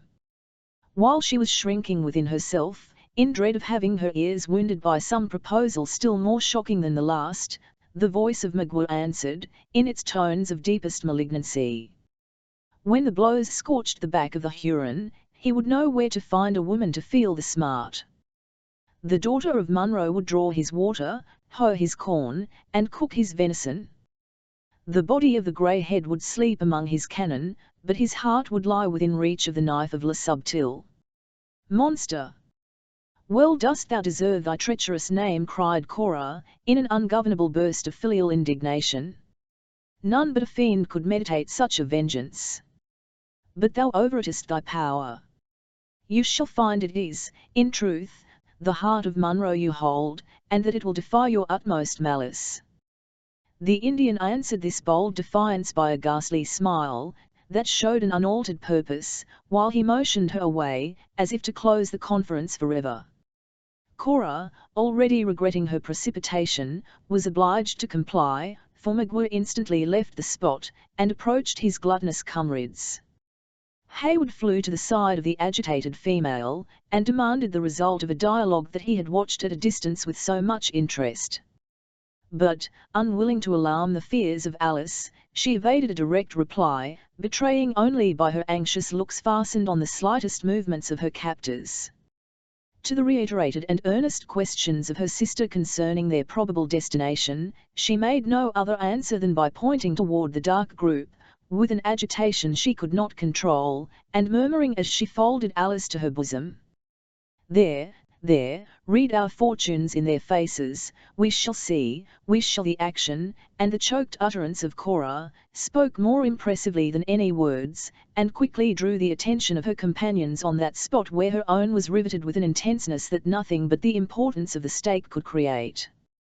When Magua reached the cluster of lolling savages, who, gorged with their disgusting meal, lay stretched on the earth in brutal indulgence, he commenced speaking with the dignity of an Indian chief. The first syllables he uttered had the effect to cause his listeners to raise themselves in attitudes of respectful attention. As the Huron used his native language, the prisoners, notwithstanding the caution of the natives had kept them within the swing of their tomahawks, could only conjecture the substance of his harangue from the nature of those significant gestures with which an Indian always illustrates his eloquence. At first, the language, as well as the action of Magua, appeared calm and deliberative. When he had succeeded in sufficiently awakening the attention of his comrades, Haywood fancied, by his pointing so frequently toward the direction of the Great Lakes, that he spoke of the land of their fathers, and oft a distant tribe. Frequent indications of applause escaped the listeners, who, as they uttered the expressive hue, looked at each other in commendation of the speaker. Lorinad was too skilful to neglect his advantage. He now spoke of the long and painful route by which they had left those spacious grounds and happy villages, to come and battle against the enemies of their Canadian fathers. He enumerated the warriors of the party, their several merits, their frequent services to the nation, their wounds, and the number of the scalps they had taken. Whenever he alluded to any present, and the subtle Indian neglected none, the dark countenance of the flattered individual gleamed with exultation, nor did he even hesitate to assert the truth of the words, by gestures of applause and confirmation. Then the voice of the speaker fell, and lost the loud, animated tones of triumph with which he had enumerated their deeds of success and victory. He described the cataract of Glens, the impregnable position of its rocky island, with its caverns and its numerous rapids and whirlpools. He named the name of La Longue Carabine and paused until the forest beneath them had sent up the last echo of a loud and long yell, with which the hated appellation was received. He pointed toward the youthful military captive, and described the death of a favourite warrior, who had been precipitated into the deep ravine by his hand. He not only mentioned the fate of him who, hanging between heaven and earth, had presented such a spectacle of horror to the whole band, but he acted anew the terrors of his situation, his resolution and his death, on the branches of a sapling, and, finally, he rapidly recounted the manner in which each of their friends had fallen, never failing to touch upon their courage, and their most acknowledged virtues. When this recital of events was ended, his voice once more changed, and became plaintive and even musical, in its low guttural sounds. He now spoke of the wives and children of the slain, their destitution, their misery, both physical and moral, their distance, and, at last, of their unavenged wrongs. Then suddenly lifting his voice to a pitch of terrific energy, he concluded by demanding, "Are the Hurons dogs to bear this? Who shall say to the wife of Menalgua that the fishes have his scalp, and that his nation have not taken revenge? Who will dare meet the mother of Wassawatami, that scumful woman, with his hands clean? What shall be said to the old men when they ask us for scalps, and we have not a hair from a white head to give them? The women will point their fingers at us.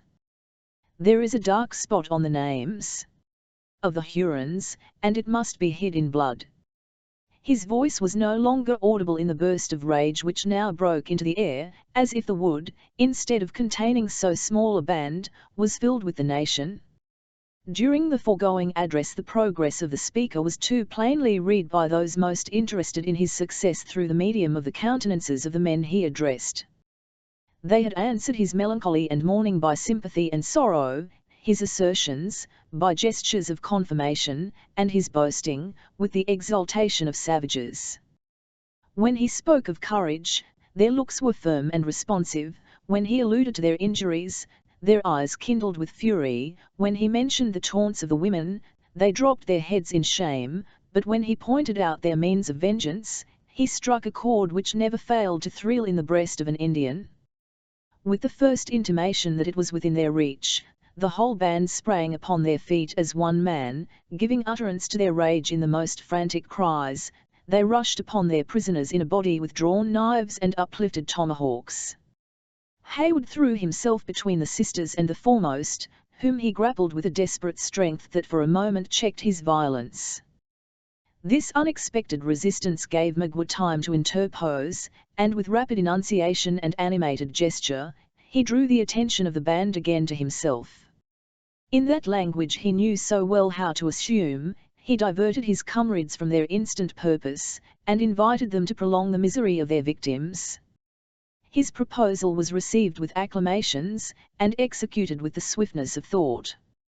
2 powerful warriors cast themselves on Hayward, while another was occupied in securing the less active singing master. Neither of the captives, however, submitted without a desperate, though fruitless, struggle. Even David hurled his assailant to the earth, nor was Hayward secured until the victory over his companion enabled the Indians to direct their united force to that object. He was then bound and fastened to the body of the sapling, on whose branches Magua had acted the pantomime of the falling Huron.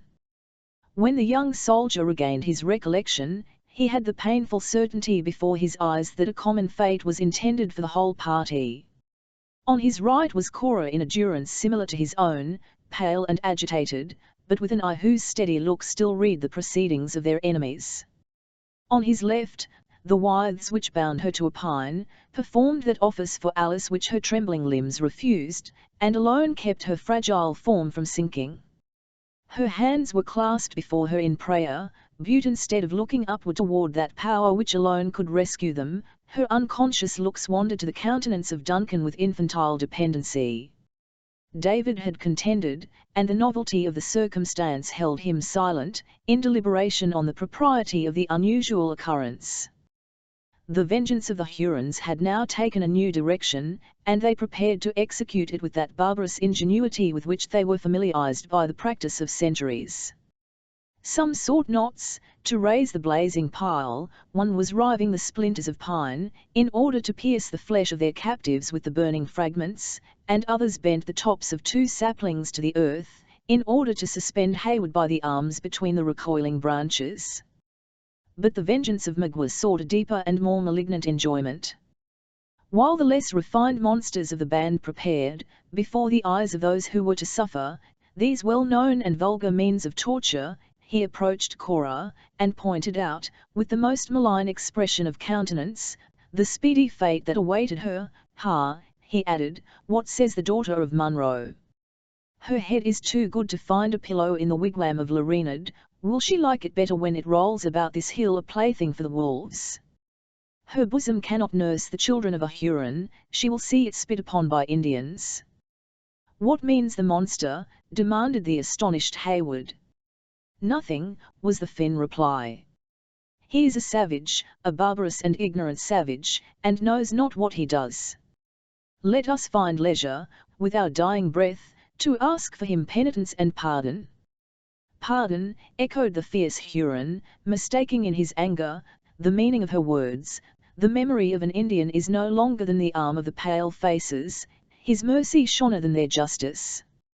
Say, shall I send the yellow hair to her father, and will you follow Magua to the Great Lakes, to carry his water, and feed him with corn?" Cora beckoned him away, with an emotion of disgust she could not control.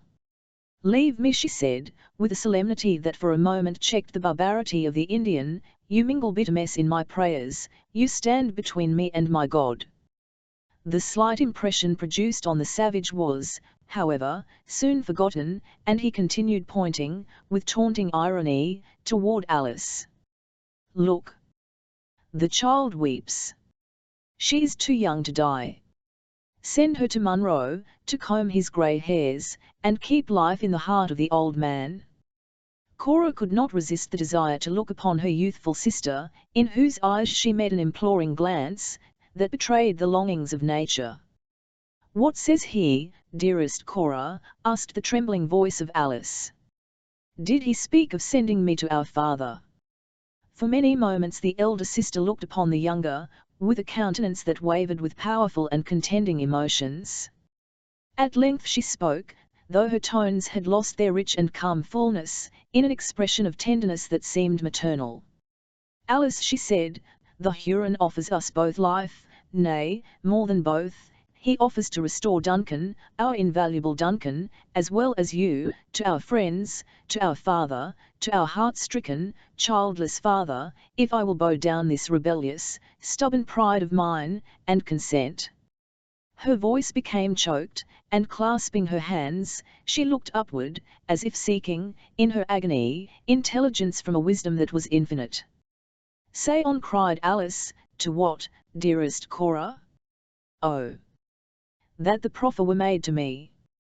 to save you, to cheer our aged father, to restore Duncan, how cheerfully could I die?" "Die," repeated Cora, with a calmer and firmer voice, "that were easy. Perhaps the alternative may not be less so." "He would have me," she continued, her accents sinking under a deep consciousness of the degradation of the proposal, "follow him to the wilderness, go to the habitations of the Hurons, to remain there, in short, to become his wife." "Speak, then, Alice, child of my affections, sister of my love. And you, too, Major Hayward, aid my weak reason with your counsel. Is life to be purchased by such a sacrifice? Will you, Alice, receive it at my hands at such a price? And you, Duncan, guide me, control me between you, for I am wholly yours." "Would I?" echoed the indignant and astonished youth. "Cora! Cora! You jest with our misery. Name not the horrid alternative again, the thought itself is worse than 1,000 deaths." "That such would be your answer, I well knew," exclaimed Cora, her cheeks flushing, and her dark eyes once more sparkling with the lingering emotions of a woman. "What says my Alice? For her will I submit without another murmur." Although both Hayward and Cora listened with painful suspense and the deepest attention, no sounds were heard in reply. It appeared as if the delicate and sensitive form of Alice would shrink into itself, as she listened to this proposal. Her arms had fallen lengthwise before her, the fingers moving in slight convulsions, her head dropped upon her bosom, and her whole person seemed suspended against the tree, looking like some beautiful emblem of the wounded delicacy of her sex, devoid of animation and yet keenly conscious. In a few moments, however, her head began to move slowly, in a sign of deep, unconquerable disapprobation. "No, no, no, better that we die as we have lived, together." "Then die," shouted Magua, hurling his tomahawk with violence at the unresisting speaker, and gnashing his teeth with a rage that could no longer be bridled at this sudden exhibition of firmness in the one he believed the weakest of the party. The axe cleaved the air in front of Hayward, and cutting some of the flowing ringlets of Alice, quivered in the tree above her head. The sight maddened Duncan to desperation. Collecting all his energies in one effort, he snapped the twigs which bound him and rushed upon another savage, who was preparing, with loud yells and a more deliberate aim, to repeat the blow. They encountered, grappled, and fell to the earth together. The naked body of his antagonist afforded Hayward no means of holding his adversary, who glided from his grasp, and rose again with one knee on his chest, pressing him down with the weight of a giant. Duncan already saw the knife gleaming in the air, when a whistling sound swept past him, and was rather accompanied than followed by the sharp crack of a rifle. He felt his breast relieved from the load it had endured, he saw the savage expression of his adversary's countenance change to a look of vacant wildness, when the Indian fell dead on the faded leaves by his side. Chapter 12. "I'm gone, sire, and anon, sire, I'll with you again." Tuelfth night. The Hurons stood aghast at this sudden visitation of death on one of their band. But as they regarded the fatal accuracy of an aim which had dared to immolate an enemy at so much hazard to a friend, the name of La Longue Carabine burst simultaneously from every lip, and was succeeded by a wild and a sort of plaintive howl. The cry was answered by a loud shout from a little thicket, where the incautious poultry had piled their arms, and at the next moment, Hawkeye, too eager to load the rifle he had regained, was seen advancing upon them, brandishing the clubbed weapon, and cutting the air with wide and powerful sweeps. Bold and rapid as was the progress of the scout, it was exceeded by that of a light and vigorous form which, bounding past him, leaped, with incredible activity and daring, into the very centre of the Hurons, where it stood, whirling a tomahawk, and flourishing a glittering knife, with fearful menaces, in front of Cora. Quicker than the thoughts could follow those unexpected and audacious movements, an image, armed in the emblematic panoply of death, glided before their eyes, and assumed a threatening attitude at the other side. The savage tormentors recoiled before these warlike intruders, and uttered, as they appeared in such quick succession, the often repeated and peculiar exclamations of surprise, followed by the well-known and dreaded appellations of Le Cerf Agile, Le Gros Serpent. But the wary and vigilant leader of the Hurons was not so easily disconcerted. Casting his keen eyes around the little plain, he comprehended the nature of the assault at a glance, and encouraging his followers by his voice as well as by his example, he unsheathed his long and dangerous knife, and rushed with a loud whoop upon the expected Chingachgook. It was the signal for a general combat. Neither party had firearms, and the contest was to be decided in the deadliest manner, hand to hand, with weapons of offence, and none of defence. Uncas answered the whoop, and leaping on an enemy, with a single, well-directed blow of his tomahawk, cleft him to the brain. Haywood tore the weapon of Magua from the sapling, and rushed eagerly toward the fray. As the combatants were now equal in number, each singled an opponent from the adverse band. The rush and blows passed with the of a whirlwind, and the swiftness of lightning. Hawkeye soon got another enemy within reach of his arm, and with one sweep of his formidable weapon he beat down the slight and inartificial defences of his antagonist, crushing him to the earth with the blow. Haywood ventured to hurl the tomahawk he had seized, too ardent to await the moment of closing. It struck the Indian he had selected on the forehead, and checked for an instant his onward enwanche. Encouraged by this slight advantage, the impetuous young man continued his onset, and sprang upon his enemy with naked hands. A single instant was enough to assure him of the rashness of the measure, for he immediately found himself fully engaged, with all his activity and courage, in endeavouring to ward the desperate THMSTS made with the knife of the Huron. Unable longer to foil an enemy so alert and vigilant, he threw his arms about him, and succeeded in pinning the limbs of the other to his side, with an iron grasp, but one that was far too exhausting to himself to continue long. In this extremity he heard a voice near him, shouting, "Exterminate the varlets! No quarter to an accursed Mingo!" At the next moment, the breech of Hawkeye's rifle fell on the naked head of his adversary, whose muscles appeared to wither under the shock, as he sank from the arms of Duncan, flexible and motionless. When Uncas had brained his first antagonist, he turned, like a hungry lion, to seek another.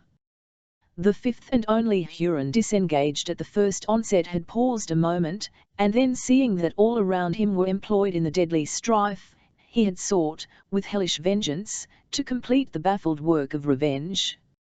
Raising a shout of triumph, he sprang toward the defenceless Cora, sending his keen axe as the dreadful precursor of his approach.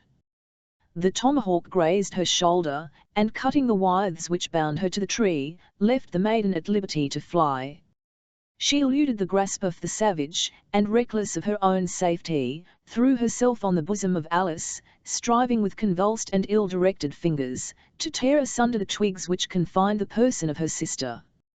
Any other than a monster would have relented at such an act of generous devotion to the best and purest affection, but the breast of the Huron was a stranger to sympathy.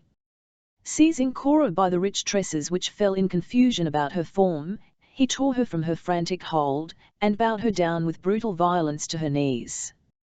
The savage drew the flowing curls through his hand, and raising them on high with an outstretched arm, he passed the knife around the exquisitely moulded head of his victim, with a taunting and exulting laugh. But he purchased this moment of fierce gratification with the loss of the fatal opportunity. It was just then the sight caught the eye of Uncas. Bounding from his footsteps he appeared for an instant, darting through the air, and descending in a ball he fell on the chest of his enemy, driving him many yards from the spot, headlong and prostrate. The violence of the Exonian cast the young Mohican at his side. They arose together, fought, and bled, each in his turn. But the conflict was soon decided. The tomahawk of Haywood and the rifle of Hawkeye descended on the skull of the Huron. At the same moment that the knife of Uncas reached his heart, the battle was now entirely terminated, with the exception of the protracted struggle between Le Renard Subtil and Le Gros Serpent. Well did these barbarous warriors prove that they deserved those significant names which had been bestowed for deeds in former wars. When they engaged, some little time was lost in eluding the quick and vigorous thrusts which had been aimed at their lives. Suddenly darting on each other, they closed, and came to the earth, twisted together like twining serpents, in pliant and subtle folds. At the moment when the victors found themselves unoccupied, the spot where these experienced and desperate combatants lay could only be distinguished by a cloud of dust and leaves, which moved from the centre of the little plain toward its boundary, as if raised by the passage of a whirlwind. Urged by the different motives of filial affection, friendship and gratitude, Hayward and his companions rushed with one accord to the place, encircling the little canopy of dust which hung above the warriors. In vain did Uncas dart around the cloud, with a wish to strike his knife into the heart of his father's foe. The threatening rifle of Hawkeye was raised and suspended in vain, while Duncan endeavoured to seize the limbs of the Huron with hands that appeared to have lost their power. Covered as they were with dust and blood, the swift evolutions of the combatants seemed to incommorate their bodies into one. The death-like looking figure of the Mohican, and the dark form of the Huron, gleamed before their eyes in such quick and confused succession, that the friends of the former knew not where to plant the succouring blow. It is true there were short and fleeting moments, when the fiery eyes of Magua were seen glittering, like the fabled organs of the basilisk through the dusty wreath by which he was enveloped, and he read by those short and deadly glances the fate of the combat in the presence of his enemies. Ere, however, any hostile hand could descend on his devoted head, its place was filled by the scowling visage of Chingachgook.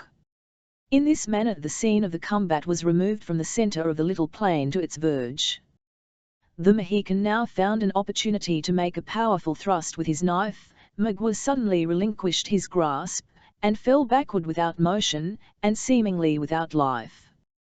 His adversary leaped on his feet, making the arches of the forest ring with the sounds of triumph.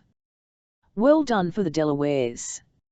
"Victory to the Mohicans!" cried Hawkeye, once more elevating the butt of the long and fatal rifle. "A finishing blow from a man without a cross will never tell against his honor, nor rob him of his right to the scalp." But at the very moment when the dangerous weapon was in the act of descending, the subtle Huron rolled swiftly from beneath the danger, over the edge of the precipice, and falling on his feet, was seen leaping, with a single bound, into the centre of a thicket of low bushes, which clung along its sides.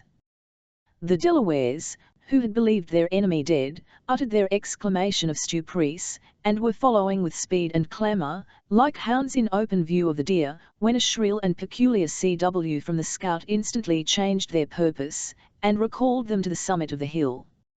"'Twas like himself," cried the inveterate forester, whose prejudices contributed so largely to veil his natural sense of justice in all matters which concerned the Mingos, a lying and deceitful varlet as he is.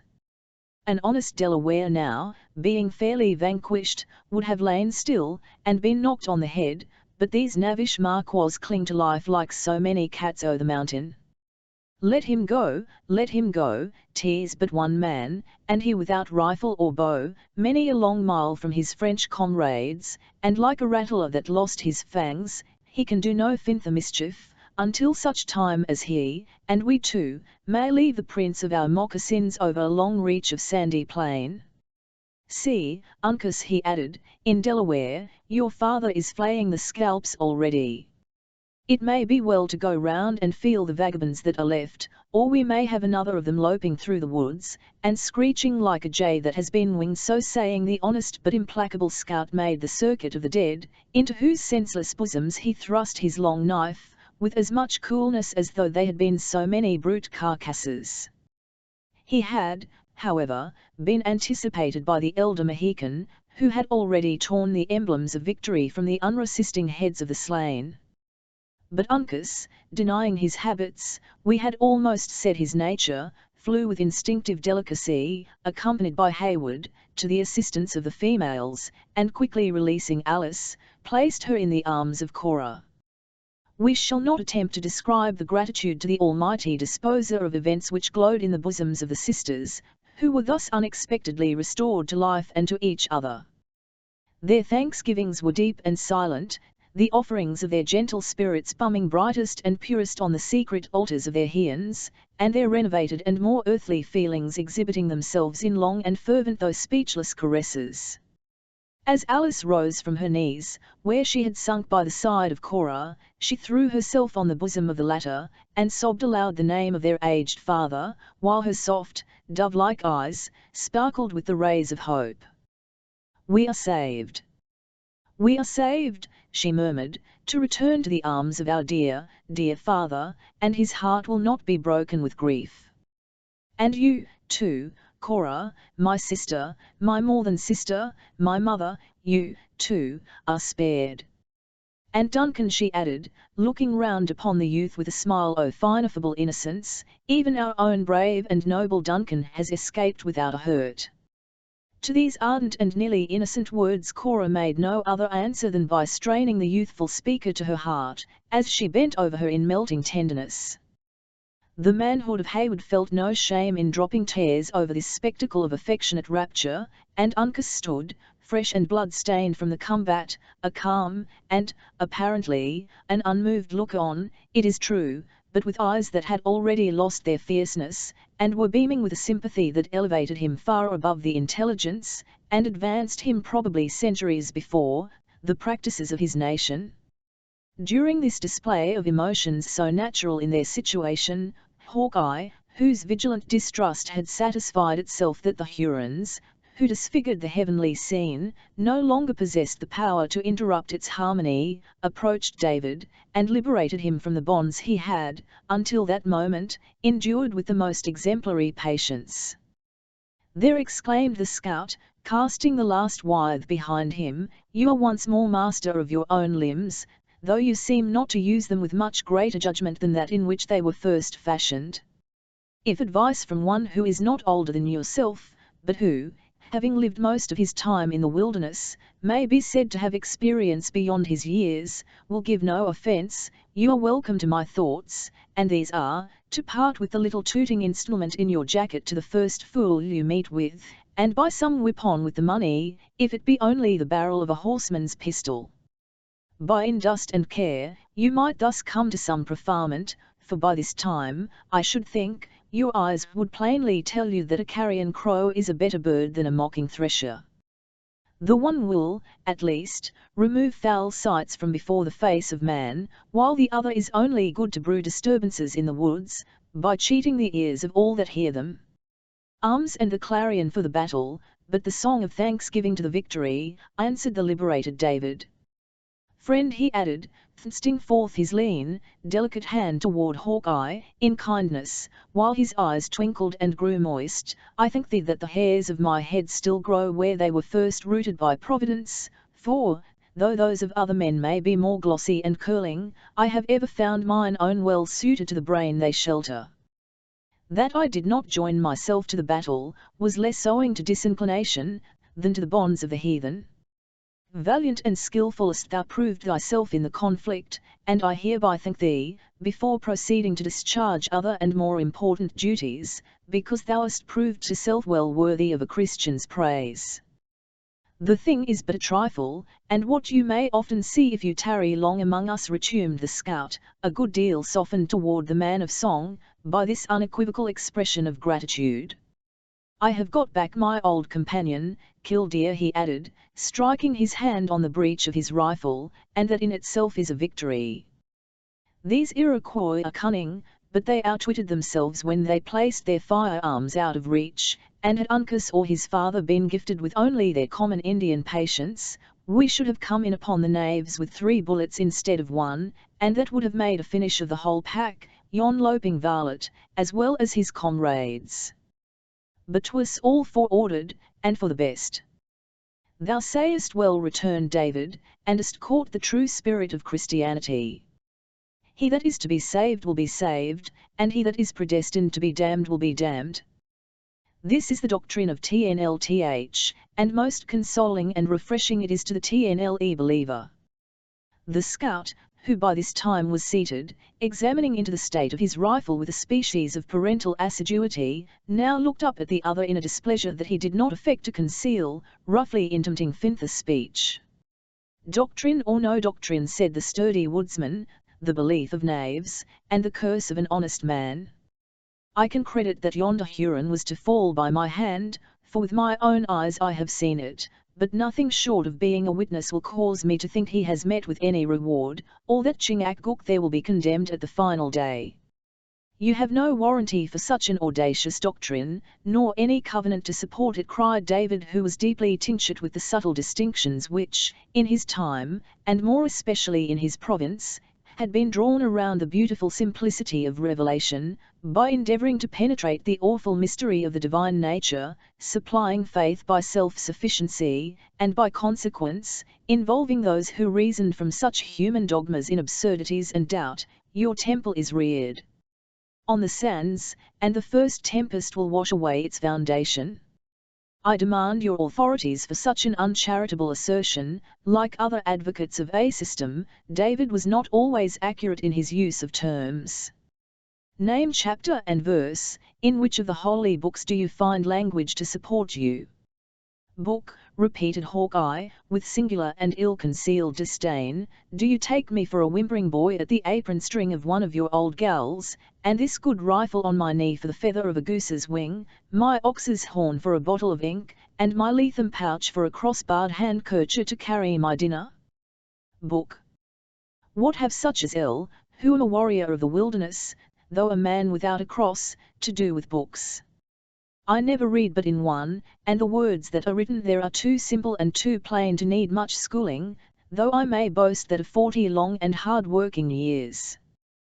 "What call you the volume?" said David, misconceiving the other's meaning. "'Tis open before your eyes," returned the scout, "and he who owns it is not a niggard of its use. I have heard it said that there are men who read in books to convince themselves there is a God. I know not but man may so deform his works in the settlement, as to leave that which is so clear in the wilderness a matter of doubt among traders and priests.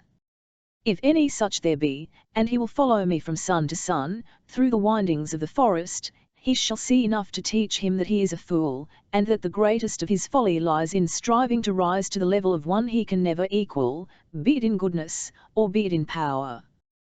The instant David discovered that he battled with a disputant who imbibed his faith from the lights of nature, eschewing all subtleties of doctrine, he willingly abandoned a controversy from which he believed neither profit nor credit was to be derived. While the scout was speaking, he had also seated himself, and producing the ready little volume and the iron-rimmed spectacles, he prepared to discharge a duty, which nothing but the unexpected assault he had received in his orthodoxy could have so long suspended. He was, in truth, a minstrel of the western continent, of a much later day, certainly, than those gifted bards, who formerly sang the profane renown of baron and prince, but after the spirit of his own age and country, and he was now prepared to exercise the cunning of his craft, in celebration of, or rather in thanksgiving for, the recent victory. He waited patiently for Hawkeye to cease, then lifting his eyes, together with his voice, he said, aloud, "I'll invite you, friends, to join in praise for this signal deliverance from the hands of barbarians and infidels, to the comfortable and solemn tones of the tune called Northampton." He next named the page and verse where the rhymes selected were to be found, and applied the pitch pipe to his lips, with the decent gravity that he had been wont to use in the temple. This time he was, however, without any accompaniment, for the sisters were just then pouring out those tender effusions of affection which have been already alluded to. Nothing deterred by the smallness of his audience, which, in TNRTH, consisted only of the discontented scout, he raised his voice, commencing and ending the sacred song without accident or interruption of any kind. Hawkeye listened while he coolly adjusted his flint and reloaded his rifle, but the sounds, wanting the extraneous assistance of scene and sympathy, failed to awaken his slumbering emotions. Never minstrel, or by whatever more suitable name David should be known, drew upon his talents in the presence of more insensible auditors, though considering the singleness and sincerity of his motive, it is probable that no bard of profane song ever uttered notes that ascended so near to that throne where all homage and praise is due. The scout shook his head, and muttering some unintelligible words, among which throat and Iroquois were alone audible, he walked away, to collect and to examine into the state of the captured arsenal of the Hurons. In this office he was now joined by Chingachgook, who found his own, as well as the rifle of his son, among the arms. Even Havard and David were famished with weapons, nor was ammunition wanting to render them all effectual. When the foresters had made their selection, and distributed their prizes, the scout announced that the hour had arrived when it was necessary to move. By this time the song of Gamut had ceased, and the sisters had learned to still the exhibition of their emotions. Aided by Duncan and the younger Mohican, the two latter descended the precipitous sides of that hill which they had so lately ascended under so very different auspices, and whose summit had so nearly proved the scene of their massacre. At the foot they found the Narragansetts browsing the herbage of the bushes, and having mounted, they followed the movements of a guide, who, in the most deadly straits, had so often proved himself their friend. The journey was, however, short. Hawkeye, leaving the blind path that the Hurons had followed, turned short to his right, and entering the thicket, he crossed a babbling brook, and halted in a narrow dell, under the shade of a few water elms. Their distance from the base of the fatal hill was but a few rods, and the steeds had been serviceable only in crossing the shallow stream. The scout and the Indians appeared to be familiar with the sequestered place where they now were, for, leaning their rifle against the trees, they commenced throwing aside the dried leaves, and opening the blue clay, out of which a clear and sparkling spring of bright, glancing water, quickly bubbled. The white man then looked about him, as though seeking for some object, which was not to be found as readily as he expected. "Them careless imps, the Mohawks, with their Tuscarora and Onondaga brethren, have been here slaking their thirst," he muttered, "and the vagabonds have thrown away the gourd. This is the way with benefits, when they are bestowed on such disremembering hounds. Here has the Lord laid his hand, in the midst of the howling wilderness, for their good, and raised a fountain of water from the bowels of the Anne, that might laugh at the richest shop of apothecaries where in all the colonies, and see. The knaves have trodden in the clay, and deformed the cleanliness of the place, as though they were brute beasts, instead of human men." Uncas silently extended toward him the desired gourd, which the spleen of Hawkeye had hitherto prevented him from observing on a branch of an elm. Filling it with water, he retired a short distance, to a place where the ground was more thin and dry. Here he coolly seated himself, and after taking a long, and, apparently, a grateful draught, he commenced a very strict examination of the fragments of food left by the Hurons, which had hung in a wallet on his arm. "Thank you, lad," he continued, returning the empty gourd to Uncas. "Now we will see how these rampaging Hurons lived, when out lying in ambushments. Look at this. The varlets know the better pieces of the deer, and one would think they might carve and roast a saddle, equal to the best cook in the land. But everything is raw, for the Iroquois are thorough savages. Uncas, take my steel and kindle a fire. A mouthful of a tender broil will give nature a helping hand, after so long a trail." Hayward, perceiving that their guides now set about their repast in sober earnest, assisted the ladies to alight, and placed himself at their side, not unwilling to enjoy a few moments of grateful rest, after the bloody scene he had just gone through. While the culinary process was in hand, curiosity induced him to inquire into the circumstances which had led to their timely and unexpected rescue. "How is it that we see you so soon, my generous friend?" he asked, "and without aid from the garrison of Edward? Had we gone to the bend in the river, we might have been in time to rake the leaves over your bodies, but too late to have saved your scalps," coolly answered the scout. "No, no, instead of throwing away strength and opportunity by crossing to the fort, we lay by, under the bank of the Hudson, waiting to watch the movements of the Hurons." "You were, then, witnesses of all that passed?" "Not of all, for Indian sight is too keen to be easily cheated, and we kept close. A difficult matter it was, too, to keep this Mohican boy snug in the ambushment." "Ah! Uncas, Uncas, your behavior was more like that of a curious woman than of a warrior on his scent. Uncas permitted his eyes to turn for an instant on the sturdy countenance of the speaker, but he neither spoke nor gave any indication of repentance. On the contrary, Hayward thought the manner of the young Mohican was disdainful, if not a little fierce, and that he suppressed passions that were ready to explode, as much in compliment to the listeners, as from the deference he usually paid to his white associate. "You saw our capture?" Hayward next demanded. "We heard," it was the significant answer. "An Indian yell is plain language to men who have passed their days in the woods.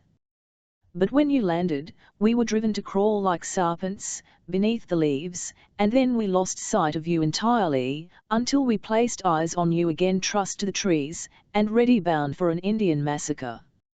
Our rescue was the deed of Providence. It was nearly a miracle that you did not mistake the path, for the Hurons divided, and each band had its horses. There we were thrown off the scent, and might, indeed, have lost the trail, had it not been for Uncas. We took the path, however, that led into the wilderness, for we judged, and judged rightly, that the savages would hold that course with their prisoners. But when we had followed it for many miles, without finding a single twig broken, as I had advised, my mind misgave me, especially as all the footsteps had the prints of moccasins. Our captors had the precaution to see us shod like themselves," said Duncan, raising a foot, and exhibiting the buckskin he wore. "Aye, 'twas jugmatical and like themselves, though we were too expelled to be thrown from a trail by so common an invention. To what, then, are we indebted for our safety? To what, as a white man who has no taint of Indian blood, I should be ashamed to own, to the judgment of the young Mohican, in matters which I should know better than he, but which I can now hardly believe to be TME, though my own eyes tell me it is so. 'Tis extraordinary. Will you not name the reason?" Uncas was bold enough to say, that the beasts ridden by the gentle ones, continued Hawkeye, glancing his eyes, not without curious interest, on the fillies of the ladies, planted the legs of one side on the ground at the same time, which is contrary to the movements of all trotting four-footed animals of my knowledge, except the bear. And yet here are horses that always jow me in this manner, as my own eyes have seen, and as their trail has shown for 20 long miles. 'Tis the merit of the animal. They come from the shores of Narragansett Bay, in the small province of Providence Plantations, and are celebrated for their hardihood, and the ease of this peculiar movement, though other horses are not unfrequently trained to the same. It may be," said Hawkeye, who had listened with singular attention to this explanation, "though I am a man who has the full blood of the whites, my judgment in deer and beaver is greater than in beasts of burden. Major Effingham has many noble chargers, but I have never seen one travel after such a sidling gait. True, for he would value the animals for very different properties. Still is this a breed highly esteemed and, as you witness, much honoured with the burdens it is often destined to bear." The Mohicans had suspended their operations about the glimmering fire to listen, and, when Duncan had done, they looked at each other significantly, the father uttering the never-failing exclamation of surprise. The scout illuminated, like a man digesting his newly acquired knowledge, and once more stole a glance at the horses. "I dare to say there are even stranger sights to be seen in the settlements," he said, at length. "Nature is sadly abused by man, when he once gets the mastery. But, go sidling or go straight, Uncas had seen the movement, and their trail led us on to the broken bush. The outer branch, near the prints of one of the horses, was bent upward, as a lady breaks a flower from its stem, but all the rest were ragged and broken down, as if the strong hand of a man had been tearing them. So I concluded that the cunning varmints had seen the twig bent, and had torn the rest, to make us believe a buck had been feeling the boughs with his antlers. I do believe your sagacity did not deceive you, for some such thing occurred that was easy to see," added the scout, in no degree conscious of having exhibited any extraordinary sagacity, "and a very different matter it was from a waddling horse. It then strck me the Mingos would push for this spring, for the knaves well know the virtue of its waters. Is it, then, so famous? Demanded Hayward, examining, with a more curious eye, the secluded dell, with its bubbling fountain, surrounded, as it was, by earth of a deep, dingy brown. Few redskins, who travel south and east of the Great Lakes but have heard of its qualities. Will you taste for yourself? Hayward took the gourd, and after swallowing a little of the water, threw it aside with grimaces of discontent. The scout laughed in his silent Butherfelt manner, and shook his head with vast satisfaction. All. You want the flavour that one gets by habit. The time was when I liked it as little as yourself, but I have come to my taste, and I now crave it, as a deer does the licks. Your high-spiced wines are not better liked than a redskin relishes this water, especially when his nature is ailing. But Uncas has made his fire, and it is time we think of eating, for our journey is long, and all before us. Many of the animals of the American forests reson to those spots. Here salt springs are found. These are called licks or salt licks in the language of the country, from the circumstance that the quadruped is often obliged to lick the earth, in order to obtain the saline particles. These licks are great places of resort with the hunters, who waylay their game near the paths that lead to them. Interrupting the dialogue by this abrupt transition, the scout had instant recourse to the fragments of food which had escaped the voracity of the Hurons. A very summon process completed the simple cookery, when he and the Mohicans commenced their humble meal, with the silence and characteristic diligence of men who ate in order to enable themselves to endure great and unremitting toil. When this necessary, and, happily, grateful duty had been performed, each of the foresters stooped and took a long and parting draught at that solitary and silent spring, around which and its sister fountains, within 50 years, the wealth, beauty and talents of a hemisphere were to assemble in throngs, in pursuit of health and pleasure.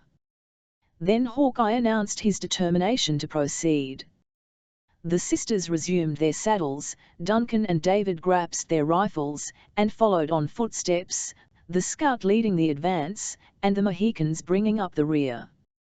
The whole party moved swiftly through the narrow path, toward the north, leaving the healing waters to mingle unheeded with the adjacent brooks and the bodies of the dead to fester on the neighbouring mount, without the rites of sepulture, a fate but too common to the warriors of the woods to excite either commiseration or comment. The scene of the foregoing incidents is on the spot where the village of Ballston now stands, one of the two principal watering places of America. Chapter 13_111 Seek a readier path _Parnell __ The route taken by Hawkeye lay across those sandy plains, relived by occasional valleys and swells of land, which had been traversed by their party on the morning of the same day, with the baffled Magua for their guide. The sun had now fallen low toward the distant mountains, and as their journey lay through the interminable forest, the heat was no longer oppressive. Their progress, in consequence, was proportionate, and long before the twilight gathered about them, they had made good many toilsome miles on their return. The hunter, like the savage whose place he seemed to select among the blind signs of their wild route, with a species of instinct, seldom abating his speed, and never pausing to deliberate.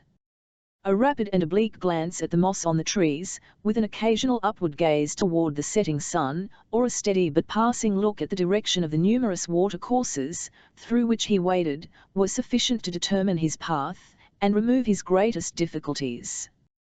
In the meantime, the forest began to change its hues, losing that lively green which had embellished its arches, in the graver light which is the usual precursor of the close of day.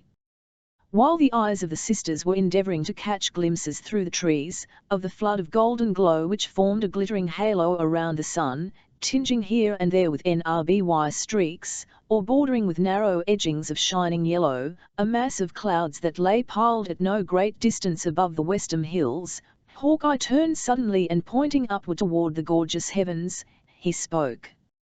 "Yonder is the signal given to man to seek his food and natural rest," he said. "Better and wiser would it be, if he could understand the signs of nature, and take a lesson from the fowls of the air and the beasts of the field. Our night, however, will soon be over, for with the moon we must be up and moving again. I remember to have fought the Marquis, hereaways, in the first war in which I ever drew blood from man, and we threw up a work of blocks, to keep the ravenous varmints from handling our scalps. If my marks do not fail me, we shall find the place a few rods further to our left. Without waiting for an assent, or, indeed, for any reply, the sturdy hunter moved boldly into a dense thicket of young chestnuts, shoving aside the branches of the exuberant shoots which nearly covered the ground, like a man who expected, at each step, to discover some object he had formerly known. The recollection of the scout did not deceive him. After penetrating through the brush, matted as it was with briars, for a few hundred feet, he entered an open space that surrounded a low, green hillock, which was crowned by the decayed blockhouse in question. This NLDE and neglected building was one of those deserted works, which, having been thrown up on an emergency, had been abandoned with the disappearance of danger, and was now quietly crumbling in the solitude of the forest, neglected and nearly forgotten, like the circumstances which had caused it to be reared. Such memorials of the passage and struggles of man are yet frequent throughout the broad barrier of wilderness which once separated the hostile provinces, and form a species of ruins that are intimately associated with the recollections of colonial history, and which are in appropriate keeping with the gloomy character of the surrounding scenery. The roof of bark had long since fallen, and mingled with the soil, but the huge logs of pine, which had been hastily thrown together, still preserved their relative positions, though one angle of the work had given way under the pressure, and threatened a speedy downfall to the remainder of the stick edifice. While Hayward and his companions hesitated to approach a building so decayed, Hawkeye and the Indians entered within the low walls, not only without fear, but with obvious interest. While the former surveyed the Nlins, both internally and externally, with the curiosity of one whose recollections were reviving at each moment, Chingachgook related to his son, in the language of the Delawares, and with the pride of a conqueror, the brief history of the skirmish which had been fought, in his youth, in that secluded spot. A strain of melancholy, however, blended with his triumph, rendering his voice, as usual, soft and musical. In the meantime, the sisters gladly dismounted, and prepared to enjoy their halt in the coolness of the evening, and in a security which they believed nothing but the beasts of the forest could invade. "Would not our resting place have been more retired, my worthy friend?" demanded the more vigilant Duncan, perceiving that the scout had already finished his short survey. "Had we chosen a spot less known, and one more rarely visited than this?" "Few live who know the blockhouse was ever raised," was the slow and musing answer. "'Tis not often that books are made, and narratives written of such a scrimmage as was here fought atween the Mohicans and the Mohawks, in a war of their own waging.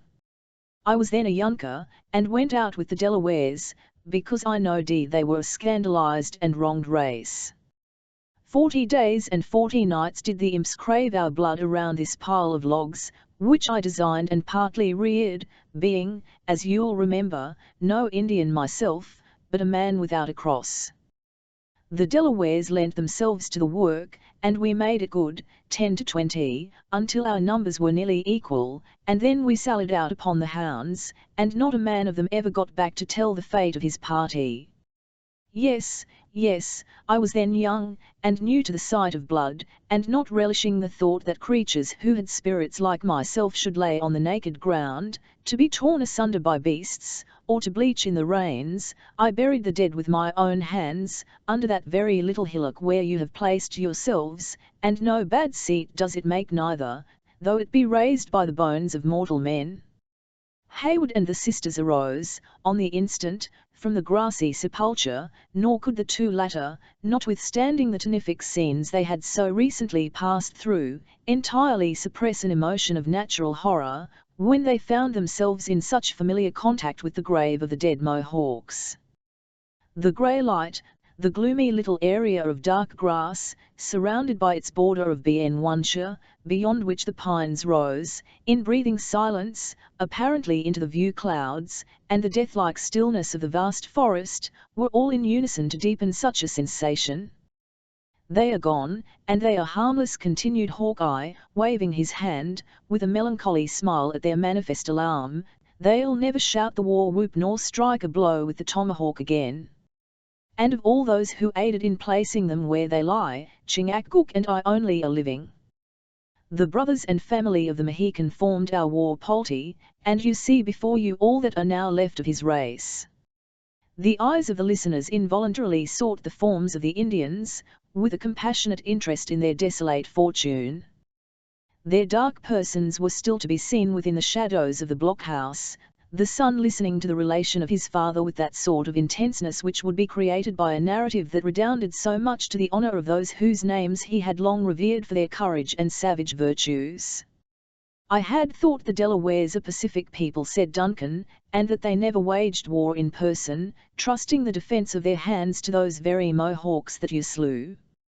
"'Tis true in part," resumed the scout, "and yet, at the bottom, 'tis a wicked lie. Such a treaty was made in ages gone by, through the deviltries of the Duchess, who wished to disarm the natives that had the best right to the country, where they had settled themselves.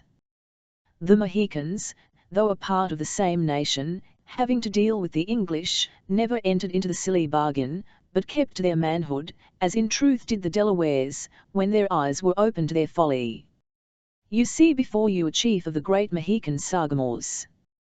Once his family could chase their deer over tracts of country wider than that which belongs to the Albany Patteroon, without crossing brook or hill that was not their own, but what is left of their descendant. He may find his 6 feet of earth when God chooses, and keep it in peace, perhaps, if he has a friend who will take the pains to sink his head so low that the plowshares cannot reach it." "Enough," said Hayward, apprehensive that the subject might lead to a discussion that would interrupt the harmony so necessary to the preservation of his fair companions. "We have ja made far, and few among us are blessed with forms like that of yours, which seems to know neither fatigue nor weakness." "The sinews and bones of a man carry me through it all," said the hunter, surveying his muscular limbs with a simplicity that betrayed the honest pleasure the compliment afforded him.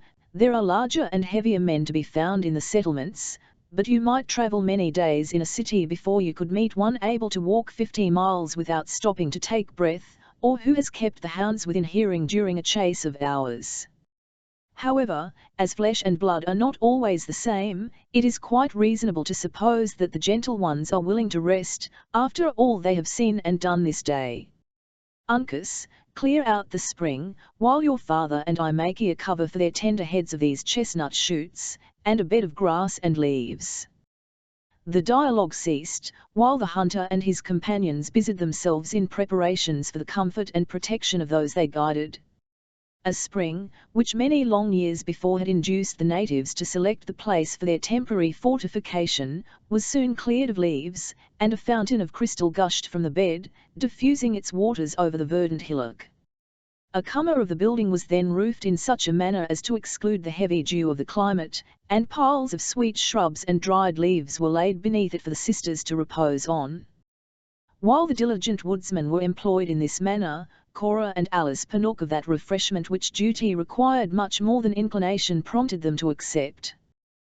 They then retired within the walls, and first offering up their thanksgivings for past mercies, and petitioning for a continuance of the divine favour throughout the coming night, they laid their tender forms on the fragrant couch, and in spite of recollections and forebodings, soon sank into those slumbers which nature so imperiously demanded, and which were sweetened by hopes for the morrow. Duncan had prepared himself to pass the night in watchfulness near them, just without the Rin, but the scout, perceiving his intention, pointed toward Chingachgook, as he coolly disposed his own person on the grass, and said, "The eyes of a white man are too heavy and too blind for such a watch as this.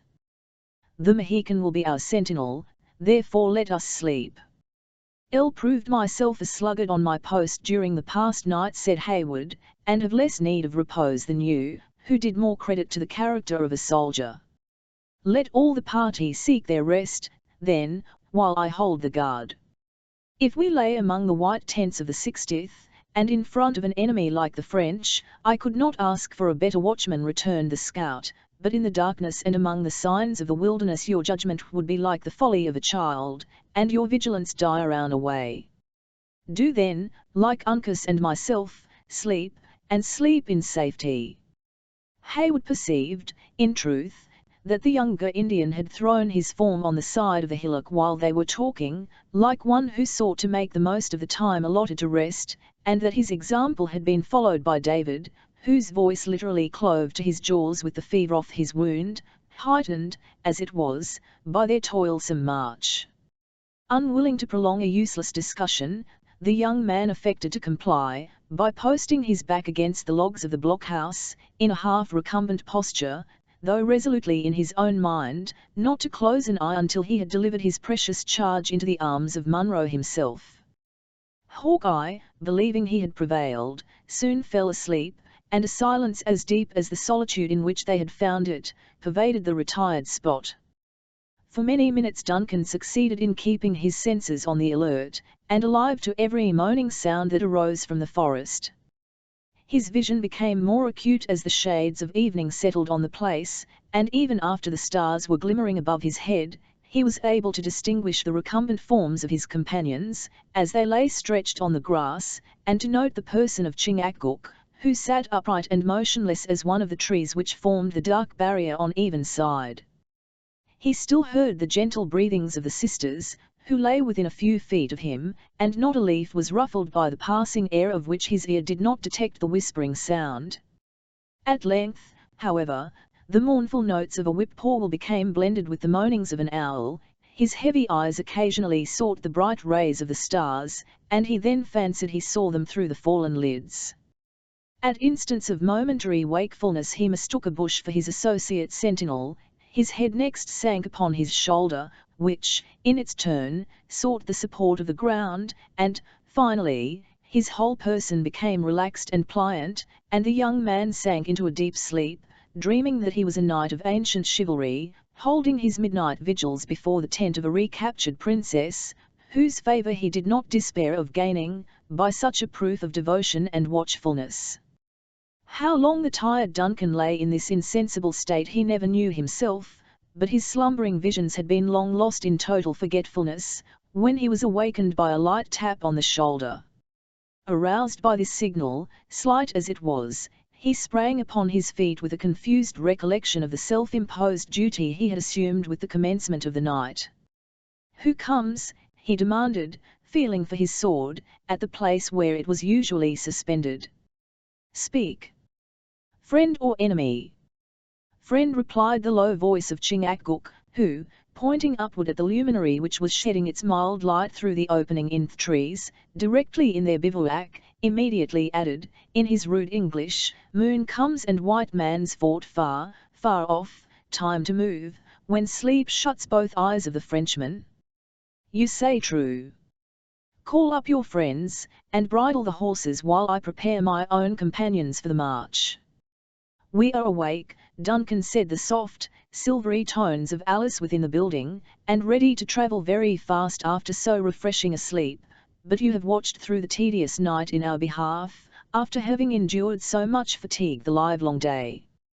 "Say, rather, I would have watched, but my treacherous eyes betrayed me, twice have I proved myself unfit for the trust I bear." "Nay, Duncan, deny it not," interrupted the smiling Alice, issuing from the shadows of the building into the light of the moon. "In all the loveliness of her freshened beauty, I know you to be a heedless one, when self is the object of your care, and but too vigilant in favour of others. Can we not tarry here a little longer while you find the rest you need?" "Cheerfully, most cheerfully, will Cora and I keep the vigils, while you and all these brave men endeavour to snatch a little sleep. If shame could cure me of my drowsiness, I should never close an eye again," said the uneasy youth, gazing at the ingenuous countenance of Alice, where, however, in its sweet solicitude, he read nothing to confirm his half-awakened suspicion. "It is but too TNLE, that after leading you into danger by my heedlessness, I have not even the merit of guarding your pillows as should become a soldier. No one but Duncan himself should accuse Duncan of such a weakness. Go, then, and sleep, believe me, neither of us, weak girls as we are, will betray our watch." The young man was relieved from the awkwardness of making any further protestations of his own demerits, by an exclamation from Chingachgook, and the attitude of riveted attention assumed by his son. "The Mohicans here an enemy," whispered Hawkeye, who, by this time, in common with the whole party, was awake and stirring. "They scent danger in the wind." "God forbid!" exclaimed Hayward. "Surely we have had enough of bloodshed." While he spoke, however, the young soldier seized his rifle, and advancing toward the front, prepared to atone for his venial remissness, by freely exposing his life in defense of those he attended. "'Tis some creature of the forest prowling around us in quest of food," he said, in a whisper, as soon as the low, and apparently distant sounds, which had startled the Mohicans, reached his own ears.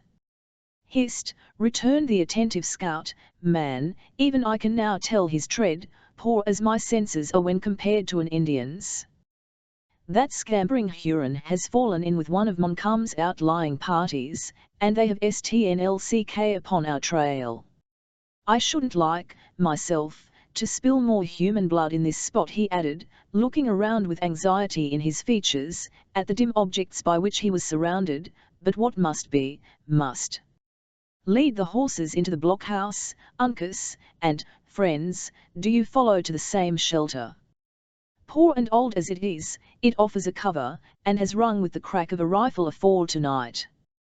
He was instantly obeyed, the Mohicans leading the Narangan sets within the Nlin, whither the whole party repaired with the most guarded silence.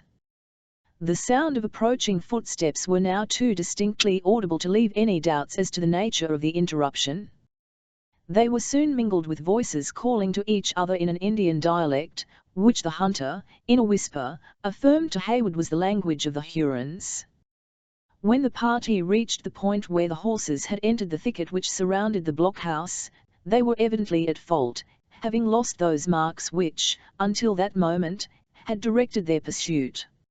It would seem by the voices that 20 men were soon collected at that one spot, mingling their different opinions and advice in noisy clamour. "The knaves know our weakness," whispered Hawkeye, who stood by the side of Hayward, in deep shade, looking through an opening in the logs, "or they wouldn't indulge their idleness in such a squaw's march. Listen to the reptiles. Each man among them seems to have 2 tongues, and but a single leg." Duncan, brave as he was in the combat, could not, in such a moment of painful suspense, make any reply to the cool and characteristic remark of the scout. He only grasped his rifle more firmly, and fastened his eyes upon the narrow opening, through which he gazed upon the moonlight view with increasing anxiety. The deeper tones of one who spoke as having authority were next heard, amid a silence that denoted the respect with which his orders, or rather advice, was received. After which, by the rustling of leaves, and crackling of dried twigs, it was apparent the savages were separating in pursuit of the lost trail. Fortunately for the pursued, the light of the moon, while it shed a flood of mild lustre upon the little area around the ruin, was not sufficiently strong to penetrate the deep arches of the forest, where the objects still lay in deceptive shadow. The search proved fruitless, for so short and sudden had been the passage from the faint path the travellers had journeyed into the thicket, that every trace of their footsteps was lost in the obscurity of the woods. It was not long, however, before the restless savages were heard beating the brush, and gradually approaching the inner edge of that dense border of young chestnuts which encircled the little area. "They are coming," muttered Hayward, endeavouring to thrust his rifle through the chink in the logs. "Let us fire on their approach." "Keep everything in the shade," returned the scout. "The snapping of a flint, or even the smell of a single carmel of the brimstone, would bring the hungry varlets upon us in a body. Should it please God that we must give battle for the scalps, trust to the experience of men who know the ways of the savages, and who are not often backward when the war whoop is howled." Duncan cast his eyes behind him, and saw that the trembling sisters were cowering in the far corner of the building, while the Mohicans stood in the shadow, like 2 upright posts, ready, and apparently willing, to strike when the blow should be needed. Curbing his impatience, he again looked out upon the area, and awaited the result in silence.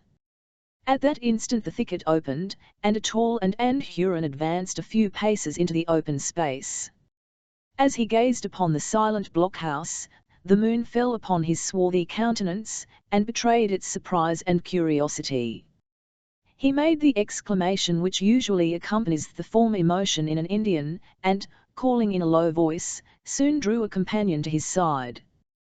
These children of the woods stood together for several moments pointing at the crumbling edifice, and conversing in the unintelligible language of their tribe. They then approached, though with slow and cautious steps, pausing every instant to look at the building, like startled deer whose curiosity snuggled powerfully with their awakened apprehensions for the mastery. The foot of one of them suddenly rested on the mound, and he stopped to examine its nature. At this moment, Hayward observed that the scout loosened his knife in its sheath, and lowered the muzzle of his rifle. Imitating these movements, the young man prepared himself for the struggle which now seemed inevitable. The savages were so near, that the least motion in one of the horses, or even a breath louder than common, would have betrayed the fugitives.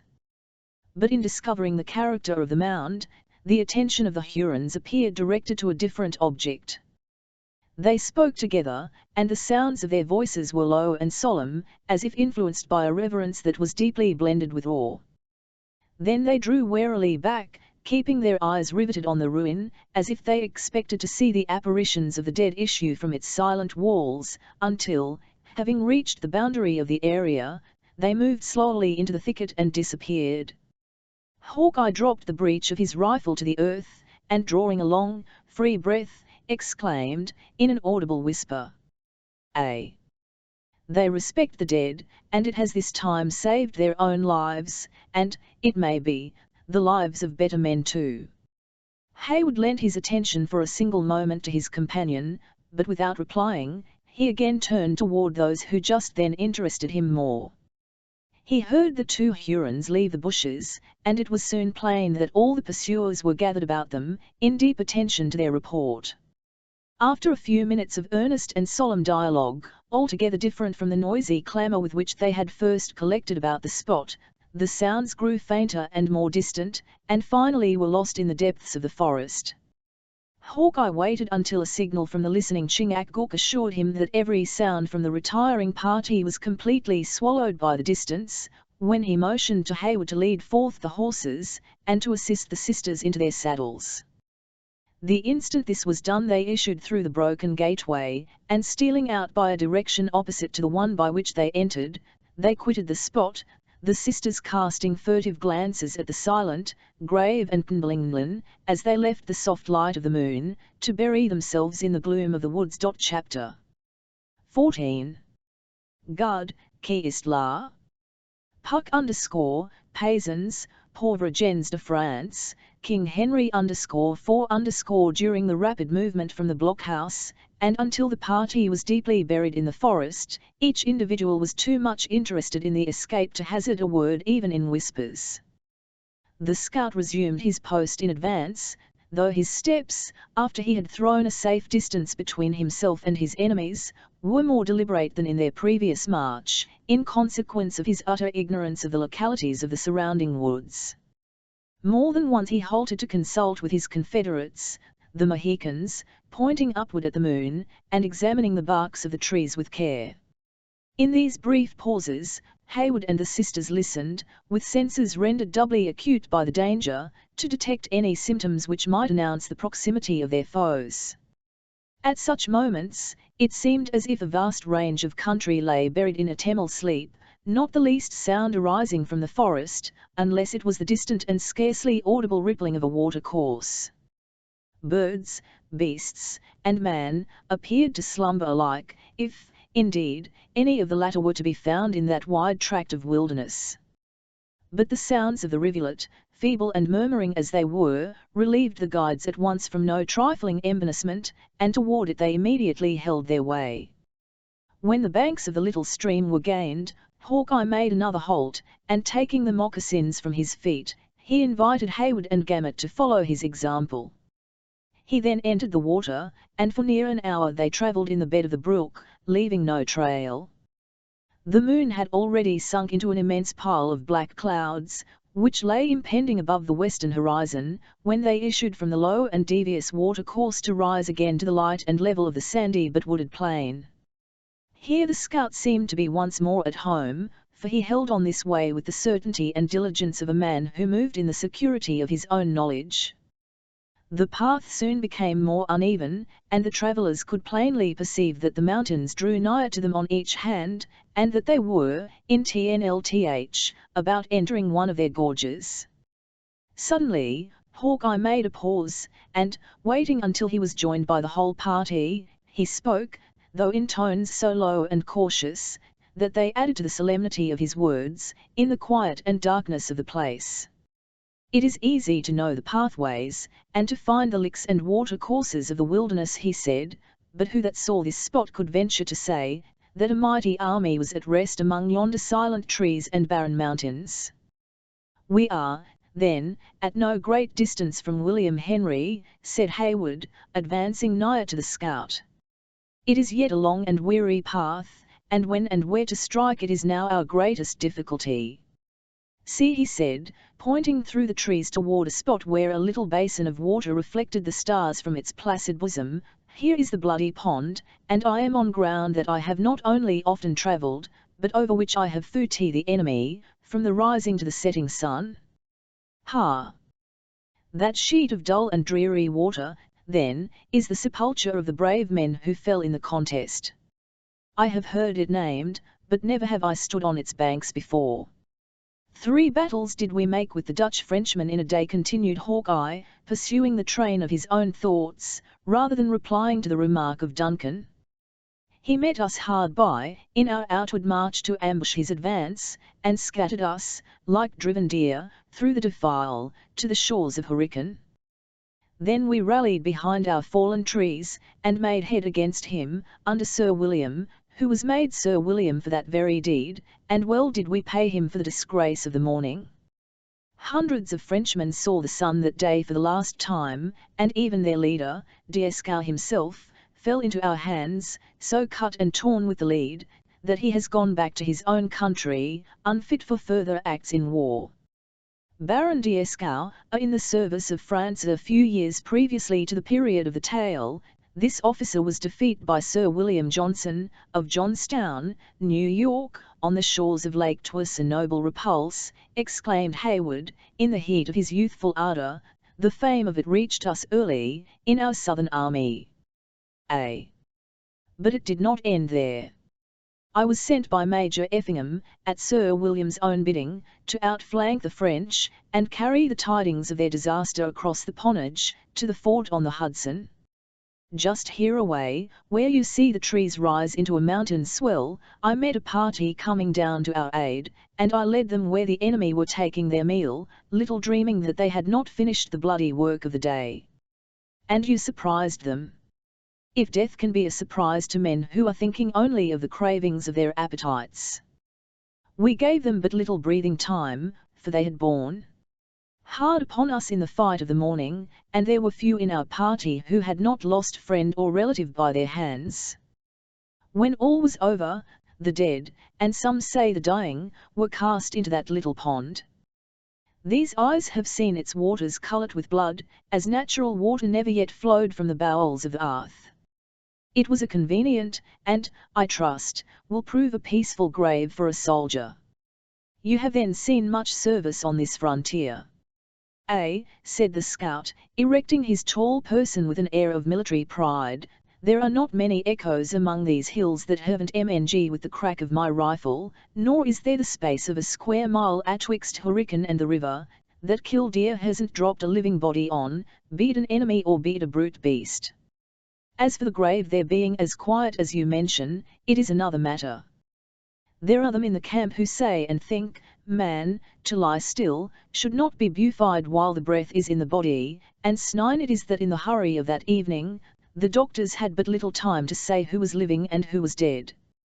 Hist! See you nothing walking on the shore of the pond? 'Tis not probable that any are as houseless as ourselves in this dreary forest.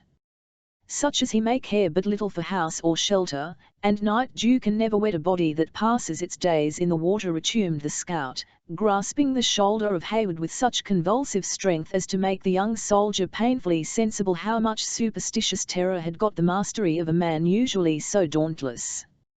"By heaven, there is a human form, and it approaches. Stand to your arms, my friends, for we know not whom we encounter." "Qui vive?"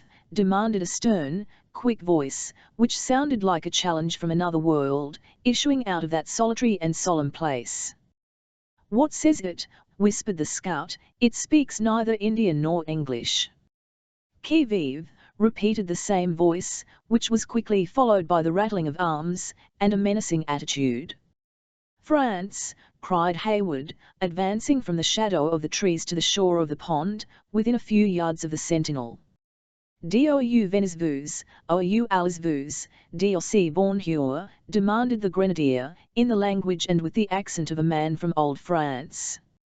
"Je viens de la découverte, et je vis me coucher. Êtes vous officier du roi?" "Sans doubt, mon camarade, me prends tu pour un provincial. Je suis capitaine de chasseurs." Hayward well knew that the other was of a regiment in the line. "Jreici, avec moi, les filles du commandant de la fortification." "Aha! Tu en entendu parler. Je les ai fait prisonniers près de l'autre fort, et je les conduis au général. Ne foi. "Mesdames, je en suis fâché pour vous," exclaimed the young soldier, touching his cap with grace, "mais, fortune de guerre. Vous trouvez notre général un brave homme, et bien poli avec les dames." "C'est le caractère des gens de guerre," said Cora, with admirable self-possession. "Adieu, mon ami, je vous souhaiterai un devoir plus agréable à remplir." The soldier made a low and humble acknowledgment for her civility, and Hayward adding a bon nuit, mon camarade, they moved deliberately forward, leaving the sentinel pacing the banks of the silent pond, little suspecting an enemy of so much effrontery, and humming to himself those words which were recalled to his mind by the sight of women, and, perhaps, by recollections of his own distant and beautiful France, __vive l'in, vive l'amour. "Well, you understood the knave," whispered the scout, when they had gained a little distance from the place, and letting his rifle fall into the hollow of his arm again, soon saw that he was one of them uneasy Frenchus, and well for him it was that his speech was friendly and his wishes kind, or a place might have been found for his bones among those of his countrymen. He was interrupted by a long and heavy groan which arose from the little basin, as though, in truth, the spirits of the departed lingered about their watery sepulchre. "Surely it was of flesh," continued the scout, "no spirit could handle its arms so steadily." "It was of flesh, but whether the poor fellow still belongs to this world may well be doubted," said Hayward, glancing his eyes around him, and missing Chingachgook from their little band. Another groan more faint than the former was succeeded by a heavy and sullen plunge into the water, and all was still again as if the borders of the dreary pool had never been awakened from the silence of creation. While they yet hesitated in uncertainty, the form of the Indian was seen gliding out of the thicket. As the chief rejoined them, with one hand he attached the reeking scalp of the unfortunate young Frenchman to his girdle, and with the other he replaced the knife and tomahawk that had drunk his blood. He then took his wonted station, with the air of a man who believed he had done a deed of merit. The scout dropped one end of his rifle to the earth, and leaning his hands on the other, he stood musing in profound silence. Then, shaking his head in a mournful manner, he muttered, "'Twould have been a cruel and an unhuman act for a white skin, but 'tis the gift and nature of an Indian, and I suppose it should not be denied. I could wish, though, it had befallen an accursed Mingo, rather than that gay young boy from the old countries." "Enough," said Hayward, apprehensive the unconscious sisters might comprehend the nature of the detention, and conquering his disgust by a train of reflections very much like that of the hunter, "'tis done, and though better it were left undone, cannot be amended. You see, we are, too obviously within the sentinels of the enemy. What course do you propose to follow?"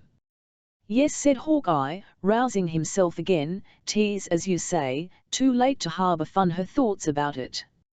The French have gathered around the fort in good earnest, and we have a delicate needle to thread in passing them."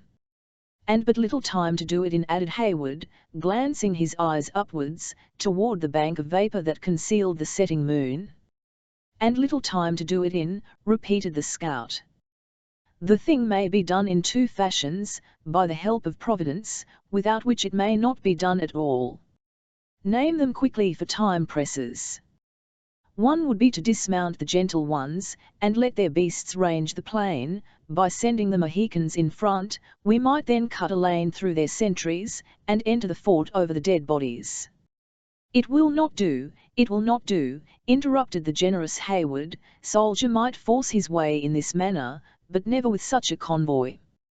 'Twould be, indeed, a bloody path for such tender feet to wade in," returned the equally reluctant scout, "but I thought it befitting my manhood to name it." "We must, then, turn in our trail and get without the line of their lookouts, when we will bend short to the west, and enter the mountains, where I can hide you, so that all the devil's hounds in Montcalm's pay would be thrown off the scent for months to come." "Let it be done, and that instantly." Further words were unnecessary, for Hawkeye, merely uttering the mandate to follow, moved along the route by which they had just entered their present critical and even dangerous situation. Their progress, like their late dialogue, was guarded, and without noise, for none knew at what moment a passing patrol, or a crouching picket of the enemy, might rise upon their path. As they held their silent way along the margin of the pond, again Hayward and the scout stole furtive glances at its appalling dreariness. They looked in vain for the form they had so recently seen stalking along in silent shores, while a low and regular wash of the little waves, by announcing that the waters were not yet subsided, furnished a frightful memorial of the deed of blood they had just witnessed. Like all that passing and gloomy scene, the low basin, however, quickly melted in the darkness, and became blended with the mass of black objects in the rear of the travellers. Hawkeye soon deviated from the line of their retreat, and striking off towards the mountains which form the western boundary of the narrow plain, he led his followers, with swift steps, deep within the shadows that were cast from their high and broken summits. The route was now painful, lying over ground ragged with rocks, and intersected with ravines, and their progress proportionately slow. Bleak and black hills lay on every side of them, compensating in some degree for the additional toil of the march by the sense of security they imparted. At length the party began slowly to rise a steep and rugged ascent, by a path that curiously wound among rocks and trees, avoiding the one and supported by the other, in a manner that showed it had been devised by men long practised in the arts of the wilderness.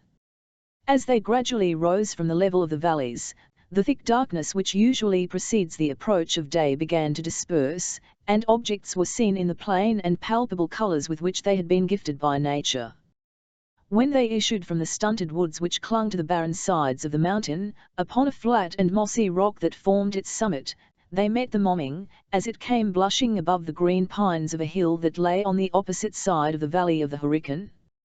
The scout now told the sisters to dismount, and taking the bridles from the mouths, and the saddles off the backs of the jaded beasts, he turned them loose, to glean a scanty subsistence among the shrubs and meagre herbage of that elevated region. "Go," he said, "and seek your food where nature gives it to you, and beware that you become not food to ravenous wolves yourselves, among these hills." "Have we no further need of them?" demanded Hayward. "See, and judge with your own eyes," said the scout, advancing toward the eastern brow of the mountain, whither he beckoned for the whole party to follow. "If it was as easy to look into the heart of man as it is to spy out the nakedness of Montcalm's camp from this spot, hypocrites would grow scarce, and the cunning of a Mingo might prove a losing game, compared to the honesty of a Delaware." When the travellers reached the verge of the precipices they saw, at a glance, the TNLTH of the scout's declaration, and the admirable foresight with which he had led them to their commanding station. The mountain on which they stood, elevated perhaps 1,000 feet in the air, was a high cone that rose a little in advance of that range which stretches for miles along the western shores of the lake, until meeting its sisters miles beyond the water, it ran off toward the Canadas, in confused and broken masses of rock, thinly sprinkled with evergreens. Immediately at the feet of the party, the southern shore of the Mohicans swept in a broad semicircle from mountain to mountain, marking a wide strand, that soon rose into an uneven and somewhat elevated plain. To the north stretched the limpid, and, as it appeared from that dizzy height, the narrow sheet of the Holy Lake indented with numberless bays, embellished by fantastic headlands, and dotted with countless islands. At the distance of a few leagues, the bed of the water became lost among mountains, or was wrapped in the masses of vapour that came slowly rolling along their bosom, before a light momming air. But a narrow opening between the crests of the hills pointed out the passage by which they found their way still further north, to spread their pure and ample sheets again, before pouring out their tribute into the distant Champlain. To the south stretched the defile, or rather broken plain, so often mentioned. For several miles in this direction, the mountains appeared reluctant to yield their dominion, but within reach of the eye they diverged, and finally melted into the level and sandy lands, across which we have accompanied our adventurers in their double journey. Along both ranges of hills, which bounded the opposite sides of the lake and valley, clouds of light vapour were rising in spiral wreaths from the uninhabited woods, looking like the smoke of hidden cottages, or rolled lazily down the declivities, to mingle with the fogs of the lower land. A single, solitary, snow-white cloud floated above the valley, and marked the spot beneath which lay the silent pool of the Bloody Pond. Directly on the shore of the lake, and nearer to its western than to its eastern margin, lay the extensive earthen ramparts and low buildings of William Henry. Two of the sweeping bastions appeared to rest on the water which washed their bases, while a deep ditch and extensive morasses guarded its other sides and angles. The land had been cleared of wood for a reasonable distance around the work, but eve one other part of the scene lay in the green livery of nature, except where the limpid water mellowed the view, or the bold rocks thrust their black and naked heads above the undulating outline of the mountain ranges. In its front might be seen the scattered sentinels, who held a weary watch against their numerous foes, and within the walls themselves, the travellers looked down upon men still drowsy with a night of vigilance. Toward the southeast, but in immediate contact with the fort, was an entrenched camp, posted on a rocky eminence, that would have been far more eligible for the work itself, in which Hawkeye pointed out the presence of those auxiliary regiments that had so recently left the Hudson in their company. From a little further to the south, rose numerous dark and lurid smokes, that were easily to be distinguished from the pure exhalations of the springs, and which the scout also showed to Hayward, as evidences that the enemy lay in force in that direction, but the spectacle which most concerned the young soldier was on the western bank of the lake, though quite near to its southern termination. On a strip of land, which appeared from his stand too narrow to contain such an army, but which, in truth, extended many hundreds of yards from the shores of the Florican to the base of the mountain, were to be seen the white tents and military engines of an encampment of 10,000 men. Batteries were already thrown up in their front, and even while the spectators above them were looking down, with such different emotions, on a scene which lay like a map beneath their feet, the roar of artillery rose from the valley, and passed off in thundering echoes along the eastern hills. "Morning is just touching them below," said the deliberate and musing scout, "and the watchers have a mind to wake up the sleepers by the sound of cannon. We are a few hours too late. Montcalm has already filled the woods with his accursed Iroquois." "The place is, indeed, invested," returned Duncan, "but is there no expedient by which we may enter? Capture in the works would be far preferable to falling again into the hands of roving Indians." "See," exclaimed the scout, unconsciously directing the attention of Cora to the quarters of her own father, "how that shot has made the stones fly from the side of the commandant's house. These Frenches will pull it to pieces faster than it was put together, solid and thick though it be." "Hayward, I sicken at the sight of danger that I cannot share," said the undaunted but anxious daughter. Let us go to Montcalm, and demand admission. He dare not deny a child the boon. You would scarce find the tent of the Frenchman with the hair on your head, said the blunt scout. If I had but one of the 1,000 boats which lie empty along that shore, it might be done. Ha! Here will soon be an end of the firing, for yonder comes a fog that will turn day to night, and make an Indian an hour more dangerous than a mould cannon. Now, if you are equal to the work, and will follow, I will make a push, for I long to get down into that camp, if it be only to scatter some Mingo dogs that I see lurking in the skirts of yonder thicket of birch. We are equal, said Cora, firmly. On such an errand we will follow to any danger. The scout turned to her with a smile of honest and cordial approbation, as he answered, I would I had 1,000 men, of brawny limbs and quick eyes, that fear death as little as you. I'd send them jabbering Frenchs back into their den again, afore the week was ended, howling like so many fettered hounds or hungry wolves. But, stir, he added, tumming from her to the rest of the party, the fog comes rolling down so fast, we shall have but just the time to meet it on the plain, and use it as a cover. Remember, if any accident should befall me, to keep the air blowing on your left cheeks, or, rather, follow the Mohicans, they'd sent their way, be it in day or be it at night. He then waved his hand for them to follow, and threw himself down the steep declivity, with free, but careful footsteps. Hayward assisted the sisters to descend, and in a few minutes they were all far down a mountain whose sides they had climbed with so much toil and pain. The direction taken by Hawkeye soon brought the travellers to the level of the plain, nearly opposite to a sally port in the western curtain of the fort, which lay itself at the distance of about half a mile from the point where he halted to allow Duncan to come up with his charge. In their eagerness, and favoured by the nature of the ground, they had anticipated the fog, which was rolling heavily down the lake, and it became necessary to pause, until the mists had wrapped the camp of the enemy in their fleecy mantle. The Mohicans profited by the delay, to steal out of the woods, and to make a survey of surrounding objects.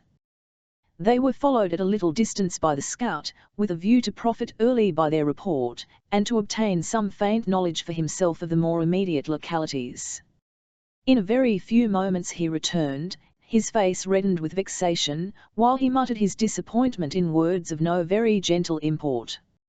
Here has the cunning Frenchman been posting a picket directly in our path, he said, redskins and whites, and we shall be as likely to fall into their midst as to pass them in the fog.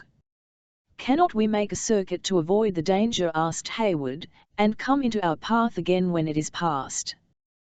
Who that once bends from the line of his march in a fog can tell when or how to find it again? The mists of hurricane are not like the curls from a peace pipe, or the smoke which settles above a mosquito fire. He was yet speaking, when a crashing sound was heard, and a cannonball entered the thicket, striking the body of a sapling, and rebounding to the earth, its force being much expended by previous resistance. The Indians followed instantly like busy attendants on the terrible messenger, and Uncas commenced speaking earnestly and with much action, in the Delaware tongue. It may be so, lad, muttered the scout, when he had ended, for desperate fevers are not to be treated like a toothache. Come, then, the fog is shutting in. Stop, cried Hayward, first explain your expectations. 'Tis soon done, and a small hope it is, but it is better than nothing. This shot that you see, added the scout, kicking the harmless iron with his foot, has ploughed the earth in its road from the fort, and we shall hunt for the furrow it has made, when all other signs may fail. No more words, but follow, or the fog may leave us in the middle of our path, a mark for both armies to shoot at. Hayward, perceiving that, in fact, a crisis had arrived, when acts were more required than words, placed himself between the sisters, and drew them swiftly forward, keeping the dim figure of their leader in his eye. It was soon apparent that Hawkeye had not magnified the power of the fog, for before they had proceeded 20 yards, it was difficult for the different individuals of the party to distinguish each other in the vapour. They had made their little circuit to the left, and were already inclining again toward the right, having, as Hayward thought, got over nearly half the distance to the friendly works, when his ears were saluted with the fierce summons, apparently within 20 feet of them, of "Kevlar." "Push on," whispered the scout, once more bending to the left. "Push on," repeated Hayward, when the summons was renewed by a dozen voices, each of which seemed charged with menace. "Seist-moi," cried Duncan, dragging rather than leading those he supported swiftly onward. "Beat, qui, moi. Ami de la France. 2 ms plus l'erdun ennemi de la France, arit ou par du jet fri ami du diable. Non. Few, camarades, few." The order was instantly obeyed, and the fog was stirred by the explosion of 50 muskets. Happily, the aim was bad, and the bullets cut the air in a direction a little different from that taken by the fugitives, though still so nigh them, that to the unpractised ears of David and the 2 females, it appeared as if they whistled within a few inches of the organs. The outcry was renewed, and the order, not only to fire again, but to pursue, was too plainly audible. When Hayward briefly explained the meaning of the words they heard, Hawkeye halted and spoke with quick decision and great firmness. "Let us deliver our fire," he said. "They will believe it a sortie, and give way, or they will wait for reinforcements." The scheme was well conceived, but failed in its effects. The instant the French heard the pieces, it seemed as if the plain was alive with men, muskets rattling along its whole extent, from the shores of the lake to the furthest boundary of the woods. "We shall draw their entire army upon us, and bring on a general assault," said Duncan. "Lead on, my friend, for your own life and ours." The scout seemed willing to comply, but, in the hurry of the moment, and in the change of position, he had lost the direction. In vain he turned either cheek toward the light air, they felt equally cool. In this dilemma, Uncas lighted on the furrow of the cannon ball, where it had cut the ground in 3 adjacent ant hills. "Give me the range," said Hawkeye, bending to catch a glimpse of the direction, and then instantly moving onward. Cries, oaths, voices calling to each other, and the reports of muskets, were now quick and incessant, and, apparently, on every side of them. Suddenly a strong glare of light flashed across the scene, the fog rolled upward in thick wreaths, and several cannons belched across the plain, and the roar was thrown heavily back from the bellowing echoes of the mountain. "'Tis from the fort," exclaimed Hawkeye, turning short on his tracks, "and we, like stricken fools, were rushing to the woods, under the very knives of the Marquis." The instant their mistake was rectified, the whole party retraced the error with the utmost diligence. Duncan willingly relinquished the support of Cora to the arm of Uncas, and Cora as readily accepted the welcome assistance. Men, hot and angry in pursuit, were evidently on their footsteps, and each instant threatened their capture, if no their destruction. "Point de quartier auxiliary Coquins," cried an eager pursuer, who seemed to direct the operations of the enemy. "Stand firm, and be ready, my gallant 60ths," suddenly exclaimed a voice above them. "Wait to see the enemy, fire low and sweep the glacis." "Father! Father!" exclaimed a piercing from out the mist, "it is I. Alice. Thy own Elsie. Spare, oh! Save your daughters." "Hold!" shouted the former speaker, in the awful tones of parental agony, the sound reaching even to the woods, and rolling back in solemn echo. "'Tis she. God has restored me to my children. Throw open the sally port, to the field, 60ths, to the field, pull not a trigger, lest ye kill my lambs. Drive off these dogs of France with your steel."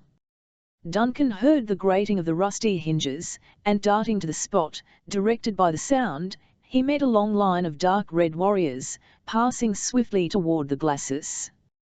He knew them for his own battalion of the Royal Americans, and flying to their head, soon swept every trace of his pursuers from before the works.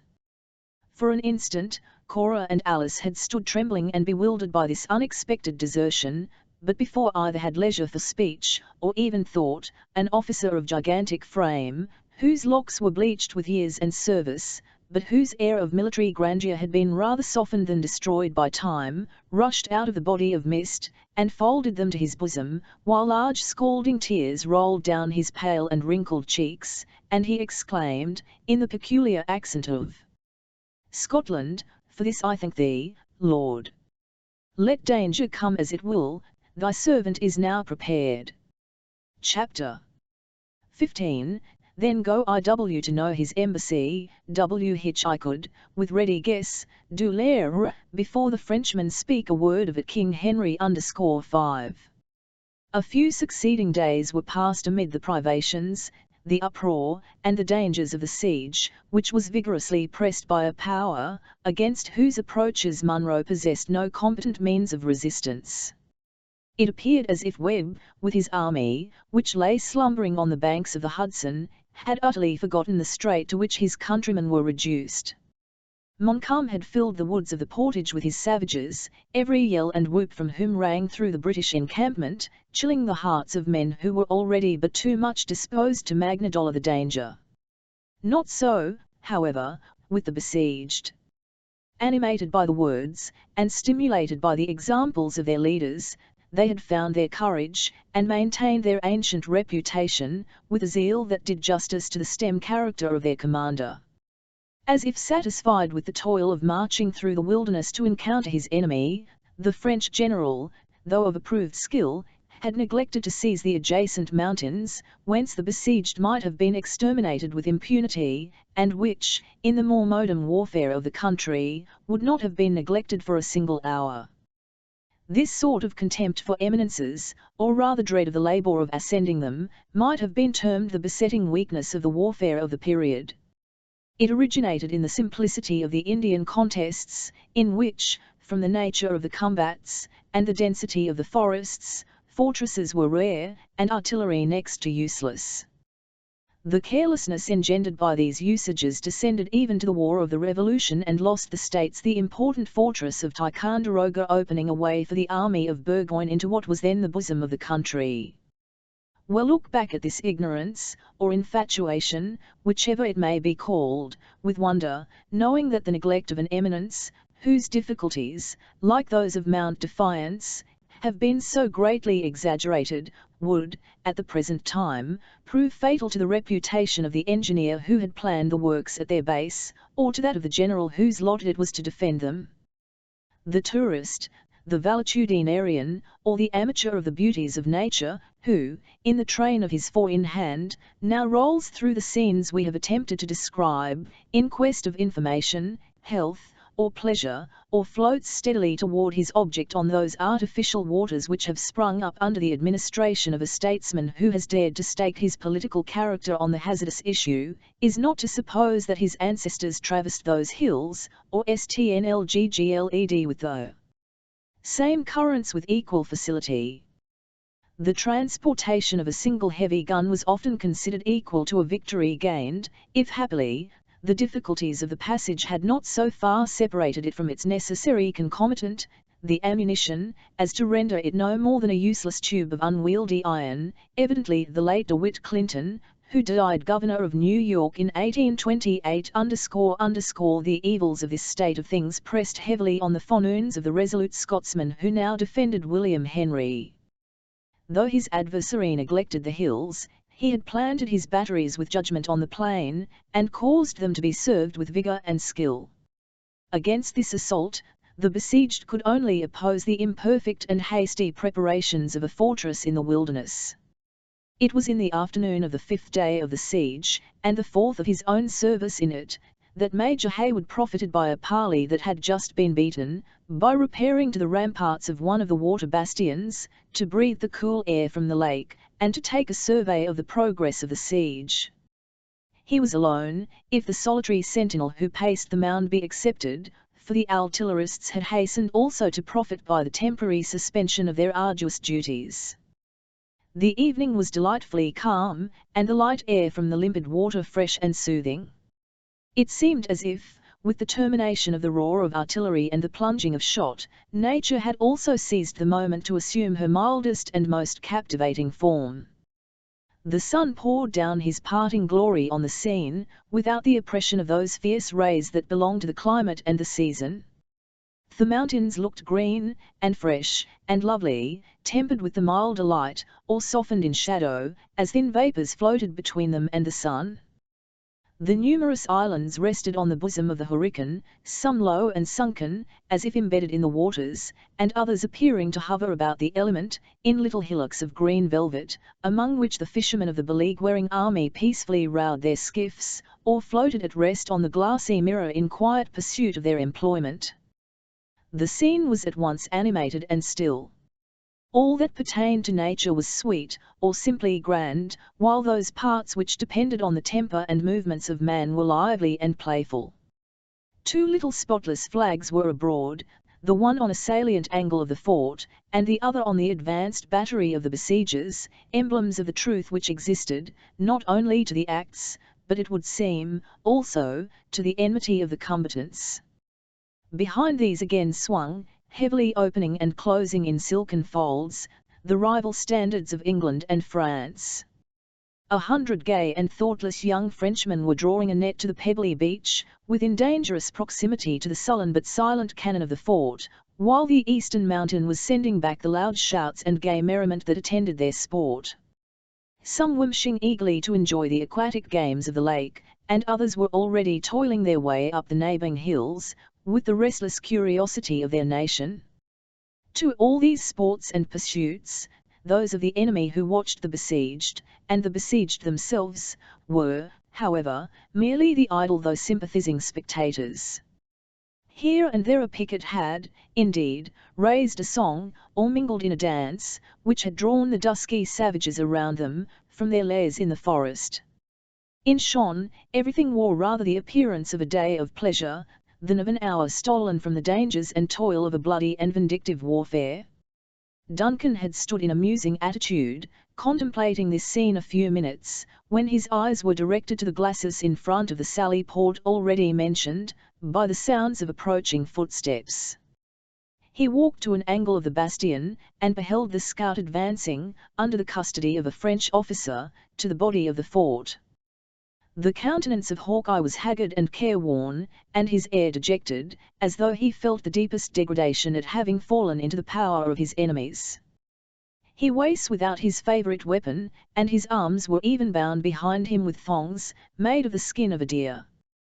The arrival of flags to cover the messengers of summons, had occurred so often of late, that when Hayward first threw his careless glance on this group, he expected to see another of the officers of the enemy, charged with a similar office, but the instant he recognized the tall person and still sturdy though downcast features of his friend, the woodsman, he started with surprise, and turned to descend from the bastion into the bosom of the work.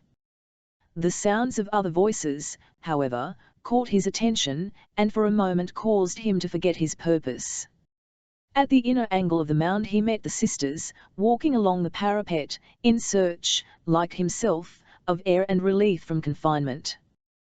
They had not met from that painful moment when he destined them on the plain, only to assure their safety. He had parted from them when with care, and jaded with fatigue, he now saw them refreshed and blooming, though timid and anxious. Under such an inducement it will cause no surprise that the young man lost sight for a time, of other objects in order to address them. He was, however, anticipated by the voice of the ingenuous and youthful Alice. All. Thou tyrant! Thou recreant knight! He who abandons his damsels in the very lists, she cried, here have we been days, nay, ages, expecting you at our feet, imploring mercy and forgetfulness of your craven backsliding, or I should rather say, backrooning, for verily you fled in the manner that no stricken deer, as our worthy friend the scout would say, could equal. You know that Alice means our thanks and our blessings, added the graver and more thoughtful Cora. In TNRTH, we have a little wonder why you should so rigidly absent yourself from a place where the gratitude of the daughters might receive the suppin of a parent's thanks. Your father himself could tell you, that, though absent from your presence, I have not been altogether forgetful of your safety," returned the young man. "The mastery of yonder village of huts," pointing to the neighbouring entrenched camp, "has been keenly disputed, and he who holds it is sure to be possessed of this fort, and that which it contains. My days and nights have all been passed there since we separated, because I thought that duty called me thither." But he added, with an air of chagrin, which he endeavoured, though unsuccessfully, to conceal, "had I been aware that what I then believed a soldier's conduct could be so construed, shame would have been added to the list of reasons." "Hayward! Duncan!" exclaimed Alice, bending forward to read his half-averted countenance, until a lock of her golden hair rested on her flushed cheek, and nearly concealed the tear that had started to her eye. "Did I think this idle tongue of mine had pained you, I would silence it forever. Cora can say, if Cora would, how justly we have prized your services, and how deep, I had almost said, how fervent, is our gratitude." "And will Cora attest the oath of this?" cried Duncan, suffering the cloud to be chased from his countenance by a smile of open pleasure. "What says our graver sister? Will she find an excuse for the neglect of the night in the duty of a soldier?" Cora made no immediate answer, but turned her face toward the water, as if looking on the sheet of the hurricane. When she did bend her dark eyes on the young man, they were yet filled with an expression of anguish that at once drove every thought but that of kind solicitude from his mind. "You are not well, dearest Miss Munro," he exclaimed. "We have trifled while you are in suffering." "'Tis nothing," she answered, refusing his support with feminine reserve. "That I cannot see the sunny side of the picture of life, like this artless but ardent enthusiast," she added, laying her hand lightly, but affectionately, on the arm of her sister, "is the penalty of experience, and, perhaps, the misfortune of my nature. See," she continued, as if determined to shake off infinity, "in a sense of duty, look around you, Major Hayward, and tell me what a prospect is this for the daughter of a soldier whose greatest happiness is his honour and his military renown. Neither ought nor shall be tarnished by circumstances over which he has had no control," Duncan warmly replied. "But your words recall me to my own duty. I go now to your gallant father, to hear his determination in matters of the last moment to the defence. God bless you in every fortune, noble Cora, I may and must call you." She frankly gave him her hand, though her lip quivered, and her cheeks gradually became of ashy paleness. "In every fortune, I know you will be an ornament and honour to your sex. Alice, adieu." His voice changed from admiration to tenderness. "Adieu, Alice, we shall soon meet again, as conquerors, itmst, and amid rejoicings." Without waiting for an answer from either, the young man threw himself down the grassy steps of the bastion, and moving rapidly across the parade, he was quickly in the presence of their father. Munro was pacing his narrow apartment with a disturbed air and gigantic strides as Duncan entered. "You have anticipated my wishes, Major Hayward," he said. "I was about to request this favour. I am sorry to see, sir, that the messenger I so warmly recommended has returned in custody of the French. I hope there is no reason to distrust his fidelity." "The fidelity of the long rifle is well known to me," returned Munro, "and is above suspicion, though his usual good fortune seems, at last, to have failed. Montcalm has got him, and with the accursed politeness of his nation, he has sent him in with a doleful tale, of knowing how I valued the fellow, he could not think of retaining him. A Jesuitical way that, Major Duncan," he vowed, "of telling a man of his misfortunes but the general and his succour." "Did ye look to the south as ye entered, and could ye not see them?" said the old soldier, laughing bitterly. "Hoot! Hoot! You're an impatient boy, sir, and cannot give the gentlemen leisure for their march." "They are coming, then?" "The scout has said as much." "When? And by what path? For the dunce has omitted to tell me this. There is a letter, it would seem, too, and that is the only agreeable part of the matter. For the customary attentions of your Marquis of Montcalm, warrant me, Duncan, that he of Lothian would buy a dozen such marquisates, but if the news of the letter were bad, the gentility of this French monsieur would certainly compel him to let us know it. He keeps the letter, then, while he releases the messenger. That does he, and all for the sake of what you call your bonhomie. I would venture, if the TNLTH was known, the fellow's grandfather taught the noble science of dancing. But what says the scout? He has eyes and ears, and a tongue. What verbal report does he make? Oh, sir, he is not wanting in natural organs, and he is free to tell all that he has seen and heard. The whole amount is this: there is a fort of His Majesty's on the banks of the Hudson, called Edward, in honour of His Gracious Highness of York, you'll know, and it is well filled with armed men, as such a work should be. But was there no movement, no signs of any intention to advance to our relief? There were the morning and evening parades, and when one of the provincial loons, you'll know, Duncan, you're half a Scotsman yourself, when one of them dropped his powder over his porridge, if it touched the coals, it just bummed. Then, suddenly changing his bitter, ironical manner, to one more grave and thoughtful, he continued, and yet there might, and must be, something in that letter which it would be well to know. Our decision should be speedy, said Duncan, gladly availing himself of this change of humour, to press the more important objects of their interview. Cannot conceal from you, sir, that the camp will not be much longer tenable, and I am sorry to add, that things appear no better in the fort, more than half the guns are bursted. And how should it be otherwise? Some were fished from the bottom of the lake, some have been rusting in woods since the discovery of the country, and some were never guns at all, mere privateersmen's playthings. Do you think, sir, you can have Woolwich Warren in the midst of a wilderness, 3,000 miles from Great Britain? The walls are crumbling about our ears, and provisions begin to fail us, continued Hayward, without regarding the new burst of indignation. Even the men show signs of discontent and alarm.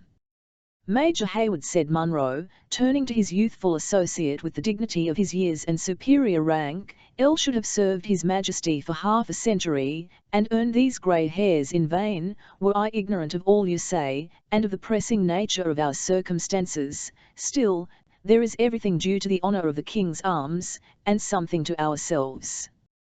While there is hope of succour, this Fonris will I defend, though it be to be done with pebbles gathered on the lake shore. It is a sight of the letter, therefore, that we want, that we may know the intentions of the man the Earl of Loudon has left among us as his substitute. And can I be of service in the matter? Sir, you can. The Marquis of Montcalm has, in addition to his other civilities, invited me to a personal interview between the works and his own camp, in order, as he says, to impart some additional information. Now, I think it would not be wise to show any undue solicitude to meet him, and I would employ you, an officer of rank, as my substitute, for it would but ill comport with the honour of Scotland to let it be said one of her gentlemen was outdone in civility by a native of any other country on earth. Without assuming the supererogatory task of entering into a discussion of the comparative merits of national courtesy, Duncan cheerfully assented to supply the place of the veteran in the approaching interview. A long and confidential communication now succeeded, during which the young man received some additional insight into his duty, from the experience and native acuteness of his commander, and then the former took his leave. As Duncan could only act as the representative of the commandant of the fort, the ceremonies which should have accompanied a meeting between the heads of the adverse forces were, of course, dispensed with. The truce still existed, and with a roll and beat of the drum, and covered by a little white flag, Duncan left the Sally Port, within 10 minutes after his instructions were ended.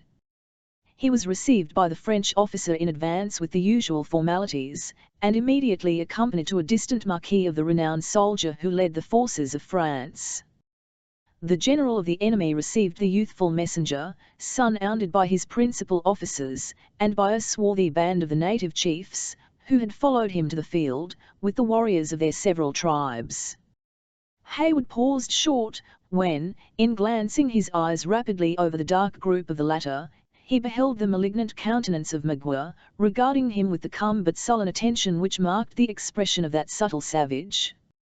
A slight exclamation of surprise even burst from the lips of the young man, but instantly, recollecting his errand, and the presence in which he stood, he suppressed every appearance of emotion, and turned to the hostile leader, who had already advanced a step to receive the Marquis of Montcalm was, at the period of which we write, in the flower of his age, and, it may be added, in the zenith of his fortunes. But even in that enviable situation, he was affable, and distinguished as much for his attention to the forms of courtesy, as for that chivalrous courage which, only 2 short years afterward, induced him to throw away his life on the plains of Abraham. Duncan, in turning his eyes from the malign expression of Magua, suffered them to rest with pleasure on the smiling and polished features, and the noble military air, of the French general. Monsieur, said the latter, beaucoup de plaisir est cet interprète. J'ai quoi, monsieur, question-il n'est pas nécessaire. Hayward modestly replied, parle-un peu français. Ah!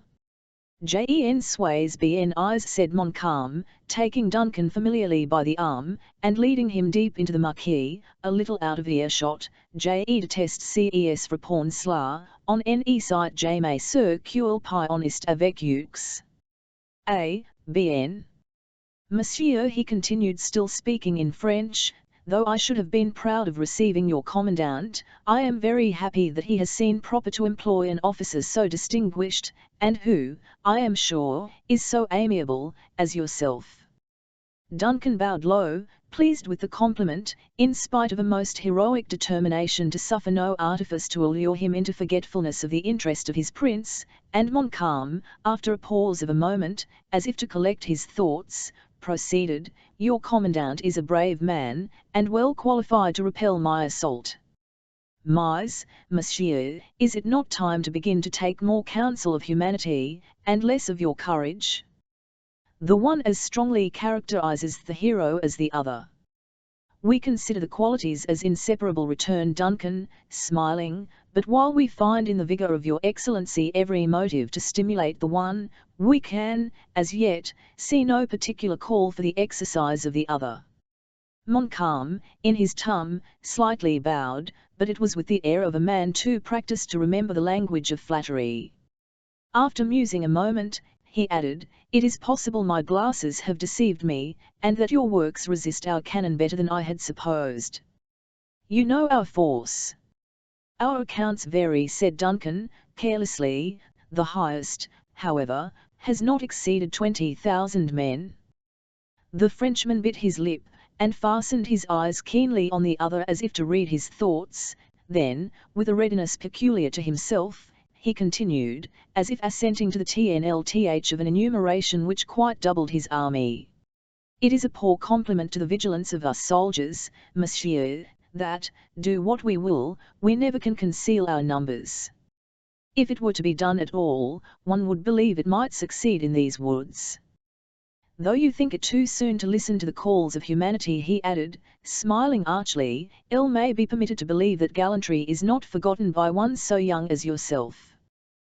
The daughters of the commandant, I learn, have passed into the fort since it was invested. It is true, monsieur, but, so far from weakening our efforts, they set us an example of courage in their own fortitude. Were nothing but resolution necessary to repel so accomplished a soldier as M. de Montcalm, I would gladly trust the defence of William Henry to the elder of those ladies.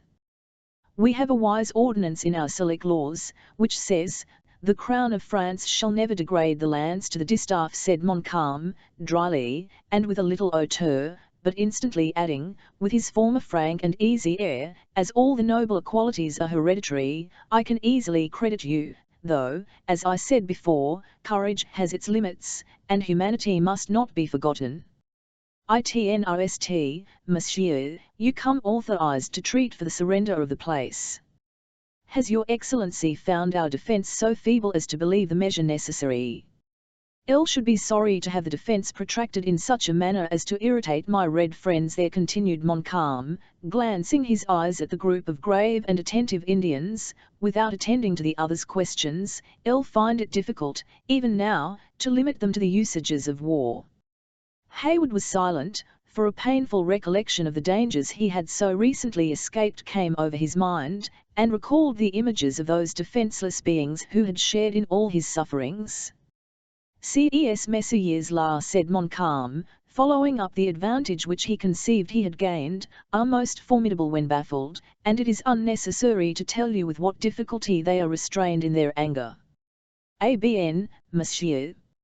Shall we speak of the terms? I fear your Excellency has been deceived as to the strength of William Henry, and the resources of its garrison. I have not sat down before Quebec, but an earthen work, that is defended by 2,300 gallant men, was the laconic reply. Our mounds are earthen, certainly, nor are they seated on the of Cape Diamond, but they stand on that shore which proved so destructive to Dieskau and his army. There is also a powerful force within a few hours' march of us, which we account upon as a part of our means. Some 6,000 or 8,000 men, returned Montcalm, with much apparent indifference, whom their leader wisely judges to be safer in their works than in the field. It was now Hayward's turn to bite his lip with vexation as the other so coolly alluded to a force which the young man knew to be overrated. Both mused a little while in silence, when Montcalm renewed the conversation, in a way that showed he believed the visit of his guest was solely to propose terms of capitulation. On the other hand, Hayward began to throw sundry inducements in the way of the French general, to betray the discoveries he had made through the intercepted letter. The artifice of neither, however, succeeded, and after a protracted and fruitless interview, Duncan took his leave, favourably impressed with an opinion of the courtesy and talents of the enemy's captain, but as ignorant of what he came to Limes as when he arrived. Montcalm followed him as far as the entrance of the Marquis, renewing his invitations to the commandant of the fort to give him an immediate meeting in the open ground between the two armies. There they separated, and Duncan returned to the advanced post of the French, accompanied as before, whence he instantly proceeded to the fort, and to the quarters of his own commander. Chapter 16. You fight the battle. This letter. Major Hayward found Munro attended only by his daughters. Alice sat upon his knee, parting the grey hairs on the forehead of the old man with her delicate fingers, and whenever he affected to frown on her trifling, appeasing his assumed anger by pressing her NLBY lips fondly on his wrinkled brow. Cora was seated nigh them, a calm and amused looker-on, regarding the wayward movements of her more youthful sister with that species of maternal fondness which characterized her love for Alice. Not only the dangers through which they had passed, but those which still impended above them, appeared to be momentarily forgotten, in the soothing indulgence of such a family meeting. It seemed as if they had profited by the Chantienlce, to devote an instant to the purest and best affection, the daughters forgetting their fears, and the veteran his cares, in the security of the moment. Of this scene, Duncan, who, in his eagerness to report his arrival, had entered unannounced, stood many moments an unobserved and a delighted spectator. But the quick and dancing eyes of Alice soon caught a glimpse of his figure reflected from a glass, and she sprang blushing from her father's knee, exclaiming aloud, "Major Hayward!" "What of the lad?" demanded her father. "I have sent him to crack a little with the Frenchman." "Ha, sir, you are young, and you're nimble. Away with you, ye baggage, as if there were not troubles enough for a soldier, without having his camp filled with such prattling hussies as yourself." Alice laughingly followed her sister, who instantly led the way from an apartment where she perceived their presence was no longer desirable. Munro, instead of demanding the result of the young man's mission, paced the room for a few moments, with his hands behind his back, and his head inclined toward the floor, like a man lost in thought. At length he raised his eyes, glistening with a father's fondness, and exclaimed, "They are a pair of excellent girls, Hayward, and such as any one may boast of. You are not now to learn my opinion of your daughters, Colonel Munro. True, Lad, you interrupted the impatient old man, you were about opening your mind more fully on that matter the day you got in, but I did not think it becoming in an old soldier to be talking of nuptial blessings and wedding jokes when the enemies of his king were likely to be unbidden guests at the feast. But I was wrong, Duncan, boy, I was wrong there, and I am now ready to hear what you have to say. Notwithstanding the pleasure your assurance gives me, dear sir, I have just now a message from Montcalm. Let the Frenchman and all his host go to the devil, sir, exclaimed the hasty veteran. He is not yet master of William Henry, nor shall he ever be, provided Webb proves himself the man he should. No, sir, thank heaven we are not yet in such a strait that it can be said Munro is too much pressed to discharge the little domestic duties of his own family. Your mother was the only child of my bosom friend, Duncan, and I'll just give you a hearing, though all the knights of St. Louis were in her at the Sally Port, with the French saint at their head, crying to speak a word under favour. A pretty degree of knighthood, sir, is that which can be bought with sugar hogsheads. And then your twopenny marquisates. The thistle is the order for dignity and antiquity, the veritable nemo me impune lacessit of chivalry. Ye had ancestors in that degree, Duncan, and they were an ornament to the nobles of Scotland. Hayward, who perceived that his superior took a malicious pleasure in exhibiting his contempt for the message of the French general, was fain to humour a spleen that he knew would be short-lived. He therefore replied with as much indifference as he could assume on such a subject, my request, as you know, sir, went so far as to presume to the honour of being your son. Boy, you found words to make yourself very plainly comprehended. But, let me ask ye, sir, have you been as intelligible to the girl? On my honour, no, exclaimed Duncan, warmly. There would have been an abuse of a confided trust, had I taken advantage of my situation for such a purpose.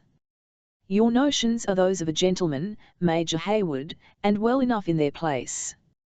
But Cora Munro is a maiden too discreet, and of a mind too elevated and improved, to need the guardianship even of a father. Cora. We are talking of your pretensions to Miss Munro, are we not, sir? Was not conscious of having mentioned her name, said Duncan, stammering.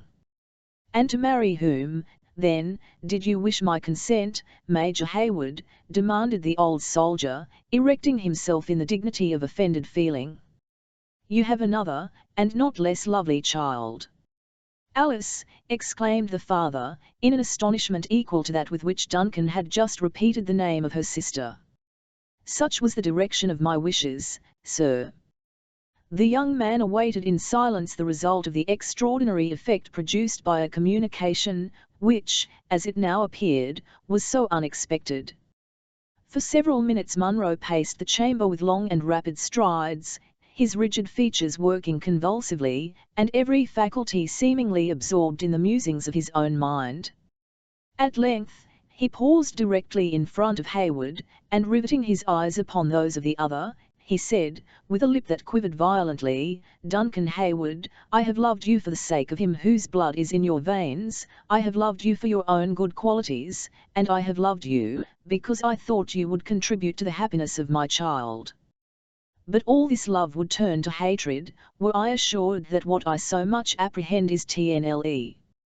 God forbid that any act or thought of mine should lead to such a change, exclaimed the young man, whose eye never quailed under the penetrating look it encountered. Without adverting to the impossibility of the other's comprehending those feelings which were hid in his own bosom, Munro suffered himself to be appeased by the unaltered countenance he met, and with a voice sensibly softened, he continued, you would be my son, Duncan, and you're ignorant of the history of the man you wish to call your father. Sit ye down, young man, and I will open to you the wounds of a seared heart, in as few words as may be suitable. By this time, the message of Montcalm was as much forgotten by him who bore it as by the man for whose ears it was intended. Each drew a chair, and while the veteran communed a few moments with his own thoughts, apparently in sadness, the youth suppressed his impatience in a look and attitude of respectful attention. At length, the former spoke, you know, already, Major Hayward, that my family was both ancient and honourable, commenced the Scotsman, though it might not altogether be endowed with that amount of wealth that should correspond with its degree. I was, maybe, such an one as yourself when I plighted my faith to Alice Graham, the only child of a neighbouring laird of some estate. But the connection was disagreeable to her father, on more accounts than my poverty. I did, therefore, what an honest man should, restored the maiden her troth, and departed the country in the service of my king. I had seen many regions, and had shed much blood in different lands, before duty called me to the islands of the West Indies. There it was my lot to form a connection with one who in time became my wife, and the mother of Cora.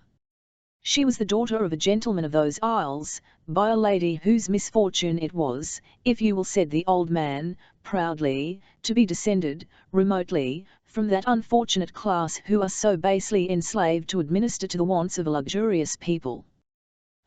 Sir, that is a curse, entailed on Scotland by her unnatural union with a foreign and trading people. But could I find a man among them who would dare to reflect on my child, he should feel the weight of a father's anger. Ha! Major Hayward, you are yourself born at the south, where these unfortunate beings are considered of a race inferior to your own. "'Tis most unfortunately Hugh, sir," said Duncan, unable any longer to prevent his eyes from sinking to the floor in embarrassment. "And you cast it on my child as a reproach. You scorn to mingle the blood of the Haywards with one so degraded, lovely and audacous though she be," fiercely demanded the jealous parent. "Heaven protect me from a prejudice so unworthy of my reason," returned Duncan, at the same time conscious of such a feeling, and that as deeply rooted as if it had been engrafted in his nature. "The sweetness, the beauty, the witchery of your younger daughter, Colonel Munro, might explain my motives without imputing to me this injustice." "Ye are right, sir," returned the old man, again changing his tones to those of gentleness, or rather softness. "The girl is the image of what her mother was at her years, and before she had become acquainted with grief. When death deprived me of my wife I returned to Scotland, enriched by the marriage, and, would you think it, Duncan, the suffering angel had remained in the heartless state of celibacy 20 long years, and that for the sake of a man who could forget her. She did more, sir, she overlooked my want of faith, and, all difficulties being now removed, she took me for her husband." "And became the mother of Alice," exclaimed Duncan, with an eagerness that might have proved dangerous at a moment when the thoughts of Munro were less occupied than at present. "She did, indeed," said the old man, "and dearly did she pay for the blessing she bestowed. But she is a saint in heaven, sir, and it ill becomes one whose foot rests on the grave to mourn a lot so blessed. I had her but a single year, though, a short term of happiness for one who had seen her youth fade in hopeless pining." There was something so commanding in the distress of the old man, that Hayward did not dare to venture a syllable of consolation. Munro sat utterly unconscious of the other's presence, his features exposed and working with the anguish of his regrets, while heavy tears fell from his eyes, and rolled unheeded from his cheeks to the floor. At length he moved, and as if suddenly recovering his recollection, when he arose, and taking a single turn across the room, he approached his companion with an air of military grandeur, and demanded, "Have you not, Major Hayward, some communication that I should hear from the Marquise de Montcalm?" Duncan started in his turn, and immediately commenced in an embarrassed voice, the half-forgotten message. It is unnecessary to dwell upon the evasive though polite manner with which the French general had eluded every attempt of Hayward to worm from him the purport of the communication he had proposed making, or on the decided, though still polished message, by which he now gave his enemy to understand, that, unless he chose to receive it in person, he should not receive it at all. As Munro listened to the detail of Duncan, the excited feelings of the father gradually gave way before the obligations of his station, and when the other was done, he saw before him nothing but the veteran, swelling with the wounded feelings of a soldier. "You have said enough, Major Hayward," exclaimed the angry old man, "enough to make a volume of commentaire on French civility. Here has this gentleman invited me to a conference, and when I send him a capable substitute, for ye re all that, Duncan, though your years are but few, he answers me with a riddle. He may have thought less favourably of the substitute, my dear sir, and you will remember that the invitation, which he now repeats, was to the commandant of the works, and not to his second. Well, sir, is not a substitute clothed with all the power and dignity of him who grants the commission? He wishes to confer with Munro. Faith, sir, I have much inclination to indulge the man, if it should only be to let him behold the firm countenance we maintain in spite of his numbers and his summons. There might be not bad policy in such a stroke, young man. Duncan, who believed it of the last importance that they should speedily come to the contents of the letter borne by the scout, gladly encouraged this idea. Without doubt, he could gather no confidence by witnessing our indifference, he said. You never said truer word. I could wish, sir, that he would visit the works in open day, and in the form of a storming party.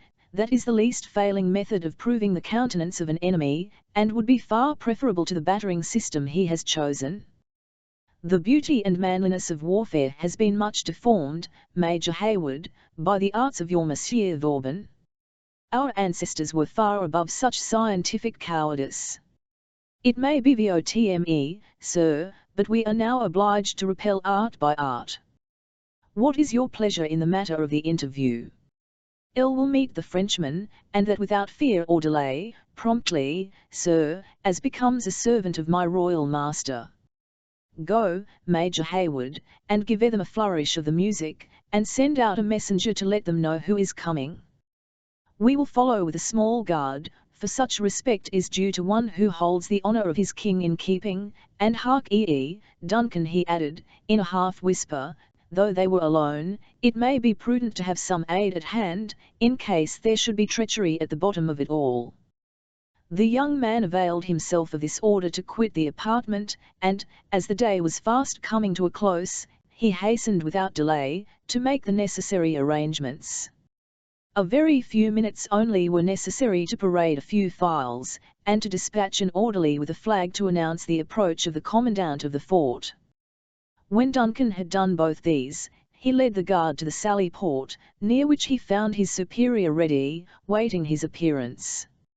As soon as the usual ceremonials of a military departure were observed, the veteran and his more youthful companion left the fortress, attended by the escort.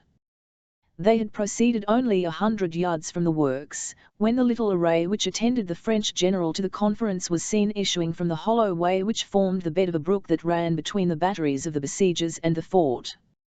From the moment that Munro left his own works to appear in front of his enemies, his air had been grand, and his step and countenance highly military. The instant he caught a glimpse of the white plume that waved in the hat of Montcalm, his eye lighted, and age no longer appeared to possess any influence over his vast and still muscular person. "Speak to the boys to be watchful, sir," he said, in an undertone, to Duncan, "and to look well to their flints and steel, for one is never safe with a servant of these Louis. At the same time, we shall show them the front of men in deep security. You'll understand me, Major Hayward." He was interrupted by the clamour of a drum from the approaching Frenchman, which was immediately answered, when each party pushed an orderly in advance, bearing a white flag, and the wary Scotsman halted with his guard close at his back. As soon as this slight salutation had passed, Montcalm moved toward them with a quick but graceful step, baring his head to the veteran, and dropping his spotless plume nearly to the earth in courtesy. If the air of Munro was more commanding and manly, it wanted both the ease and insinuating polish of that of the Frenchman. Neither spoke for a few moments, each regarding the other with curious and interested eyes. Then, as became his superior rank and the nature of the interview, Montcalm broke the silence. After uttering the usual words of greeting, he turned to Duncan, and continued, with a smile of recognition, speaking always in French, "I am rejoiced, monsieur, that you have given us the pleasure of your company on this occasion. There will be no necessity to employ an ordinary or interpreter, for, in your hands, I feel the same security as if I spoke your language myself. Duncan acknowledged the compliment, when Montcalm, turning to his guard, which in imitation of that of their enemies, pressed close upon him, continued: "En arrière, mes enfants, ill fate showed, retires vous un peu." Before Major Hayward would imitate this proof of confidence, he glanced his eyes around the plain, and beheld with uneasiness the numerous dusky groups of savages, who looked out from the margin of the surrounding woods, curious spectators of the interview. "Monsieur de Montcalm will readily acknowledge the difference in our situation," he said, with some embarrassment, pointing at the same time toward those dangerous foes, who were to be seen in almost every direction. "Were we to dismiss our guard, we should stand here at the mercy of our enemies." "Monsieur, you have the plighted faith of un gentilhomme francaise, for your safety," resumed Montcalm, laying his hand impressively on his heart. "It should suffice." "It shall." "Fall back," Duncan added to the officer who led the escort, "fall back, sir, beyond hearing, and wait for orders." Munro witnessed this movement with manifest uneasiness, nor did he fail to demand an instant explanation. "Is it not our interest, sir, to betray no distrust?" retorted Duncan. "Monsieur de Montcalm pledges his word for our safety, and I have ordered the men to withdraw a little, in order to prove how much we depend on his assurance." "It may be all right, sir, but I have no overweening reliance on the faith of these marquises, or marquises, as they call themselves. Their patents of nobility are too common to be certain that they bear the seal of TNLE honor. You forget, dear sir, that we confer with an officer, distinguished alike in Europe and America for his deeds. From a soldier of his reputation we can have nothing to apprehend." The old man made a gesture of resignation, though his rigid features still betrayed his obstinate adherence to a distrust, which he derived from a sort of hereditary contempt of his enemy, rather than from any present signs which might warrant so uncharitable a feeling. Montcalm waited patiently until this little dialogue in demi-voice was ended, when he drew nigher, and opened the subject of their conference. "I have solicited this interview from your superior, monsieur," he said, "because I believe he will allow himself to be persuaded that he has already done everything which is necessary for the honor of his prince, and will now listen to the admonitions of humanity. I will forever bear testimony that his resistance has been gallant, and was continued as long as there was hope." When this opening was translated to Munro, he answered with dignity, but with sufficient courtesy, "However I may prize such testimony from Monsieur Montcalm, it will be more valuable when it shall be better merited." The French general smiled, as Duncan gave him the purport of this reply, and observed, "What is now so freely accorded to approved courage, may be refused to useless obstinacy. Monsieur would wish to see my camp, and witness for himself our numbers, and the impossibility of his resisting them with success." "I know that the King of France is well served," resumed the unmoved Scotsman, as soon as Duncan ended his translation, "but my own royal master has as many and as faithful troops." "Though not at hand, fortunately for us," said Montcalm, without waiting, in his ardour, for the interpreter. "There is a destiny in war, to which a brave man knows how to submit with the same courage that he faces his. Had I been conscious that Monsieur Montcalm was master of the English, I should have spared myself the trouble of so awkward a translation," said the vexed Duncan, dryly, remembering instantly his recent play with Munro. "Your pardon, monsieur," rejoined the Frenchman, suffering a slight colour to appear on his dark cheek. "There is a vast difference between understanding and speaking a foreign tongue. You will, therefore, please to assist me still." Then, after a short pause, he added, "These hills afford us every opportunity of reconnoitring your works, messieurs, and I am possibly as well acquainted with their weak condition as you can be yourselves." "Ask the French general if his glasses can reach to the Hudson," said Munro, proudly, "and if he knows when and where to expect the army of Webb."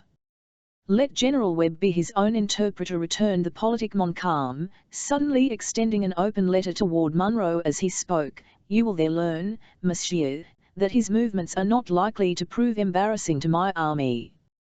The veteran seized the offered paper, without waiting for Duncan to translate the speech, and with an eagerness that betrayed how important he deemed its contents.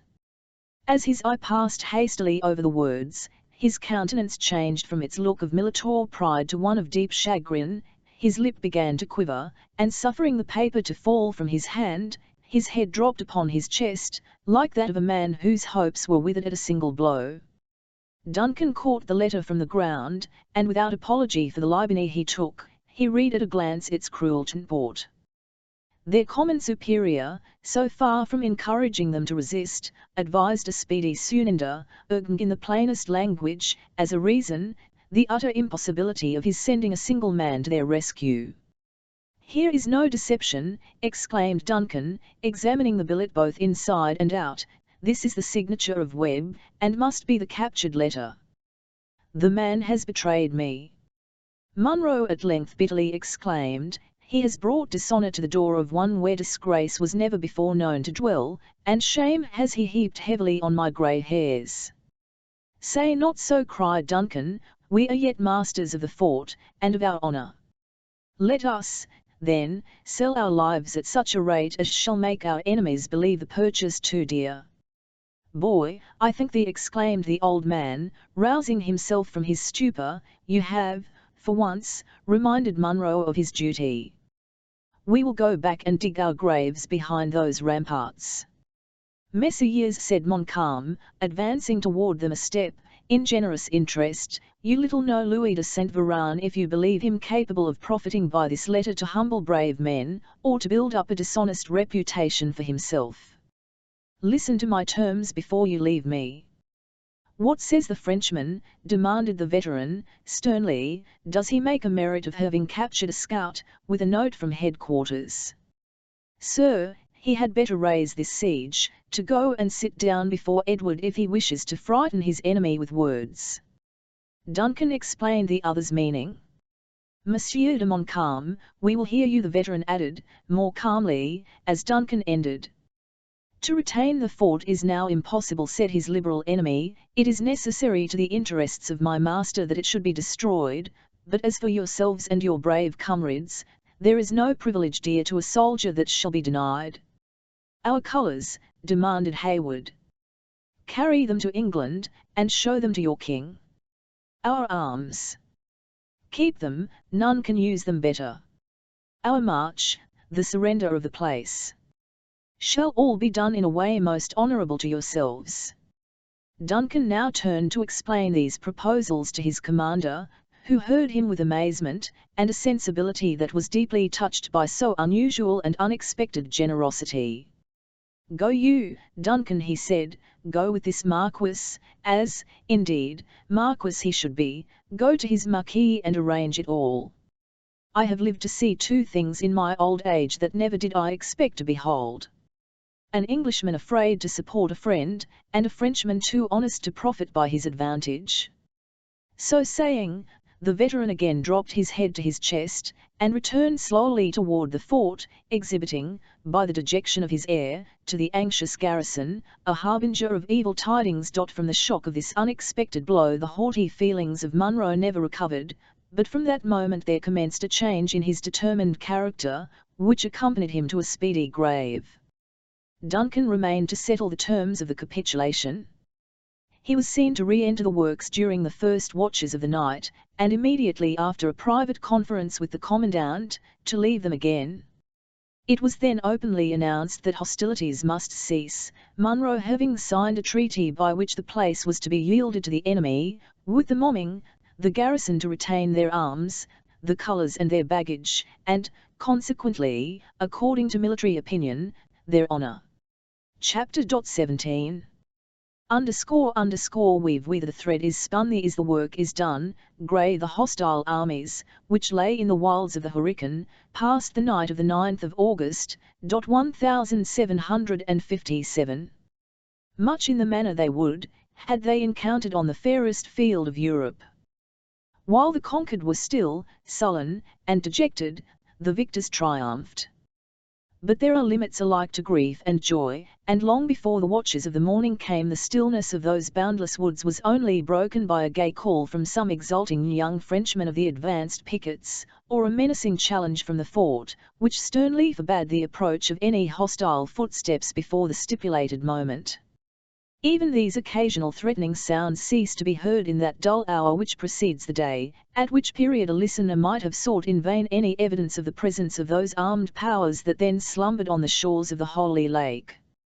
It was during these moments of deep silence that the canvas which concealed the entrance to a spacious marquee in the French encampment was shoved aside, and a man issued from beneath the drapery into the open air. He was enveloped in a cloak that might have been intended as a protection from the chilling damps of the woods, but which served equally well as a mantle to conceal his person.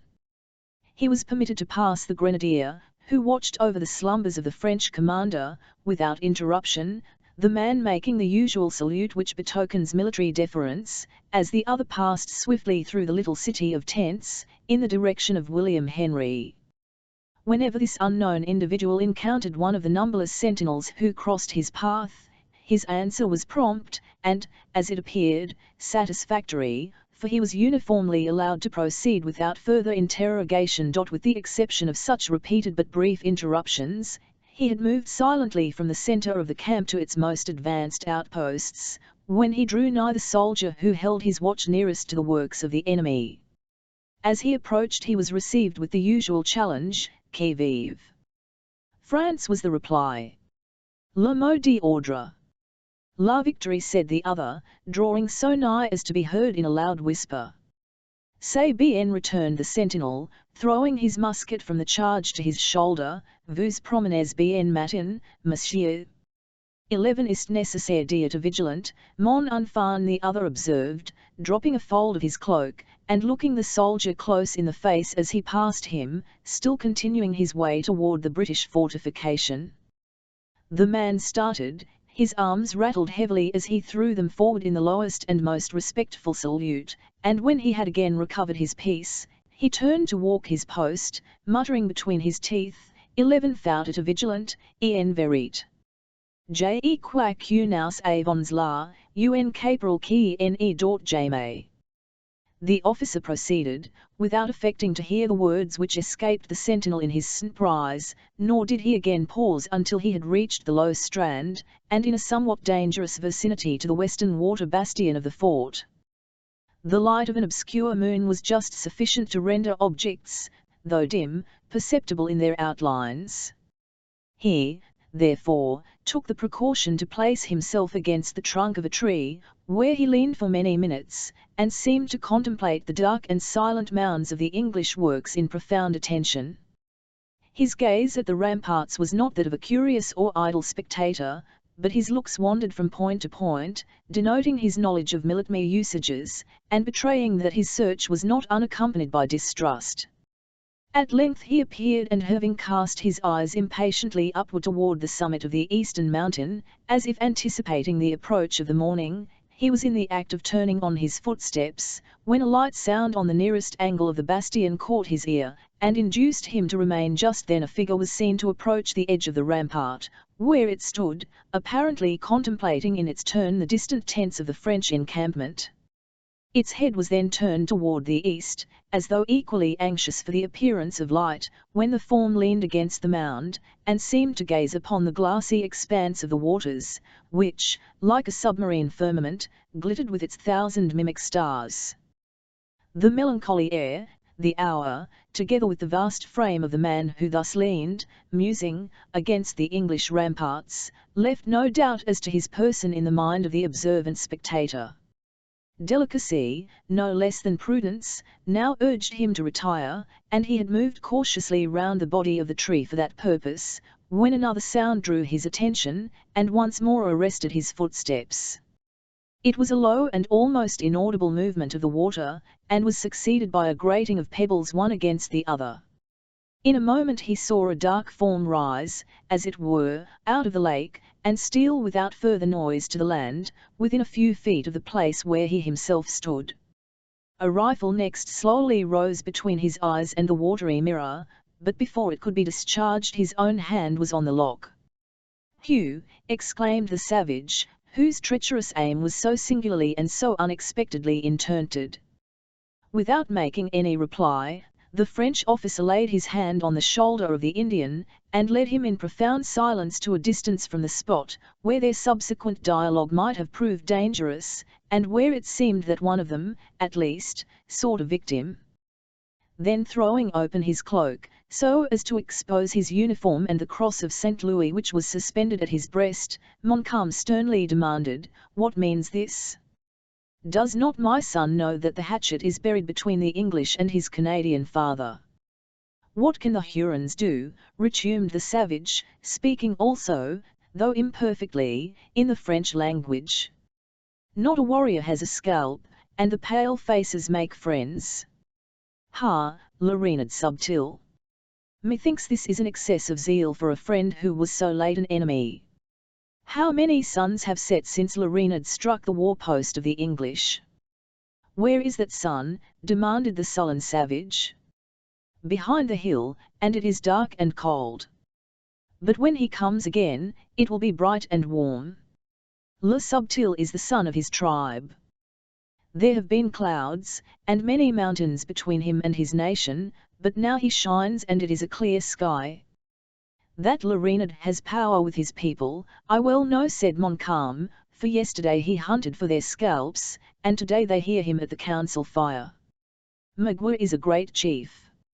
Let him prove it, by teaching his nation how to conduct themselves toward our new friends." "Why did the chief of the Canadas bring his young men into the woods, and fire his cannon at the earthen house?" demanded the subtle Indian. "To subdue it. My master owns the land, and your father was ordered to drive off these English squatters. They have consented to go, and now he calls them enemies no longer. 'Tis well. Magua took the hatchet to colour it with blood. It is now bright, when it is red, it shall be buried. But Magua is pledged not to sully the lilies of France. The enemies of the great king across the Salt Lake are his enemies, his friends, the friends of the Hurons." "Friends," repeated the Indian in scorn. "Let his father give Magua a hand." Montcalm, who felt that his influence over the warlike tribes he had gathered was to be maintained by concession rather than by power, complied reluctantly with the other's request. The savage placed the fingers of the French commander on a deep scar in his bosom, and then exultingly demanded, "Does my father know that? What warrior does not? 'Tis where a leaden bullet has cut." "And this," continued the Indian, who had turned his naked back to the other, his body being without its usual calico mantle. "This, my son has been sadly injured here. Who has done this?" "Magua slept hard in the English wigwams, and the sticks have left their mark," resumed the savage, with a hollow laugh, which did not conceal the fierce temper that nearly choked him. Then, recollecting himself, with sudden and native dignity, he added, "Go, teach your young men it is peace. Le renard subtil knows how to speak to a Huron warrior." Without deigning to bestow further words, or to wait for any answer, the savage cast his rifle into the hollow of his arm, and moved silently through the encampment toward the woods where his own tribe was known to lie. Every few yards as he proceeded he was challenged by the sentinels, but he stalked sullenly onward, utterly disregarding the summons of the soldiers, who only spared his life because they knew the air and tread no less than the obstinate daring of an Indian. Montcalm lingered long and melancholy on the strand where he had been left by his companion, brooding deeply on the temper which his ungovernable ally had just discovered. Already had his fair fame been tarnished by one horrid scene, and in circumstances fearfully resembling those under which he now found himself. As he mused he became keenly sensible of the deep responsibility they assume who disregard the means to attain the end, and of all the danger of setting in motion an engine which it exceeds human power to control. Then shaking off a train of reflections that he accounted a weakness in such a moment of triumph, he retraced his steps toward his tent, giving the order as he passed to make the signal that should arouse the army from its slumbers. The first tap of the French drums was echoed from the bosom of the fort, and presently the valley was filled with the strains of martial music, rising long, thrilling and lively above the rattling accompaniment. The homs of the victors sounded merry and cheerful flourishes, until the last laggard of the camp was at his post, but the instant the British fifes had blown their shrill signal, they became mute. In the meantime the day had, and when the line of the French army was ready to receive its general, the rays of a brilliant sun were glancing along the glittering array. Then that success, which was already so well known, was officially announced. The favoured band who were selected to guard the gates of the fort were detailed, and defiled before their chief. The signal of their approach was given, and all the usual preparations for a change of masters were ordered and executed directly under the guns of the contested works. A very different scene presented itself within the lines of the Anglo-American army. As soon as the warning signal was given, it exhibited all the signs of a hurried and forced departure. The sullen soldiers shouldered their empty tubes and fell into their places, like men whose blood had been heated by the past contest, and who only desired the opportunity to revenge an indignity which was still wounding to their pride, concealed as it was under the observances of military etiquette. Women and children ran from place to place, some bearing the scanty remnants of their baggage, and others searching in the ranks for those countenances they looked up to for protection. Munro appeared among his silent troops firm but dejected. It was evident that the unexpected blow had struck deep into his heart, though he struggled to sustain his misfortune with the port of a man. Duncan was touched at the quiet and impressive exhibition of his grief. He had discharged his own duty, and he now pressed to the side of the old man, to know in what particular he might serve him. "My daughter's," was the brief but expressive reply. "Good heavens! Are not arrangements already made for their convenience?" "Today I am only a soldier, Major Hayward," said the veteran. "All that you see here, claim alike to be my children." Duncan had heard enough. Without losing one of those moments which had now become so precious, he flew toward the quarters of Munro, in quest of the sisters. He found them on the threshold of the low edifice, already prepared to depart, and surrounded by a clamorous and weeping assemblage of their own sex, that had gathered about the place, with a sort of instinctive consciousness that it was the point most likely to be protected. Though the cheeks of Cora were pale and her countenance anxious, she had lost none of her firmness, but the eyes of Alice were inflamed, and betrayed how long and bitterly she had wept. They both, however, received the young man with undisguised pleasure, the former, for a novelty, being the first to speak. "The fort is lost," she said, with a melancholy smile, "though our good name, ITN 1 Street, remains. 'Tis brighter than ever. But, dearest Miss Munro, it is time to think less of others, and to make some provision for yourself. Military usage, pride, that pride on which you so much value yourself, demands that your father and I should for a little while continue with the troops. Then where to seek a proper protector for you against the confusion and chances of such a scene?" "None is necessary," returned Cora, "who will dare to injure or insult the daughter of such a father, at a time like this." "El would not leave you alone," continued the youth, looking about him in a hurried manner, "for the command of the best regiment in the pay of the king. Remember, our Alice is not gifted with all your firmness, and God only knows the terror she might endure." "You may be right," Cora replied, smiling again, but far more sadly than before. "Listen. Chance has already sent us a friend when he is most needed." Duncan did listen, and on the instant comprehended her meaning.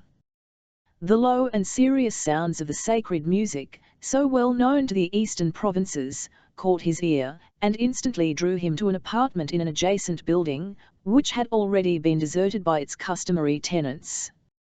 There he found David, pouring out his pious feelings through the only medium in which he ever indulged. Duncan waited, until, by the cessation of the movement of the hand, he believed the strain was ended, when, by touching his shoulder, he drew the attention of the other to himself, and in a few words explained his wishes.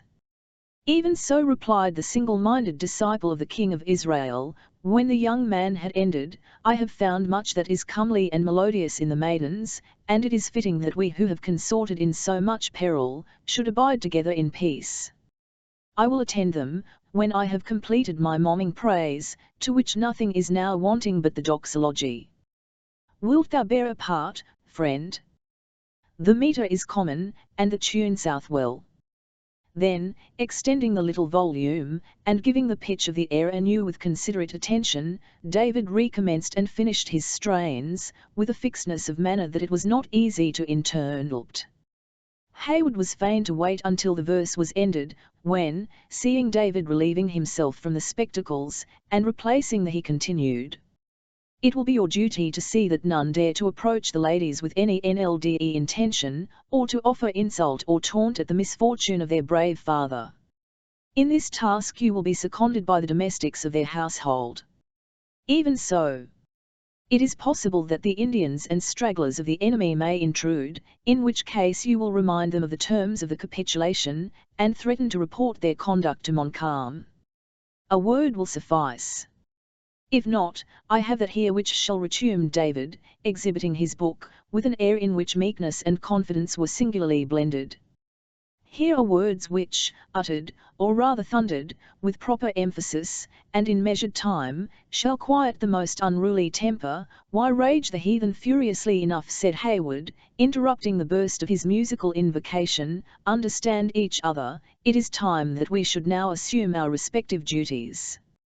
Gamut cheerfully assented, and together they sought the females.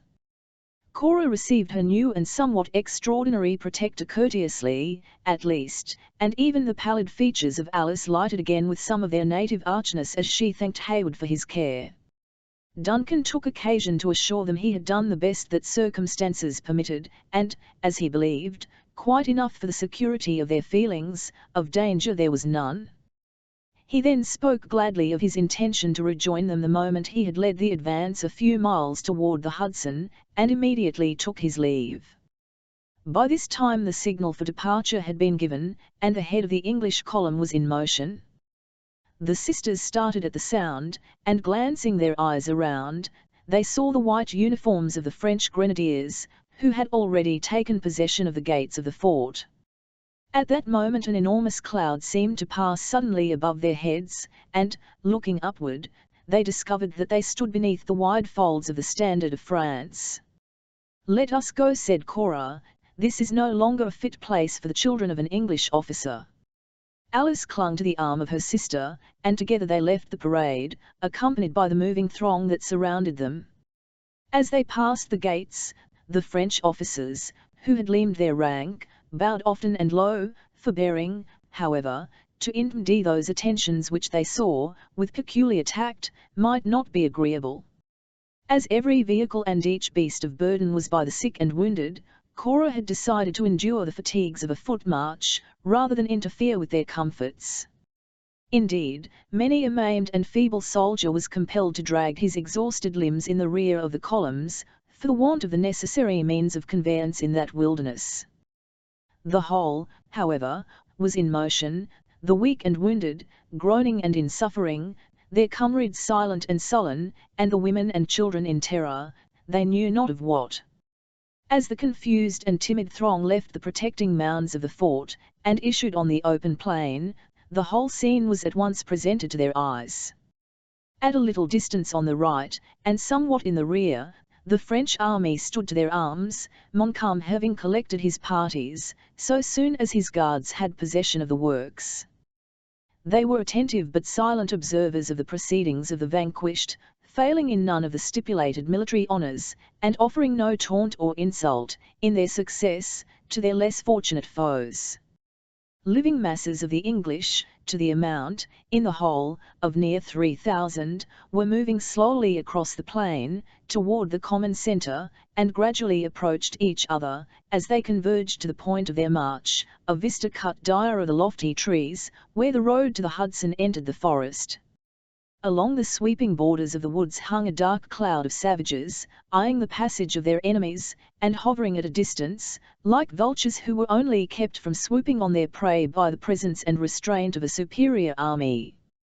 A few had straggled among the conquered columns, where they stalked in sullen discontent, attentive, though, as yet, passive observers of the moving multitude. The advance, with Hayward at its head, had already reached the defile, and was slowly disappearing, when the attention of Cora was drawn to a collection of stragglers by the sounds of contention.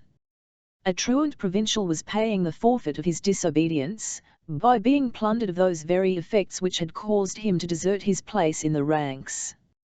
The man was of powerful frame, and too avaricious to pan with his goods without a struggle. Individuals from either party interfered, the one side to prevent and the other to aid in the robbery. Voices grew loud and angry, and 100 savages appeared, as it were, by magic, where a dozen only had been seen a minute before. It was then that Cora saw the form of Magua gliding among his countrymen, and speaking with his fatal and infernal eloquence. The mass of women and children stopped, and hovered together like alarmed and fluttering birds. But the cupidity of the Indian was soon gratified, and the different bodies again moved slowly onward. The savages now fell back, and seemed content to let their enemies advance without further molestation. But, as the female crowd approached them, the gaudy colours of a shawl attracted the eyes of a wild and untutored Huron. He advanced to seize it without the least hesitation. The woman, more in terror than through love of the ornament, wrapped her child in the coveted article, and folded both more closely to her bosom. Cora was in the act of speaking, with an intent to advise the woman to abandon the trifle, when the savage relinquished his hold of the shawl, and tore the screaming infant from her arms. Abandoning everything to the greedy grasp of those around her, the mother darted, with distraction in her mien, to reclaim her child.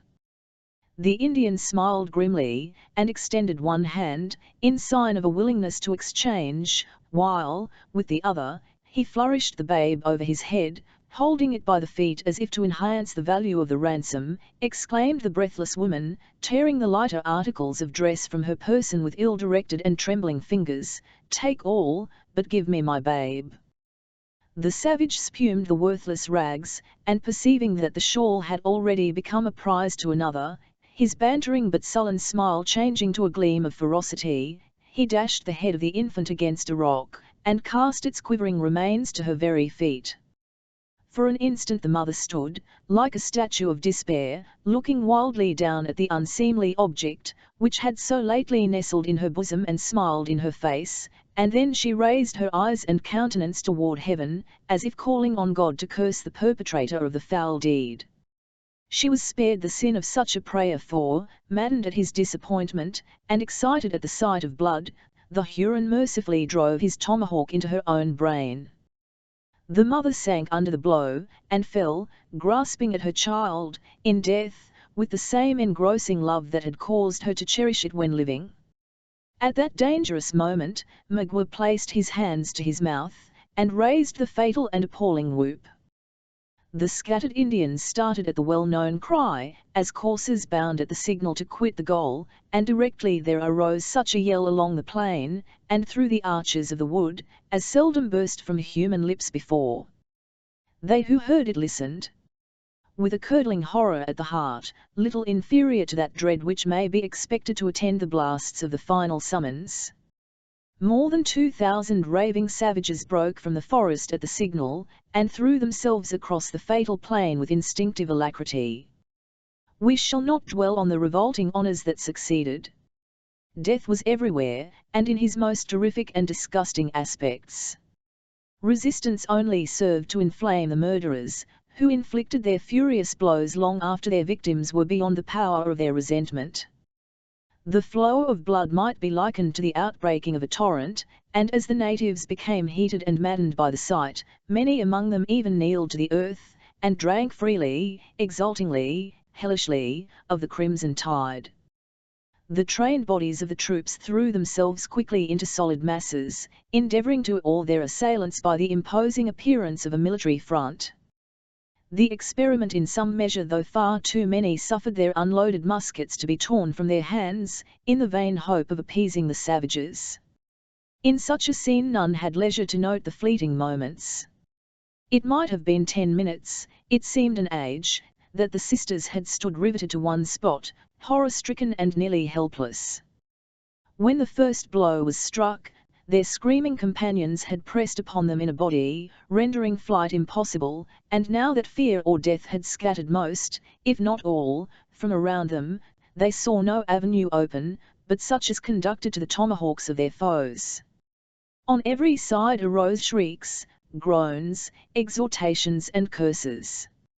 At this moment, Alice caught a glimpse of the vast form of her father, moving rapidly across the plain, in the direction of the French army. He was, in truth, proceeding to Montcalm, fearless of every danger, to claim the tardy escort for which he had before conditioned. 50 glittering axes and barbed spears were offered unheeded at his life, but the savages respected his rank and calmness, even in their fury. The dangerous weapons were bnlshed aside by the still nervous arm of the veteran, or fell of themselves, after menacing an act that it would seem no one had courage to perform. Fortunately, the vindictive Magua was searching for his victim in the very band the veteran had just quitted. "Father, father, we are here," shrieked Alice, as he passed, at no great distance, without appearing to heed them. "Come to us, father, or we die." The cry was repeated, and in terms and tones that might have melted a heart of stone, but it was unanswered. Once, indeed, the old man appeared to catch the sound, for he paused and listened, but Alice had dropped senseless on the earth, and Cora had sunk at her side, hovering in untiring tenderness over her lifeless form. Munro shook his head in disappointment, and proceeded, bent on the high duty of his station. "Lady," said Gamut, who, helpless and useless as he was, had not yet dreamed of deserting his trust, "it is the Jubilee of the Devils, and this is not a meet place for Christians to tarry in. Let us up and fly." "Go," said Cora, still gazing at her unconscious sister, "save thyself. To me thou canst not be of further use." David comprehended the unyielding character of her resolution, by the simple but expressive gesture that accompanied her words. He gazed for a moment at the dusky fawns that were acting their hellish rites on every side of him, and his tall person grew more erect while his chest heaved, and every feature swelled, and seemed to speak with the power of the feelings by which he was governed. If Jewish boy might tame the great spirit of Saul by the sound of his harp, and the words of sacred song, it may not be amiss, he said, to try the potency of music here. Then raising his voice to its highest tone, he poured out a strain so powerful as to be heard even amid the din of that bloody field. More than one savage rushed toward them, thinking to rifle the unprotected sisters of their attire, and bear away their scalps, but when they found this strange and unmoved figure riveted to his post, they paused to listen. Astonishment soon changed to admiration, and they passed on to other and less courageous victims, openly expressing their satisfaction at the firmness with which the white warrior sang his death song. Encouraged and deluded by his success, David exerted all his powers to extend what he believed so holy an influence. The unwanted sounds caught the ears of a distant savage, who flew raging from group to group, like one who, scorning to touch the vulgar herd, hunted for some victim more worthy of his renown. It was Magua, who uttered a yell of pleasure when he beheld his ancient prisoners again at his mercy. "Come," he said, laying his soiled hands on the dress of Cora, "the wigwam of Huron is still open. Is it not better than this place?"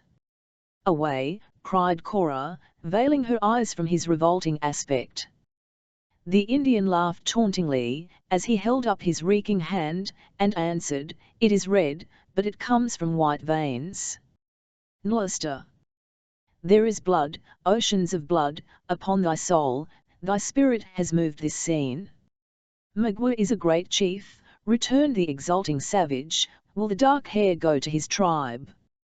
"Never. Strike if thou wilt, and complete thy revenge." He hesitated a moment, and then catching the light and senseless form of Alice in his arms, the subtle Indian moved swiftly across the plain toward the woods. "Hold!" shrieked Cora, following wildly on his footsteps, "release the child." "Wretch! What is to you do?" But Magua was deaf to her voice, or, rather, he knew his power, and was determined to maintain it. called Gamut, after the unconscious Cora. The holy charm is beginning to be felt, and soon shalt thou see this horrid tumult stilled. Perceiving that, in his turn, he was unheeded, the faithful David followed the distracted sister, raising his voice again in sacred song, and sweeping the air to the measure, with his long arm, in diligent accompaniment. In this manner they traversed the plain, through the flying, the wounded and the dead. The fierce Huron was, at any time, sufficient for himself and the victim that he bore, though Cora would have fallen more than once under the blows of her savage enemies, but for the extraordinary being who stalked in her rear, and who now appeared to the astonished natives gifted with the protecting spirit of madness. Magua, who knew how to avoid the more pressing dangers, and also to elude pursuit, entered the woods through a low ravine, where he quickly found the Narragansets, which the travellers had abandoned so shortly before, awaiting his appearance, in custody of a savage as fierce and malign in his expression as himself. Laying Alice on one of the horses, he made a sign to Cora to mount the other. Notwithstanding the horror excited by the presence of her captor, there was a present relief in escaping from the bloody scene enacting on the plain, to which Cora could not be altogether insensible. She took her seat, and held fond her arms for her sister, with an air of entreaty and love that even the Huron could not deny. Placing Alice, then, on the same animal with Cora, he seized the bridle, and commenced his route by plunging deeper into the forest. David, perceiving that he was left alone, utterly disregarded as a subject too worthless even to destroy, threw his long limb across the saddle of the beast they had deserted, and made such progress in the pursuit as the difficulties of the path permitted. They soon began to ascend, but as the motion had a tendency to revive the dormant faculties of her sister, the attention of Cora was too much divided between the tenderest solicitude in her behalf, and in listening to the cries which were still too audible on the plain, to note the direction in which he journeyed. When, however, they gained the flattened surface of the mountain top, and approached the eastern precipice, she recognized the spot to which she had once before been led under the more friendly auspices of the scout. Here Magua suffered them to dismount, and notwithstanding their own captivity, the curiosity which seems inseparable from horror, induced them to gaze at the sickening sight below. The cruel work was still unchecked. On every side the captured were flying before their relentless persecutors, while the armed columns of the Christian king stood fast in an apathy which has never been explained, and which has left an immovable blot on the otherwise fair escutcheon of their leader. Nor was the sword of death stayed until cupidity got the mastery of revenge. Then, indeed, the shrieks of the wounded, and the yells of their murderers grew less frequent, until, finally, the cries of horror were lost to their ear, or were drowned in the loud, long and piercing whoops of the triumphant savages.